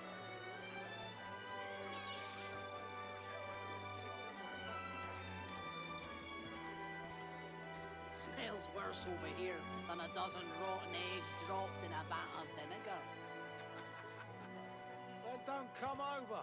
Not like you're buying anything. If I don't come visit your ton, who will? Wouldn't you like to know? Capital. Good luck to you. Keeping it together, Bree. I'm all right, as long as I don't think about it too much. You're safe among friends. Never forget it.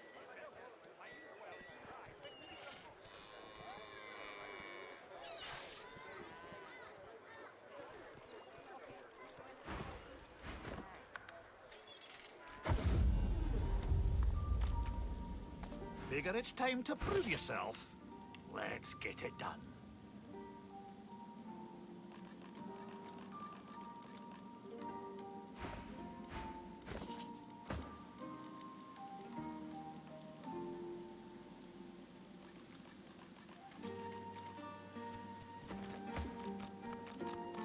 Figure it's time to prove yourself.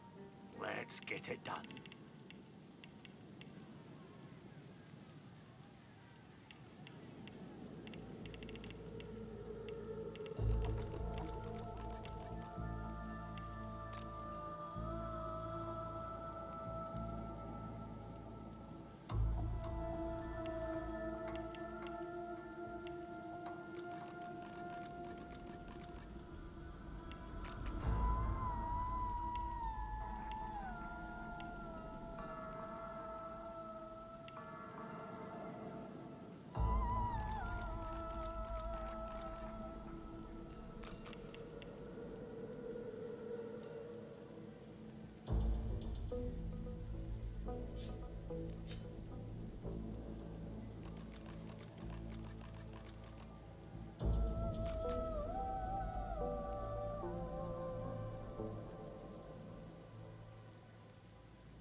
Figure it's time to prove yourself.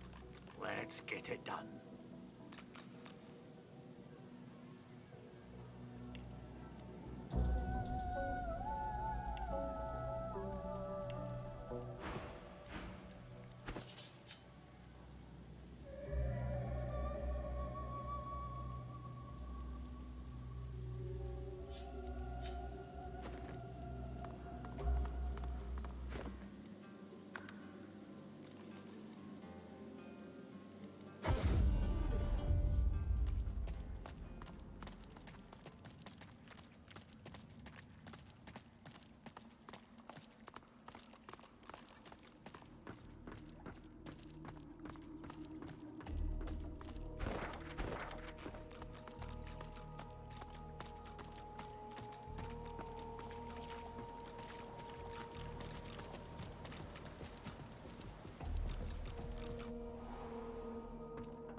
Find a way to complete the ritual. You made it all the way here, you creeping little maggots? Have you wriggled up to bow to me? Has Lohar sent you to beg forgiveness for his...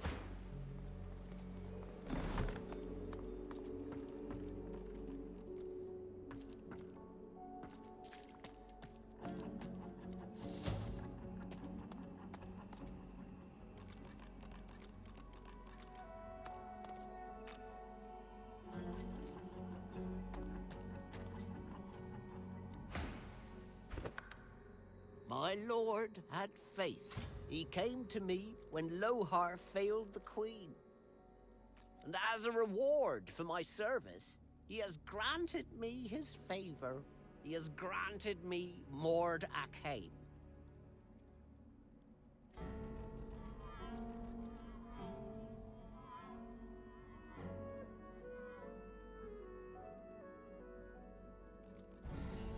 You damnable fool! The death fog is not mine to use.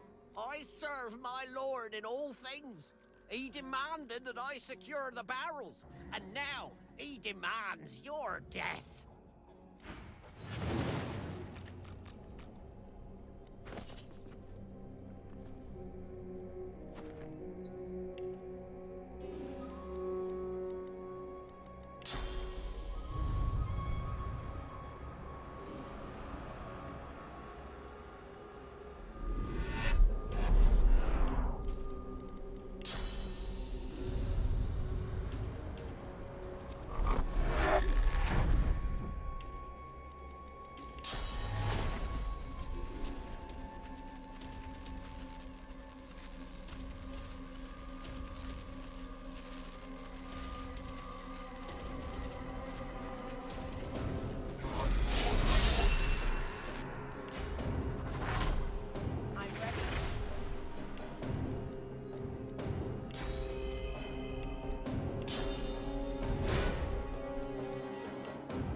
The Master Sorcerer throws up his pocked, cracked arms to defend himself as you step forward.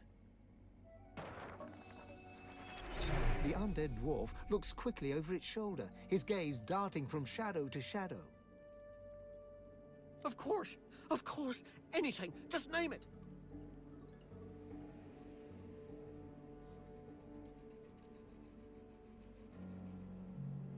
What?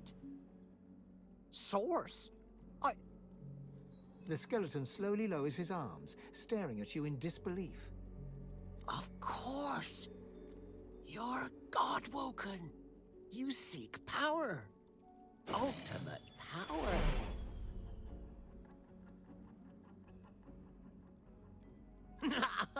And I worried we could not find common ground. Yes, God-woken, I can teach you. If you swear you won't banish me to the afterlife. Praise be. Very well, God-woken. Listen carefully. Source and void, day and night, love and hate. One is meaningless without the other. To grow your source, to achieve your potential, you must embrace the void. The grinning skeleton reaches into the folds of his robes and pulls out a small black mass. It's covered in veins and oozing pus. Here, God-woken. Take a bite.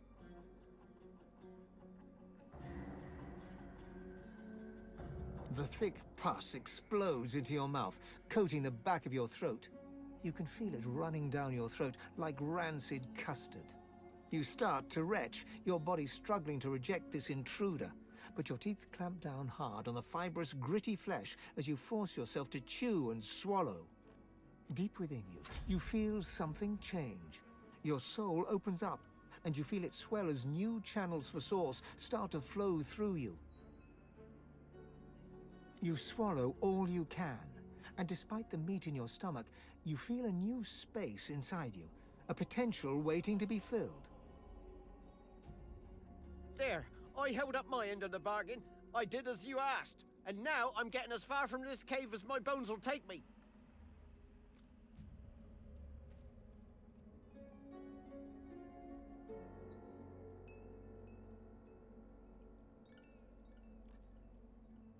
Mordus looks at you in alarm. God's graves, please be quick.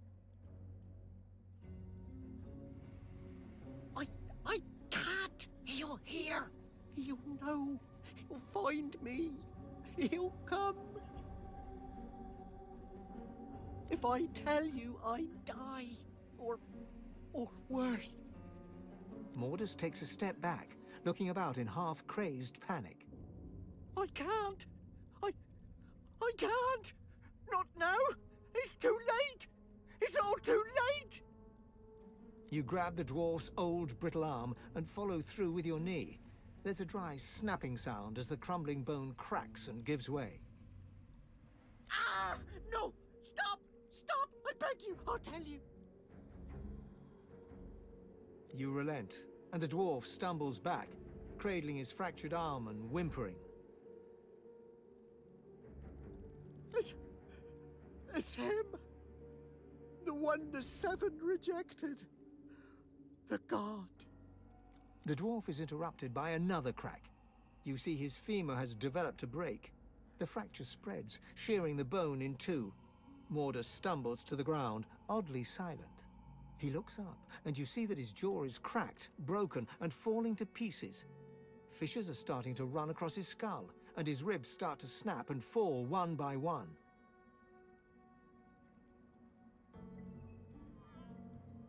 Mordus reaches out to you, his quivering hand desperately grasping for help until it snaps cleanly in half and falls to the floor.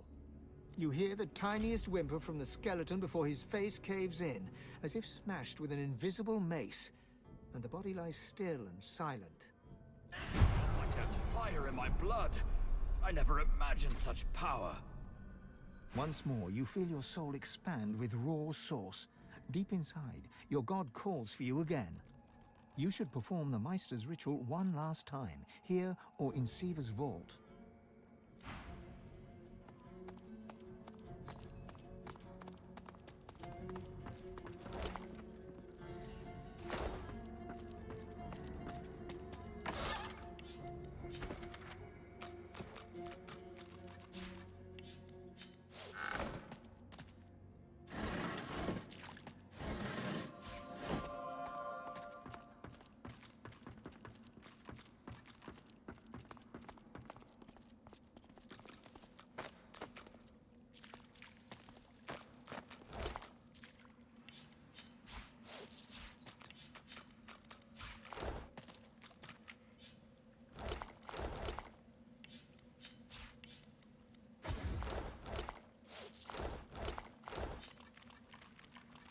ghost turns to you, her finger urgently pointing towards something unseen. Silent lips move, issuing an urgent, unheard plea.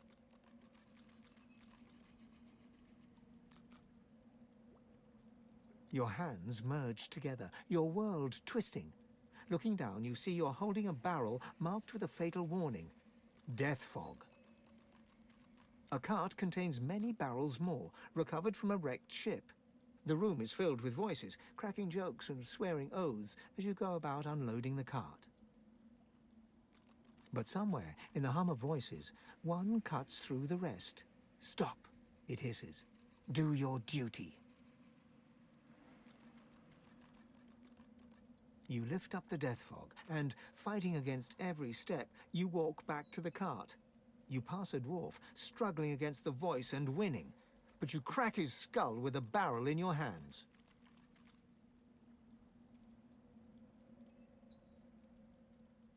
One by one, the barrels are loaded again, and the cart departs.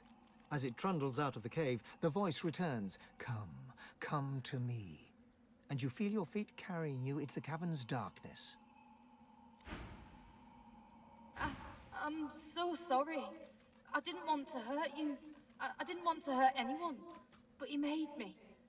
That voice, he made me. I let him out of the vault. I killed anyone that got in the way. And then I sat here as he gibbered about needing to complete his bloody Mordecai. Damn divino. Some ancient ritual, he said. It gave him the power to twist our minds, to turn us into his puppets. And when he was strong enough, it turned him into... that. He thought it was a reward, kept saying how blessed he was. What madness. The ghost stares down at his broken, twisted body, a look of glum resignation on his face. It ain't a pretty way to go. Mind you, could be a damn sight better than whatever Lohar would have done if he'd got his hands on us. Mind control or no, he'll be livid when he finds out what we did.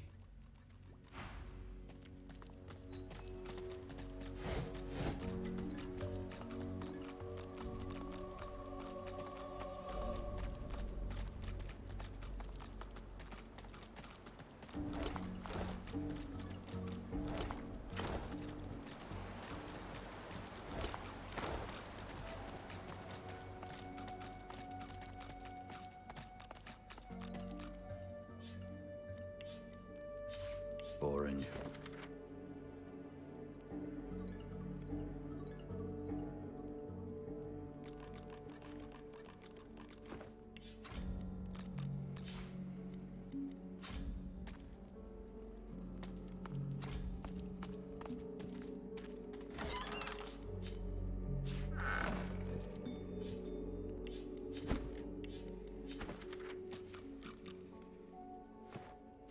Rubbish.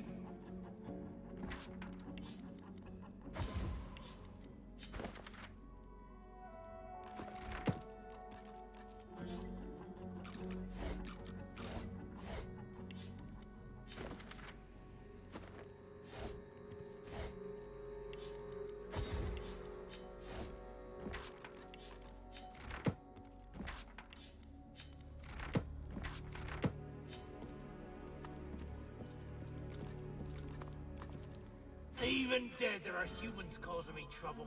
You need something? Take a hike, Longshanks. Me and your belly button ain't got nothing to talk about. What's it look like? Either they were a void-woken attack, or this is the most unfortunate dinner party you ever did see. Now shove off.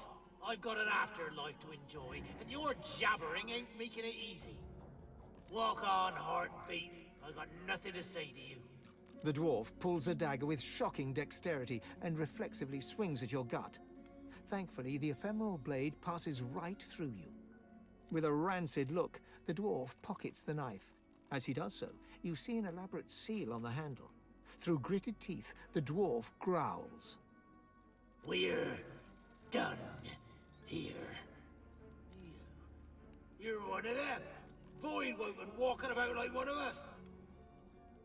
Get the hell away from me. Nope. No!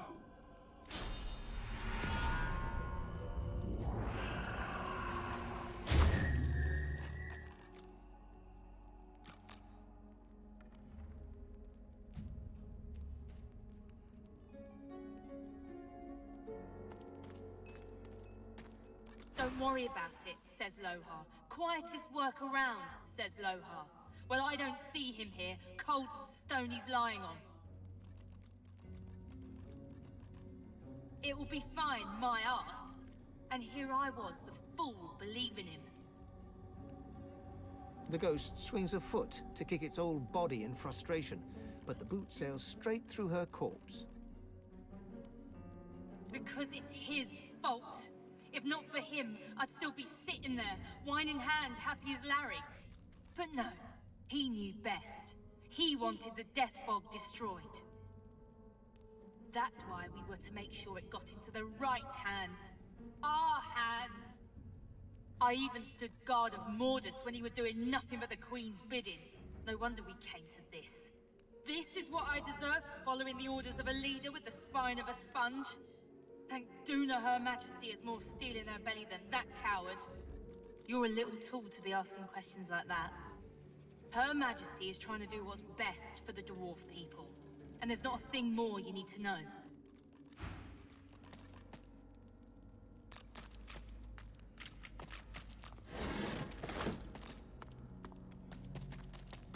The lock's melting away. Mordus turned the key into an amulet. Cunning.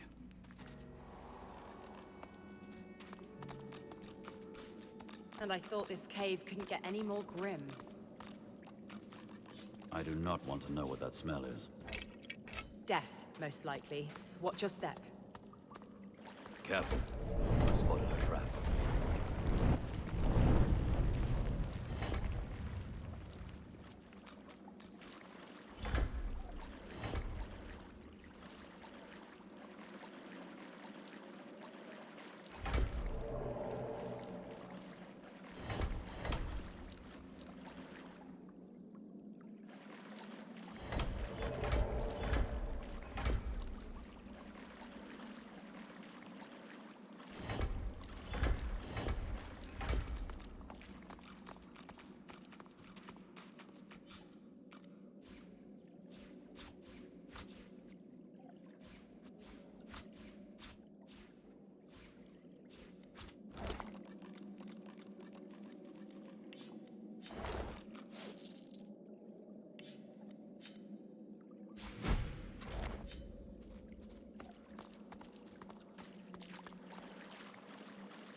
must be the wreck of the Peacemaker.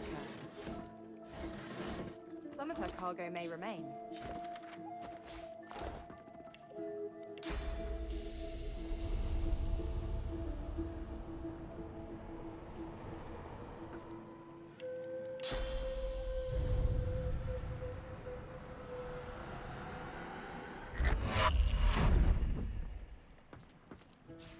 Nice.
Buying or selling?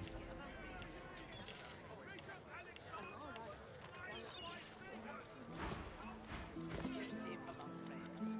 Never forget it.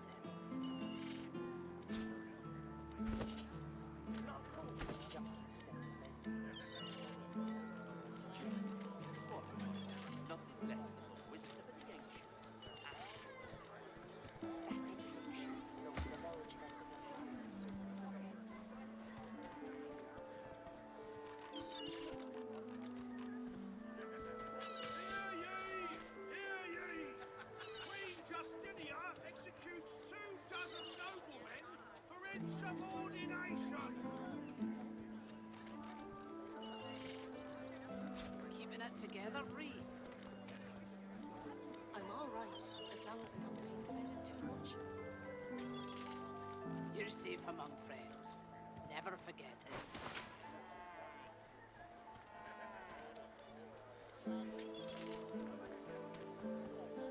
Smells worse over here than a dozen rotten eggs dropped in a vat of vinegar.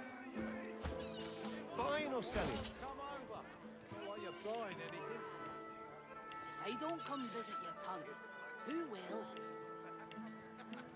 Wouldn't you like to know?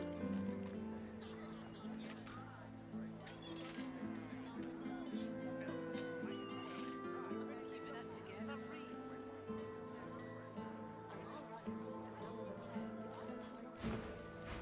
You're safe among friends. Never forget it.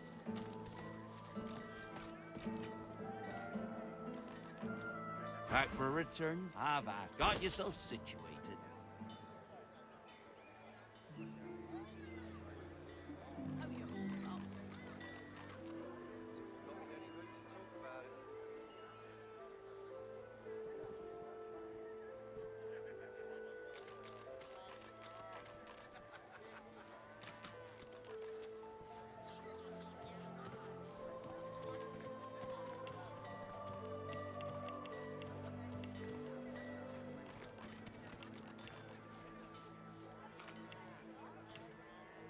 Keeping it together, Bree. I'm all right, as long as I don't think about it too much. Yep. You're safe among friends. Never forget it. Tell me, have you heard any news? Smells Nothing worse good. over here Avoid than a wiping her dozen everywhere. rotten eggs dropped in a vat of vinegar. Thank the...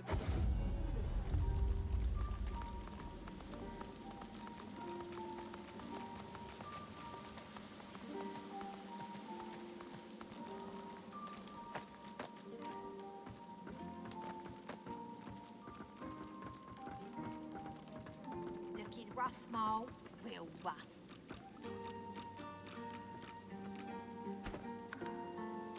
Better get out there before Mortis makes it all the way past Arks. Lohar takes the amulet and turns it over in his hand. He pockets it matter-of-factly. What did you find in the cave? Dead, more dead, and Mortis with them.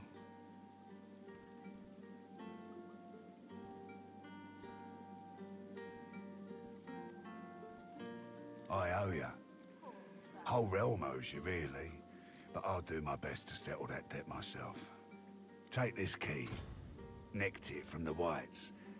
It opens a chest in the Magister Barracks, 2nd floor. Be careful getting at it. If they spot you, it'll be lights out. Should be some good stuff in there, though. Real good.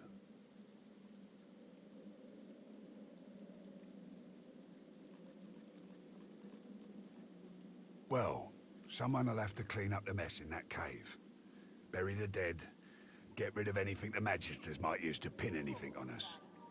But you, I imagine you'll be moving on.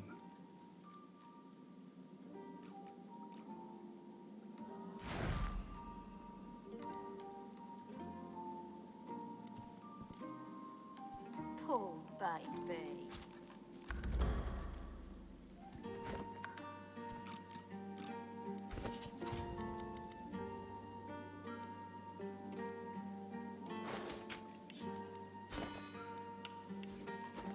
Why you gotta make us hurt ya?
I don't know you, do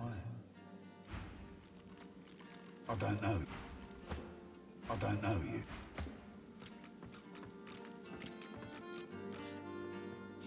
Nice.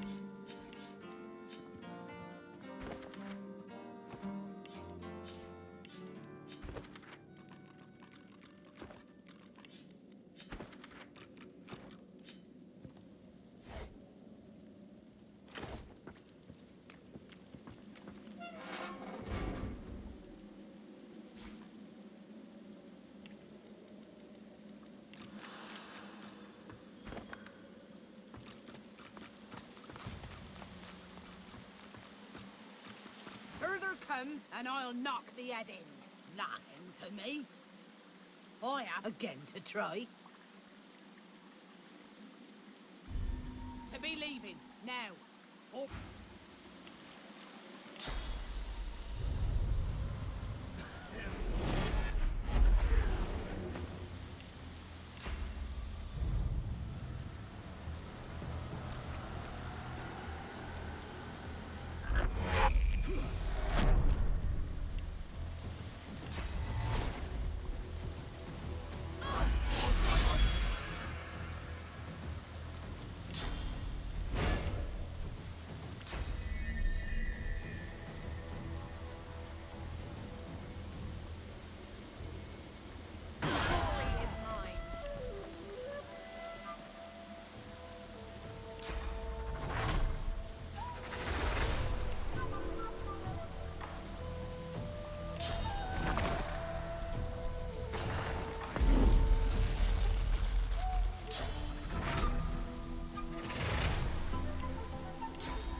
I've spotted something.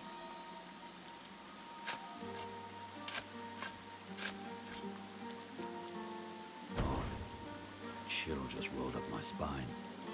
It's just that I wanted. It's just that all my things were. It's just that they took everything. It's just that it was mine. It's just that I wanted my things. My gold and my shirt. It's just that I don't know what I did wrong. It's just that we had a nice time. It's just that I got angry. It's just that I got angry and hot-headed. It's just that I called a flame. It's just that I didn't mean it. It's just that they left me here. It's just that I only wanted my things back. It's just that I didn't mean any harm. I paid fair and square. It's just that they left me here.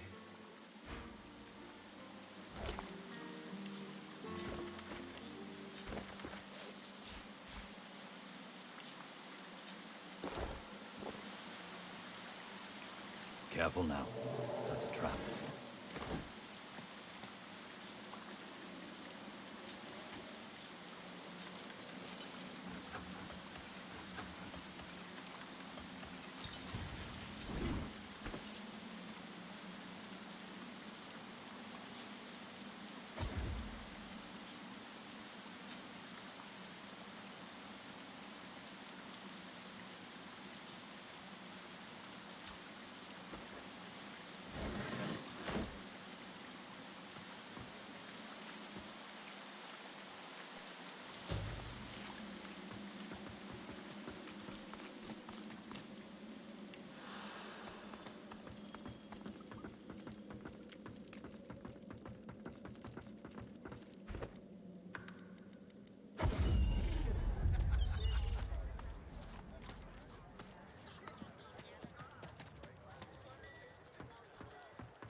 The Magister is rubbing the dirt off his robes, none the worse for wear, apparently, from the blast of magic that knocked him off his feet.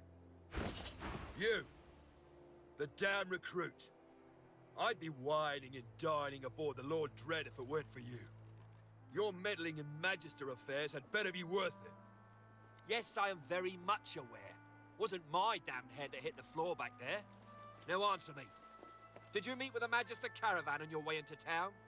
The hour's growing late and I'm beginning to worry something might have gone wrong. By the Bishop's bones, you saw it? Out with it, man. What happened? Void woken? That means Source was used. Which means some third party must have attacked first. and I've a fair idea who that might have been. Raymond, that old goat. Always suspected there's more to the Driftwood dwarves than meets the eye. Hate to admit it, but I think he may be right. Too many things have gone wrong along Reaper's Coast to attribute to bad luck. Magister ships sinking, weapons disappearing, and as you've seen, a caravan attacked and destroyed. Rumour has it the Dwarvian Queen herself is behind these acts of sabotage. That is what I want you to prove.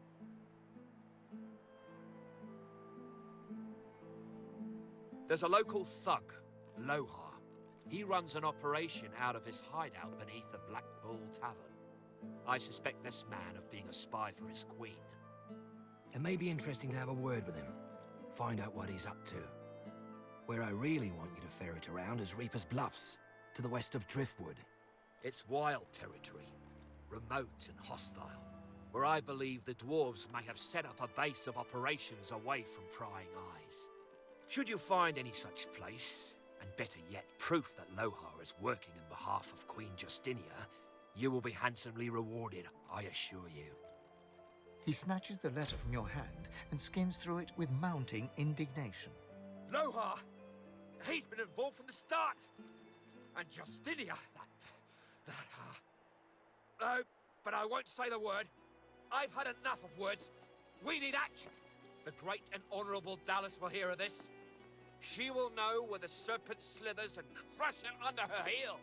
As for you, there's a little reward in order, I think. There's a chest in the barracks full of confiscated goods. Here's the key. If you see anything you like, it's yours to keep. Now all we have to do is wrap matters up. He leans in. His voice drops to a whisper. Listen.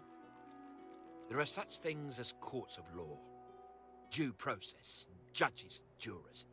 But these are all things that stand in the way of honest-to-goodness, justice. And Lohar, even the gallows are too good for that rat, let alone a cell. So how about you make certain he gets his just desserts? His head on this here table. See to it, would you? Well, well, well. I'd recognize that ugly mug anywhere.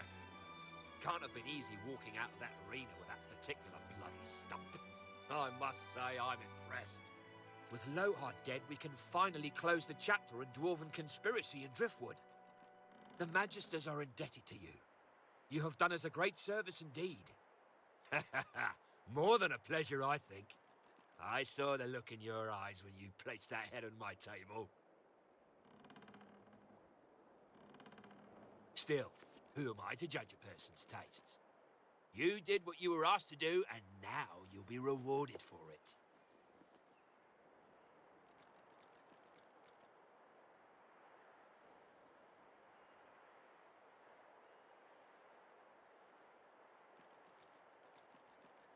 I trust you'll find the compensation for your troubles adequate.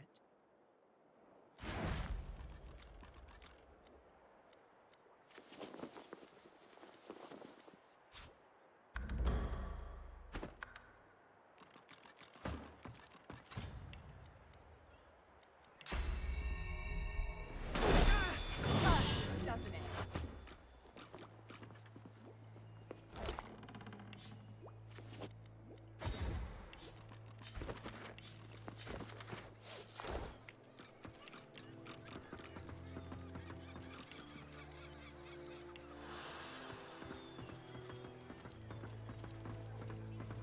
There's a lot of coal for the junk you sell, then.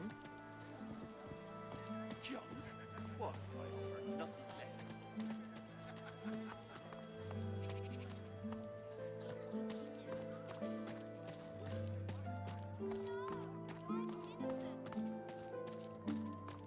Get her, Dallas. Get that sorcerer.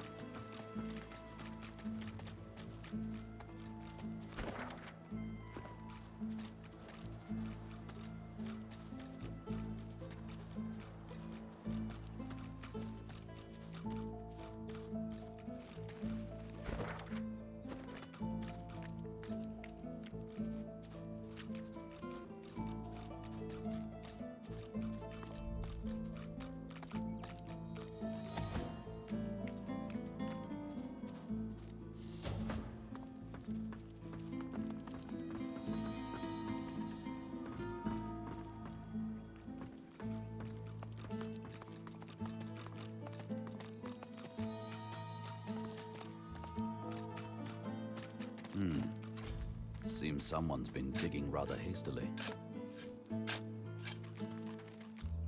Something isn't right here. Puss-crusted rat! Cack-sniffing whelp! Where you hiding, Daddy's boy? Where you hiding? The spirit notices his eviscerated corpse, caked in dirt and laced with maggots, and lets out a spine-curling howl.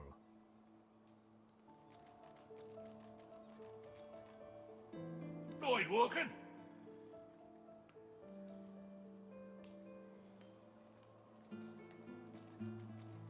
Voidwalken did not eat of my flesh. Voidwalken did not betray me. It were him. My boy, my Garvin. I want his head in my hands. I want his head in the dirt, sticky with worms, picked at the bones by buzzards. Bring it to me! Bring it to me! Head of the dog, Garvin! Garvin! Spoiled that green milk, like a stinking egg. His hands were bigger than his head. He wanted and wanted, but didn't know enough. Never enough. He'll got the business, same as he did me. Rat, pig, dog.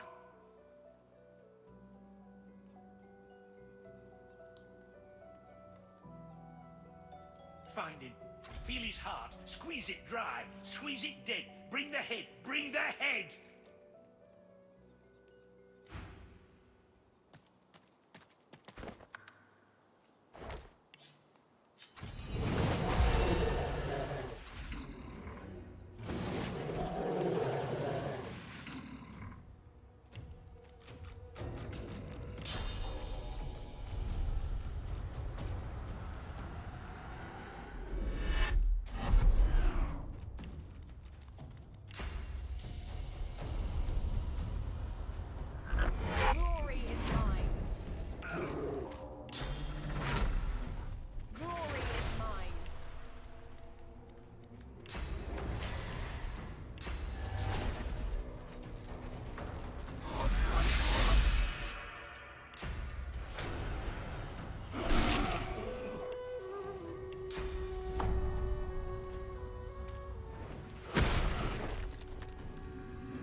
Killed by sorcerers, a most vile incident. A valiant warrior against the void. Get you something, friend. Taken too early into all destroyed. The path thus ended, the conclusion of a noble bloodline. Who shall rise? What now? Got a kitchen and a bar to run. Bloody wicked. Somebody should have... Seeking signs. You're a comrade of the brave soul who's to retrieve my supplies, isn't that right? So, what's the word? Oh, my sweet, how I've missed you. Oh, how sweet it is to have you in my arms once more, safe and sound, right where you belong. As for you, my very handy friend, we have a score to settle, haven't we? Here, your reward. Don't spend it all in one place. Now, if you'll excuse us... A valiant warrior against the warrior. Stew is good, if you're thinking of eating. The path thus ended, the conclusion of a noble bloodline. Who shall rise? Who gains the title? Ah, hello, my friend. I'm so relieved now that my precious cargo's been returned to me. So very, very relieved. Always. I haven't forgotten what I've heard about the chef's mastery of the pot and cleaver. I'm simply waiting to have it proven to me. It smells truly divine and different somehow. Perhaps a special mixture from the house? Garvin tastes the stew, then begins spooning it into his mouth. He sighs with pleasure. His eyes go wide. Oh, no. Oh, no. No. No. Something isn't right. I need to... go! Move! I don't feel so well. Oh, my stomach.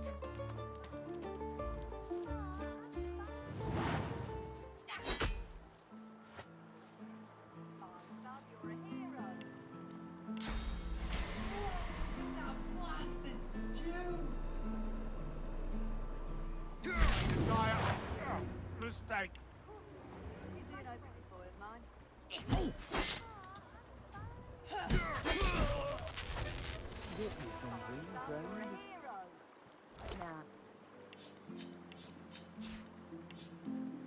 Why the devil is this all out in the open? No can do to dig. You're not leaving my side for a while, I guess.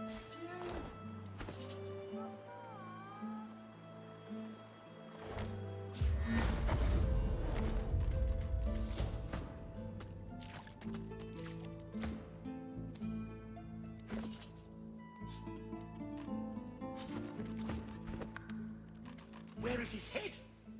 Where is his heart? Speak! Dead. Rot take him. Buzzards use him for a latrine. His head. I want to look into his eyes. My boy.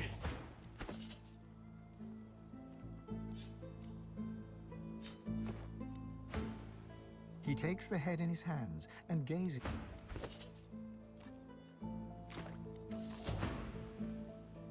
May maggots bugger you for all time, my dear boy. You. Get that map of yours on hand. I've got a little something for you. Garvin took nearly everything from me, but not nearly enough. I'll show you where to look. I feel the pull of the hall. It's my time at last. Gods, I hope I'll meet my boy again. Maybe I'll get to look him in the eye when I take his head from him again and again and again.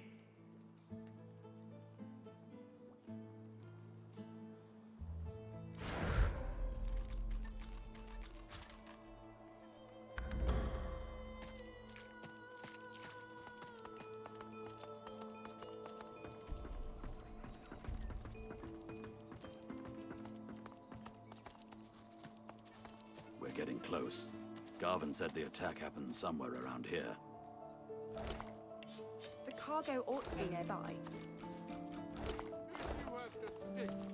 Why not dig back? The enormous, unusually red troll looms over you with his fists clenched threateningly.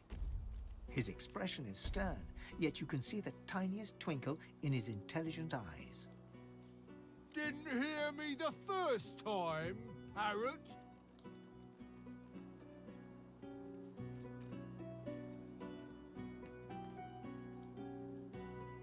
He smiles a jagged and magnanimous grin. Each pitchfork-pointed tooth seems to threaten you individually. We'll see. You want to cross my bridge?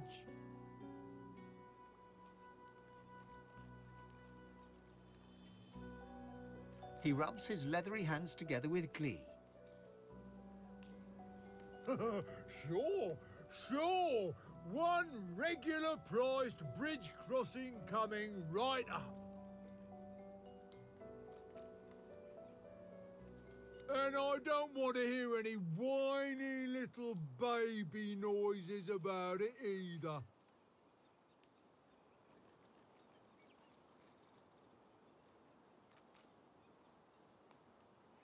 His eyes narrow to glinting slits, and a deep laugh shakes his whole frame.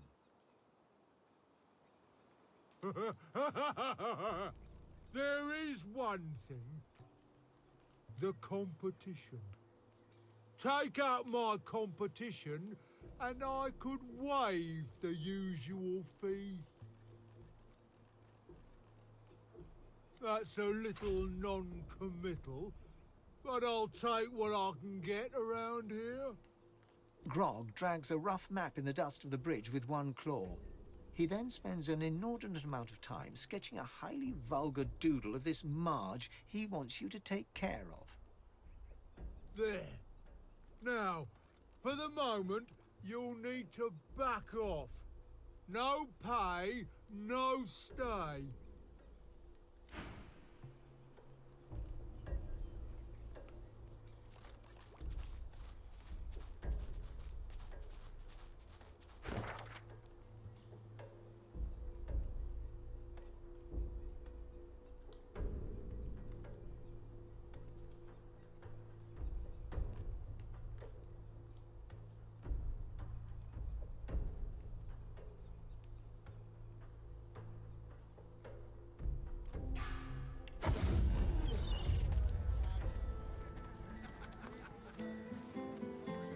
Buying or selling?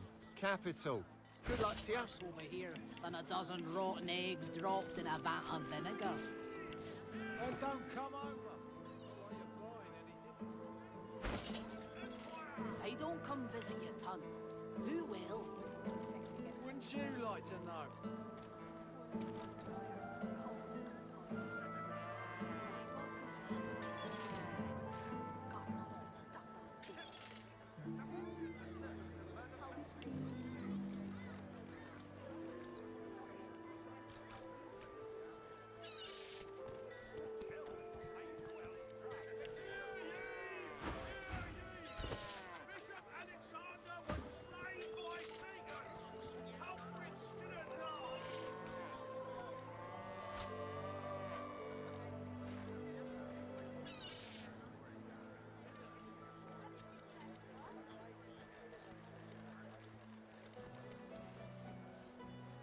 Keeping it together, Bree? I'm all right, as long as I don't think about it too much. You're safe among friends. Never forget it.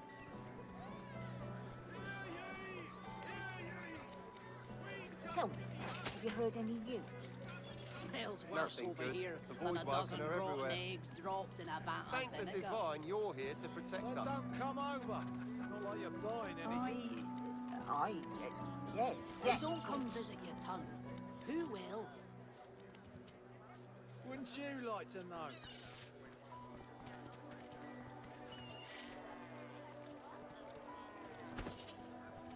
Keeping it together, Bree?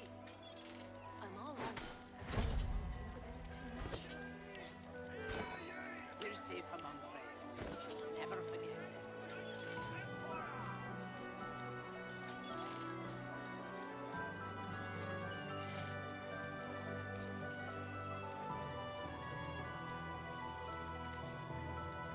How you holding up? Not in any mood to talk about it. Buying or selling?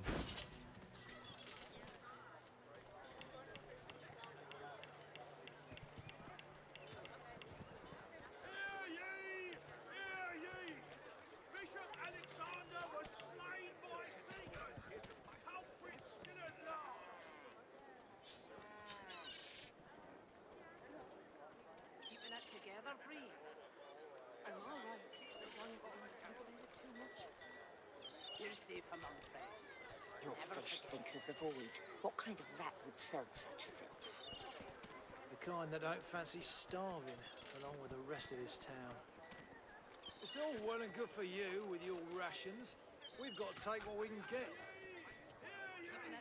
keep talking, dwarf, and you'll end up eating sawdust from a cell floor. You're safe among friends. Never forget it.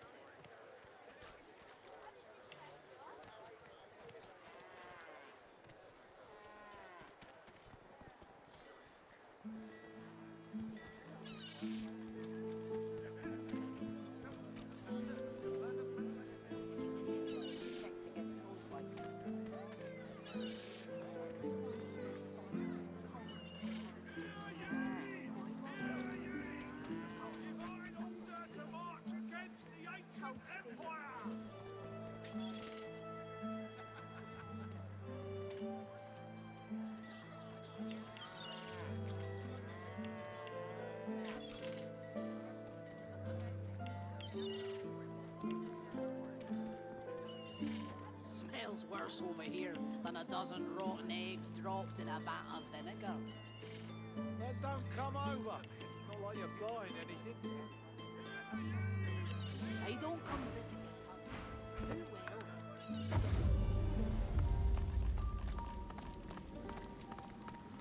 Figure it's time to prove yourself.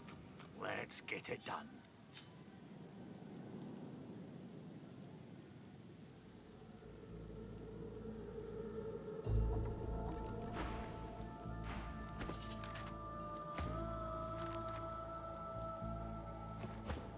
Figure it's time to prove yourself.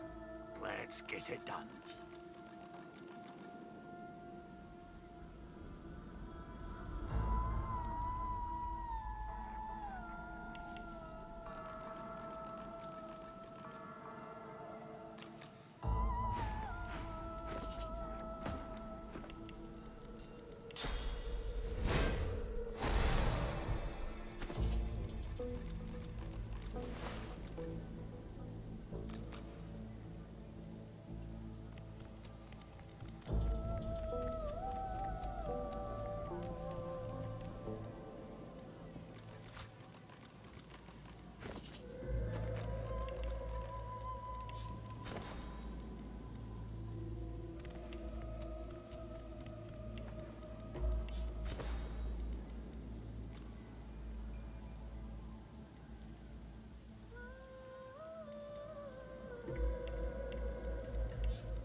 Figure it's time to prove yourself. Let's get it done.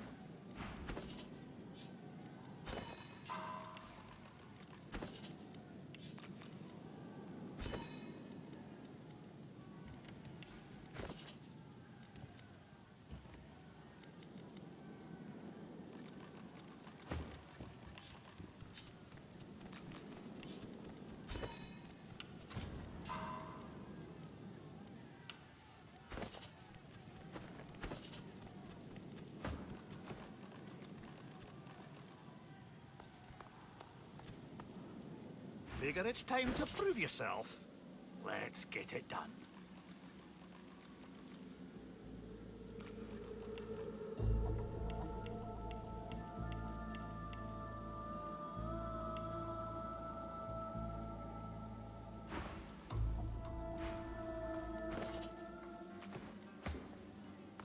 Figure it's time to prove yourself. Let's get it done.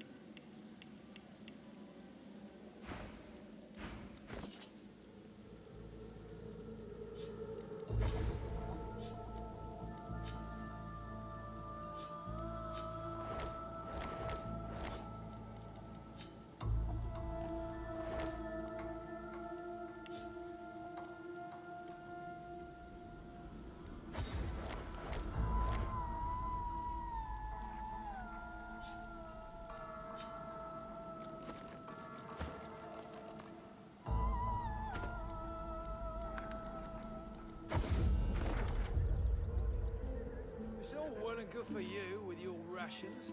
We've got to take what we can get. How you holding up? Keep talking, Dwarf, and you Not let in that any wicked mood to sword talk off about it. yourself, Floor. Ah.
Lucky find.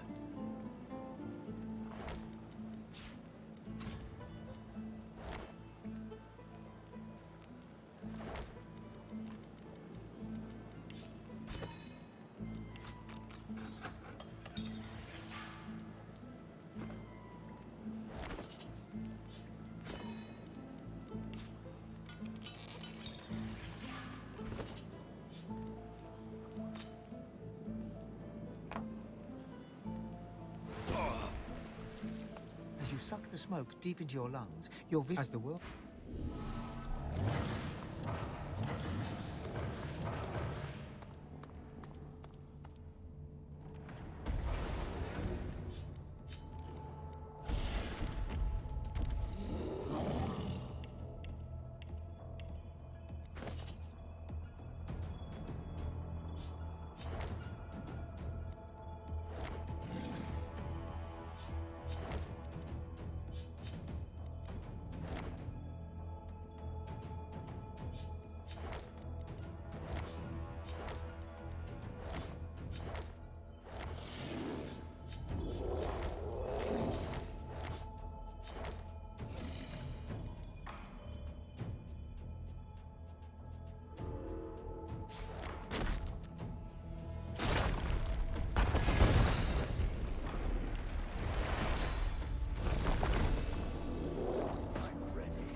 Ifan, you've come not a moment too soon. It's here. Even here. We must hurry now. We must race toward the well with all the determination of the eagle diving for its prey. Your prey lies on a far-off shore, at the heart of the Nameless Isle. It is a place no one can reach unless their soul becomes their compass. He places a hand over your heart, and you suddenly feel it. An unmistakable pull in a new and distant direction. The battle for divinity is about to begin in earnest. The other gods and their chosen will try to outflank us, just like we must outflank them. But I will be with you. I will guide you, stand by you. I will watch as you drink from the wellspring, and as its source surges into you. The void will be overcome, and you will be the god of gods. The end is nigh. Don't fail us now.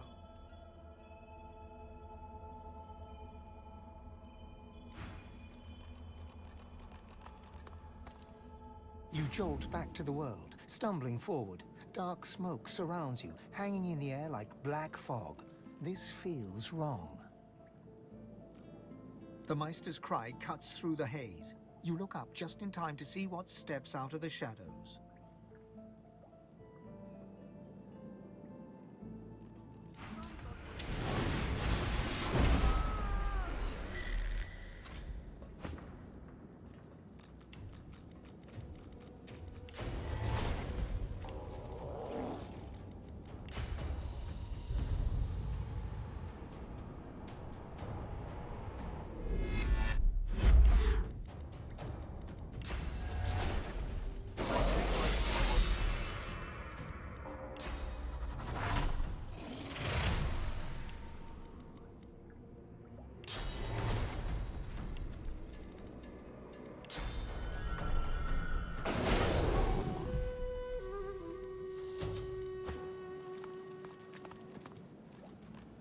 Your god told you there can be only one. He said you'll eventually need to turn on each other. Like I'd ever listen to some spook at the peril of my friends. Not in this lifetime.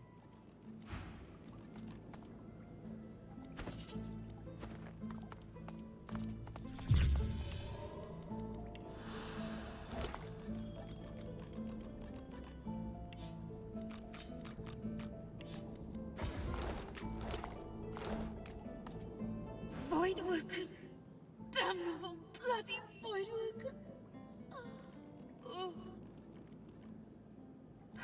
Well, that's that.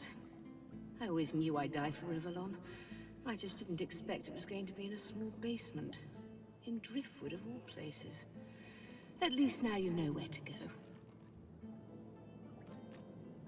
Excellent. Although, do be wary of her. My death may change things for her. She is immensely powerful, and she is on our side. But she will not be pleased about, well, my parting. She may ask you to honor an old bargain that I had struck with her. Do not accept. Her business is with me, and me alone. She glances at her body once more, a grim look on her face. You need to go, Godwoken. But I have one last request. My last wish, as it were. I want a statue. Something modest. A simple piece of marble and gold on the steps of the cathedral, glaring out over arcs. Meister Siever's shoulders slump, a tired, melancholic grin on her muzzle. I would have liked to see that city again. Just once more. Give them hell, Godwoken.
The turtle looks up at you, slowly.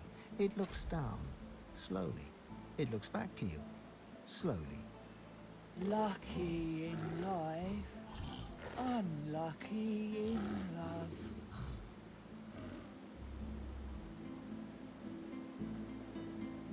She lets loose a long sigh. She inhales. She sighs again.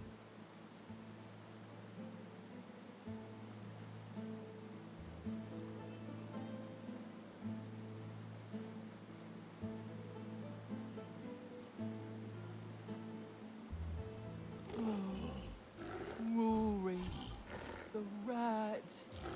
He's just over there. Don't blink, or he'll flit right past. Like a rat. He's Grace. I'm Gruel. I'm too slow to give him smooches. And he's so smoochable. If only I could keep up. I could groan sweet things in his little ears. I could tell him I love him. I could share my beats. I like beats.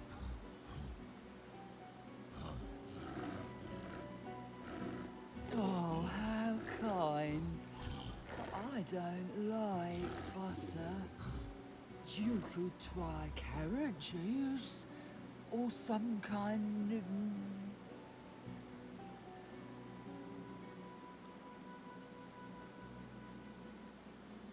nectar? Do rats like nectar? Maybe cheese juice. Is there such a thing as cheese juice? Oh, that's too bad. Because then you could cheese juice her up. She grins at her own joke. It takes a good minute for her mouth to reach a full smile.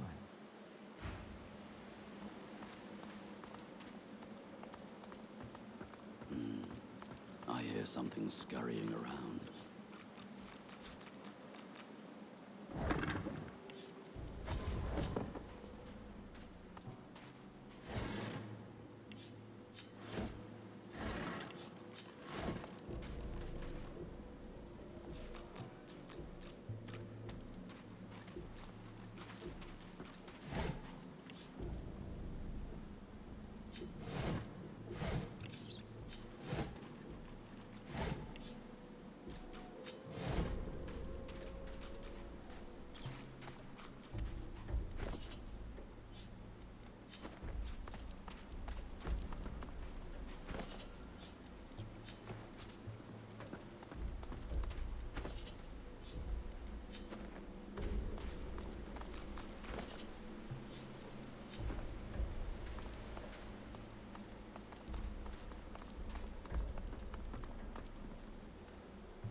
Nice to finally come out of my shell.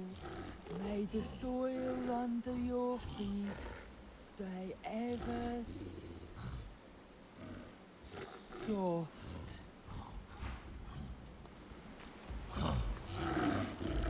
Love is love is love.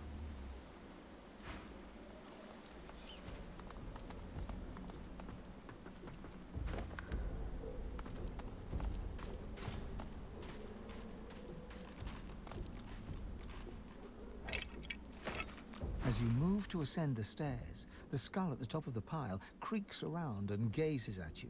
Well, it seems to be gazing, but there are certainly no eyeballs in those barren sockets. Why do you lurk in my cellar? Tell me now, and tell me true, or face the consequences.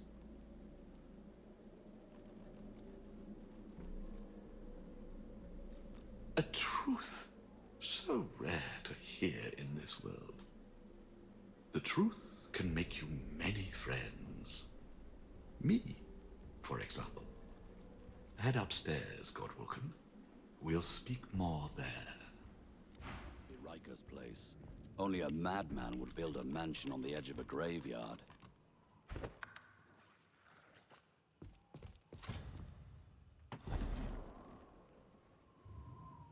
The stag trophy stares outward with dull glass eyes, inscrutable and a little disquieting. A faint breath of chill air brushes the back of your neck. The gentle scrape of a sound, a foot or a hoof, dragging across a floorboard perhaps. The ghostly stag inclines its antlered head towards you. For what prize would a foolish poacher discard his life? The answer lies at a halo of wildflowers. Seek it out, and heed the wisdom the poacher would not.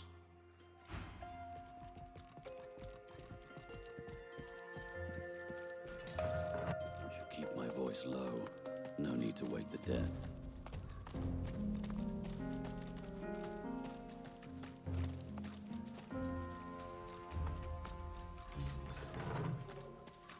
Look who's come to join the party.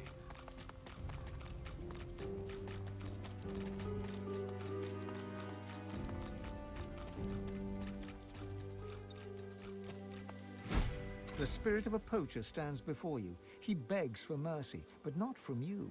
He has no eyes for you. Please, Master Riker, it was a mistake. I'd never have killed that deer, not if I knew who it belonged to. I've spotted something.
Oh, but you do get around, don't you?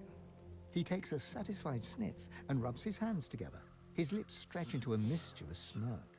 When it comes to graveyards, I'm a kid in a candy shop. All sorts of goodies and gewgaws for the taking. And a bit of rousing conversation. If you know what to dig, that is. Well, It's not just decomposing flesh and bone dust underfoot, you know. Why, the very essence of decay flavors many an essential oil and tincture. I'd expect a Godwoken to understand. Pity. He presses a forefinger against his chin and hums. You understand enough, and there is something my heart, such as it is set on.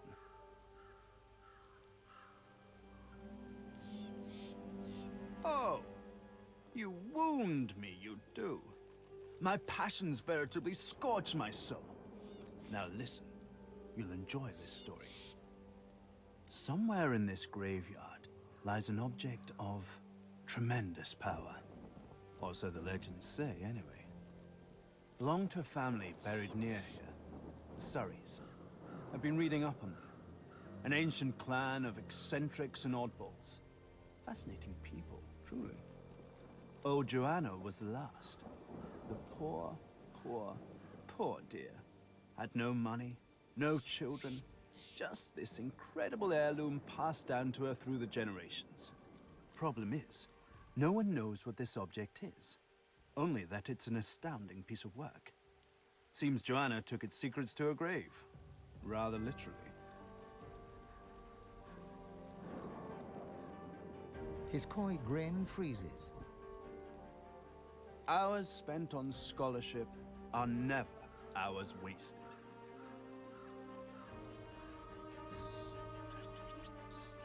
Tarquin sighs, and his lips unfreeze. For a moment, he looks almost modest. It pains me to say, but you've talents in the adventuring department that I do not. And this heirloom could prove valuable for both of us.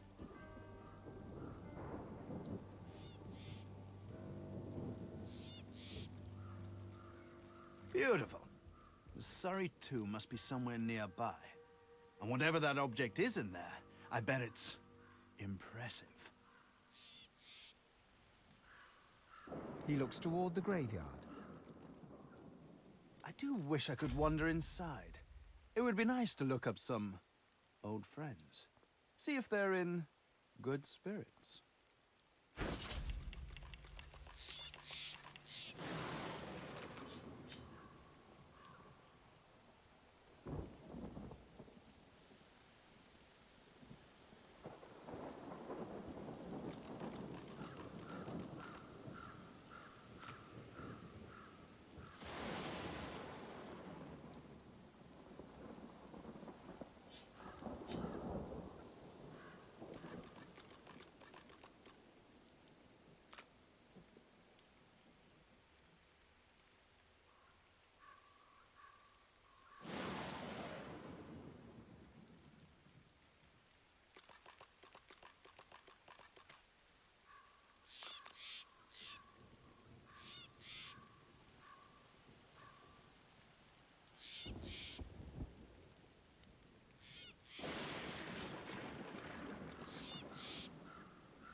It's a...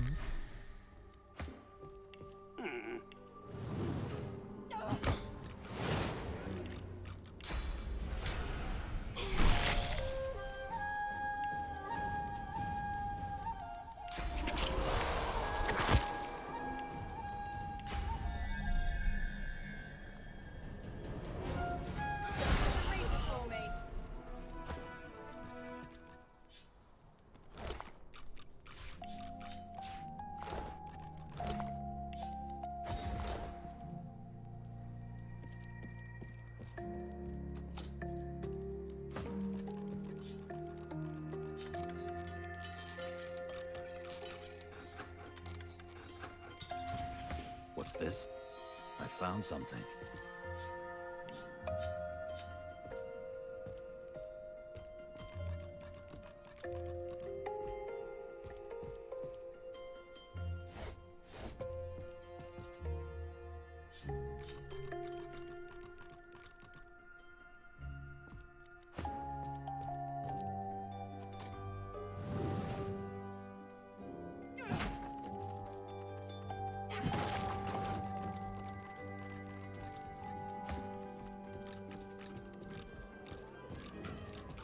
If you think the Master loves you more than he loves me, then, Dot, you're a bigger idiot than you look. Master's the master. Master knows the dog is better than the cat. Master says good dog. Does Master say good cat? No. No, Master does not. See? The cat gives the dog a long, languid look of carefully disguised contempt. Then she sighs and turns to you. Settle an argument for us. Dog's body here thinks that because the Master is grateful for his, meaning the dog's, mindless devotion, he loves his dog more than he loves his cat. I, on the other hand, know full well that it's the Master's admiration for my general bearing, demeanour and intrinsic greatness what is most indicative of a state of actual love. He near worships me, he does. Master loves his dog. Master thinks his cat is cool, not the same thing. You're a moron. No, I'm not. I'm black-brown. See what I'm dealing with? Come on, settle the argument. Tell him he's wrong. There you go, Dot. Listen to the nice fellow. I don't get it.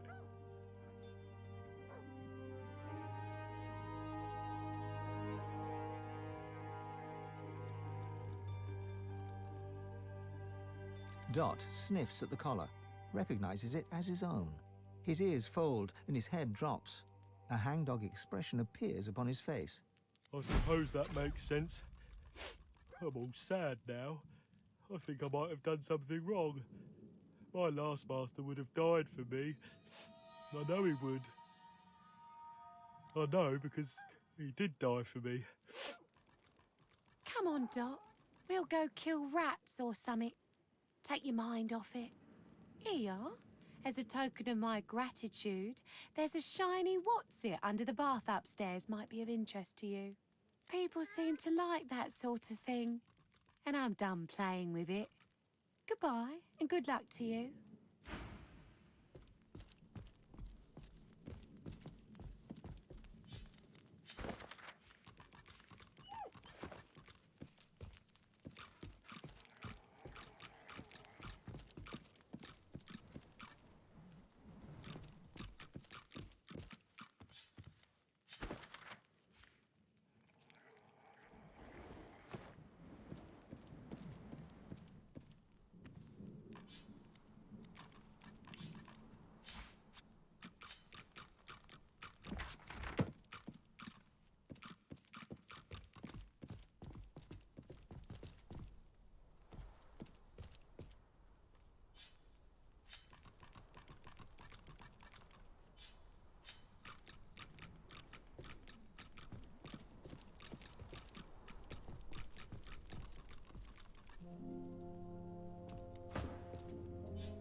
The spider spindles right up to you, her long, long legs tickling the sandy floor. A malevolent intelligence gleams forth from 8 beady eyes. She opens her mouth, hissing at you. Don't you know, my little pepper pot, that it's ever such bad manners to enter a queen's boudoir without permission? But what's this? Something familiar beats within your heart? A venom promise, a gift from one of my kind. She shuffles her enormous body closer, looming over you until you are enveloped under her shadow.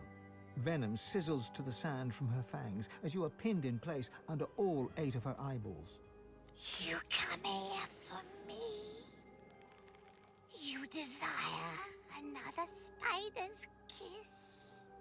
Her eyes glisten and her distended abdomen jiggles and shakes. Is she laughing at you? How adorable! But I'm not interested in you like that. I've already got plenty of babies. So you are still prey, but of a different kind. I hunger, and I hear my princelings blubbering in their loving cocoons. Time for us to feast.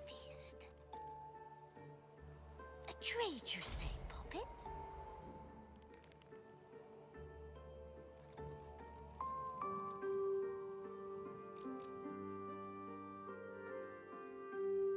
Let Mama see what you have to offer.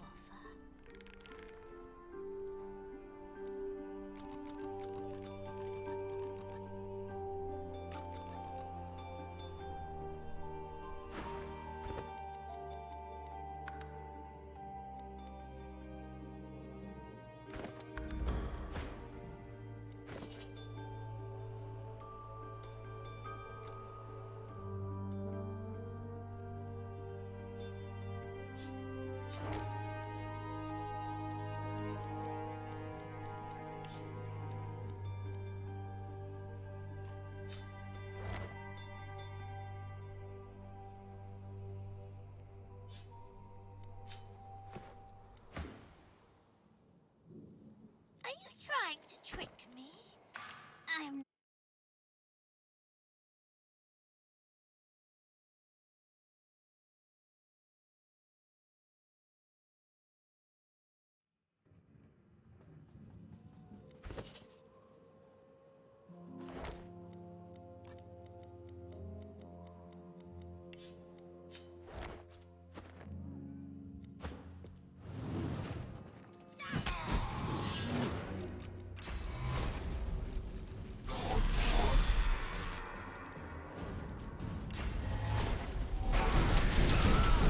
The Reaper for me.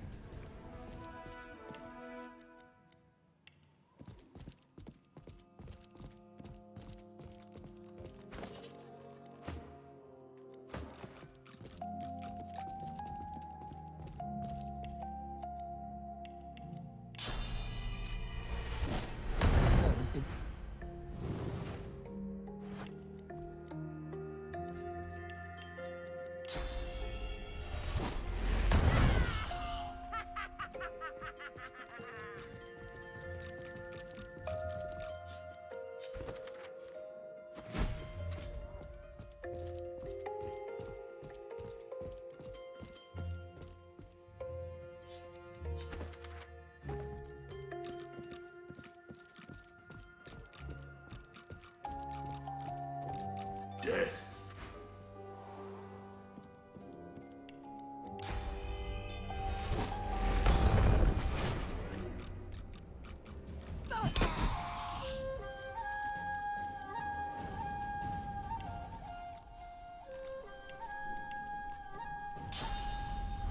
I'm ready.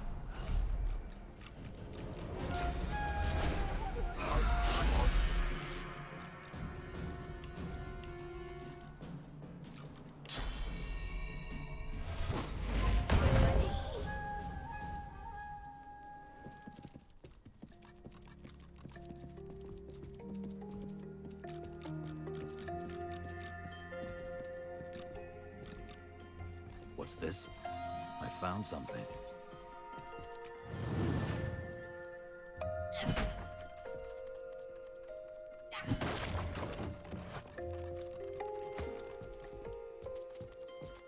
If you think the Master. The cat. settle dog's eye, Master. you're a... No, I'm not. See what I'm dealing with? There you go. I don't get it. Dot. Oh no. Come on, people.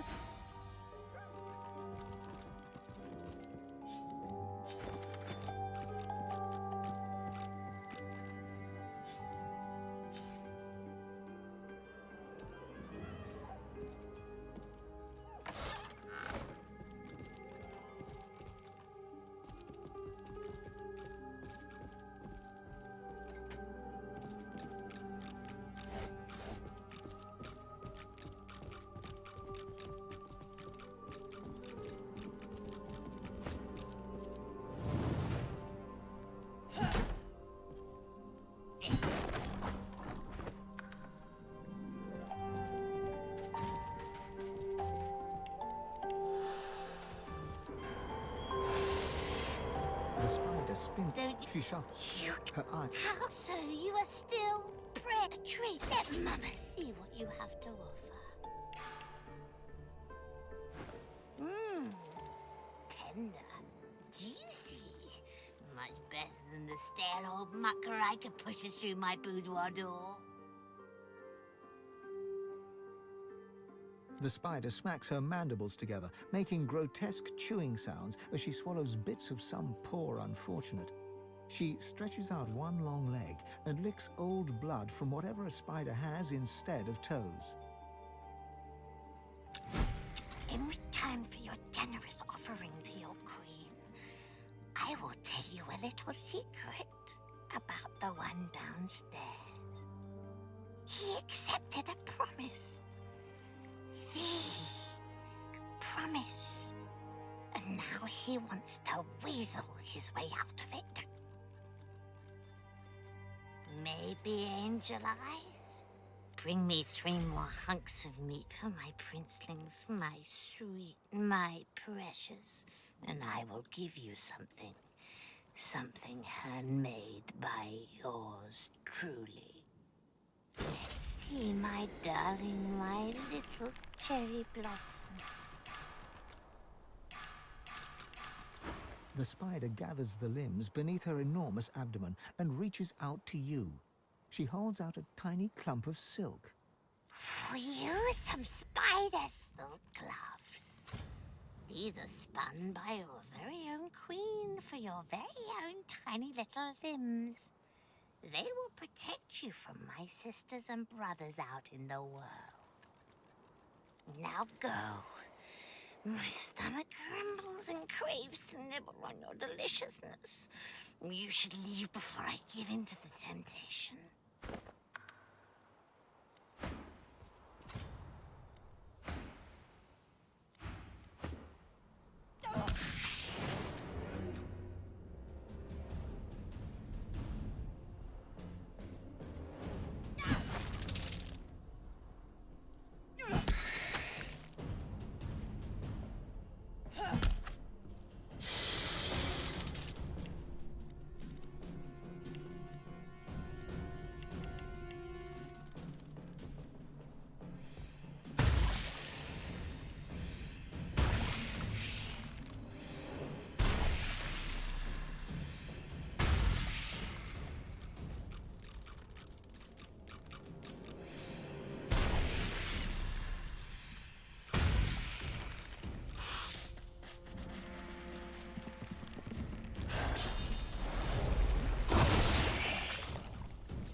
Before you stands the ghost of an older woman.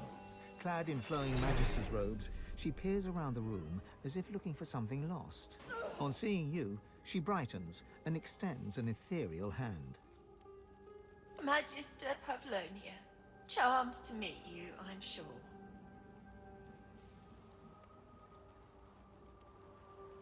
As she reaches for you, her hand passes right through your arm. She shrieks, horror animating her face. Oh, my hand! My fingers! All right, I am dead. Dead in a spider's lair. I keep forgetting things somehow. It's hard to hold all the threads together when you've fallen apart yourself. Wait, the spider! It was the spider! She chewed me. Bits of me. Slowly. I keep looking, but I can't find myself. Yes.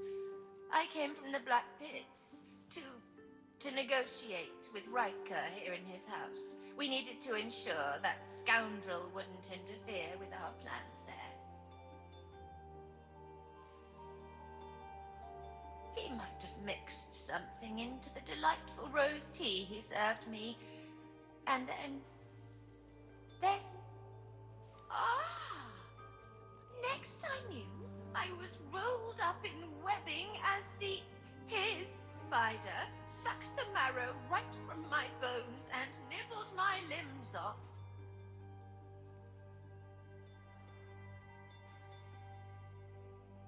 I hope you didn't drink any tea downstairs. He's a master sorcerer. Everyone knows that. But he's too powerful to take to the joy.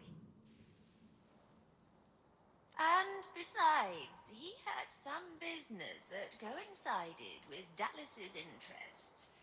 Of course, if he were to act up, we could always work on his little vulnerability to fortify. So Dallas ordered him left alone, providing he didn't interfere with Magister business in the Black Pits. She throws you a haughty glance. In the sharp lines of her face, you see steely determination overtaking the spirit's distracted manner. None of your... Never mind.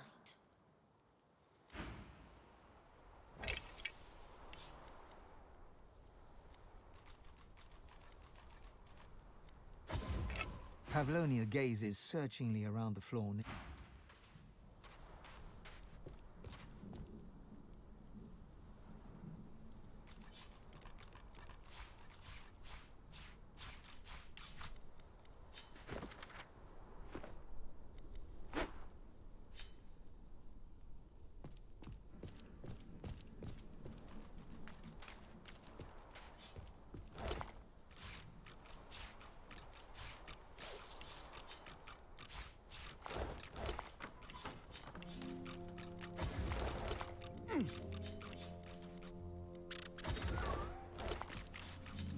Straining and grunting, your strength just about manages to nudge open the hatch.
The lizard hums tunelessly, not a melody exactly, but more of a meandering moan.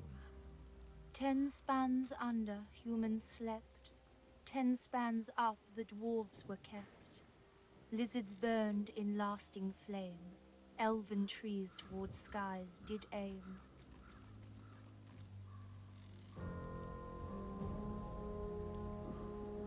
Keeping watch, tending graves.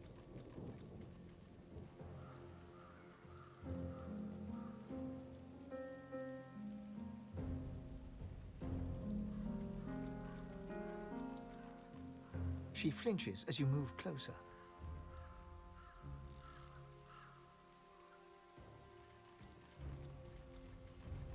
No, no touching.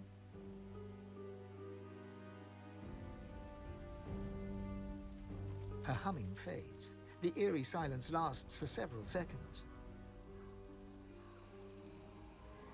Riker might get mad. He doesn't like it when someone touches his things.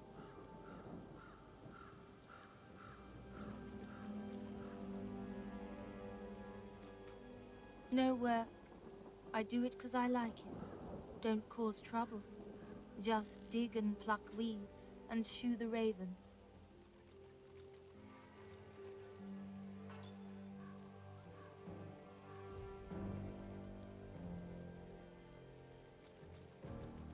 She shivers and whispers.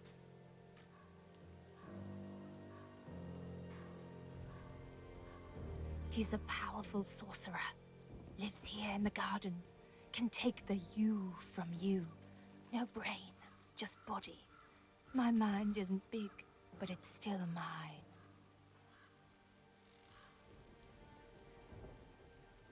She points at her head.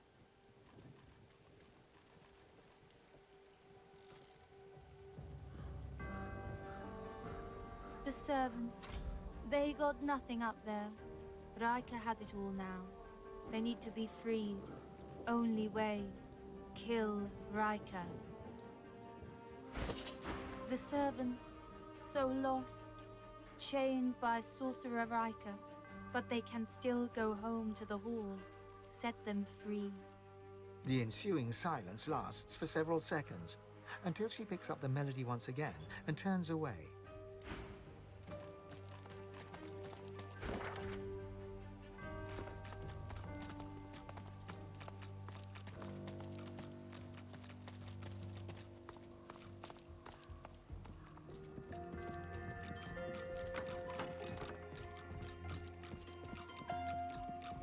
What's this?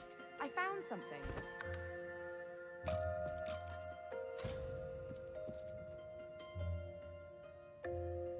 A visitor. Such a rare and exquisite pleasure.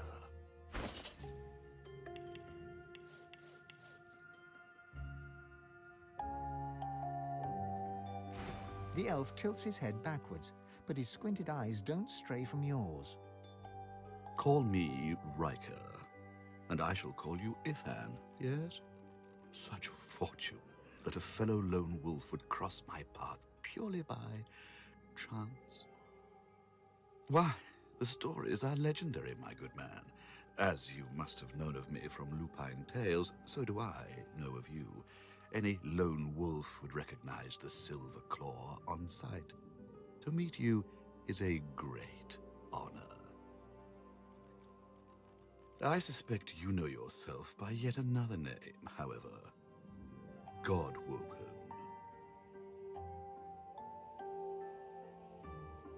Oh, Ifan, your reputation surely precedes you. Do you suppose you pass through this land unnoticed? I also see you are not yet whole. He presses a slender forefinger against his tight lips and hums. I'm not a generous man, but I could give you what you seek if you offer something in return. A fair exchange between one wolf and another. You must go to the Black Pits. There's a cavern there. In it, you'll find a stone tablet of considerable value. He points to the location on your map. Bring it to me. Dizziness.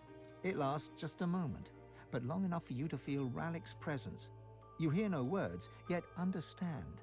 It's imperative you accept Riker's bargain. The episode passes. Riker is peering at you intently. He awaits your reply. A promise you'd best fulfill. Riker bows his head deeply. Then you'll have the power you seek, if not the power that trumps it. There will always be one greater, you know. Now please, don't let me keep you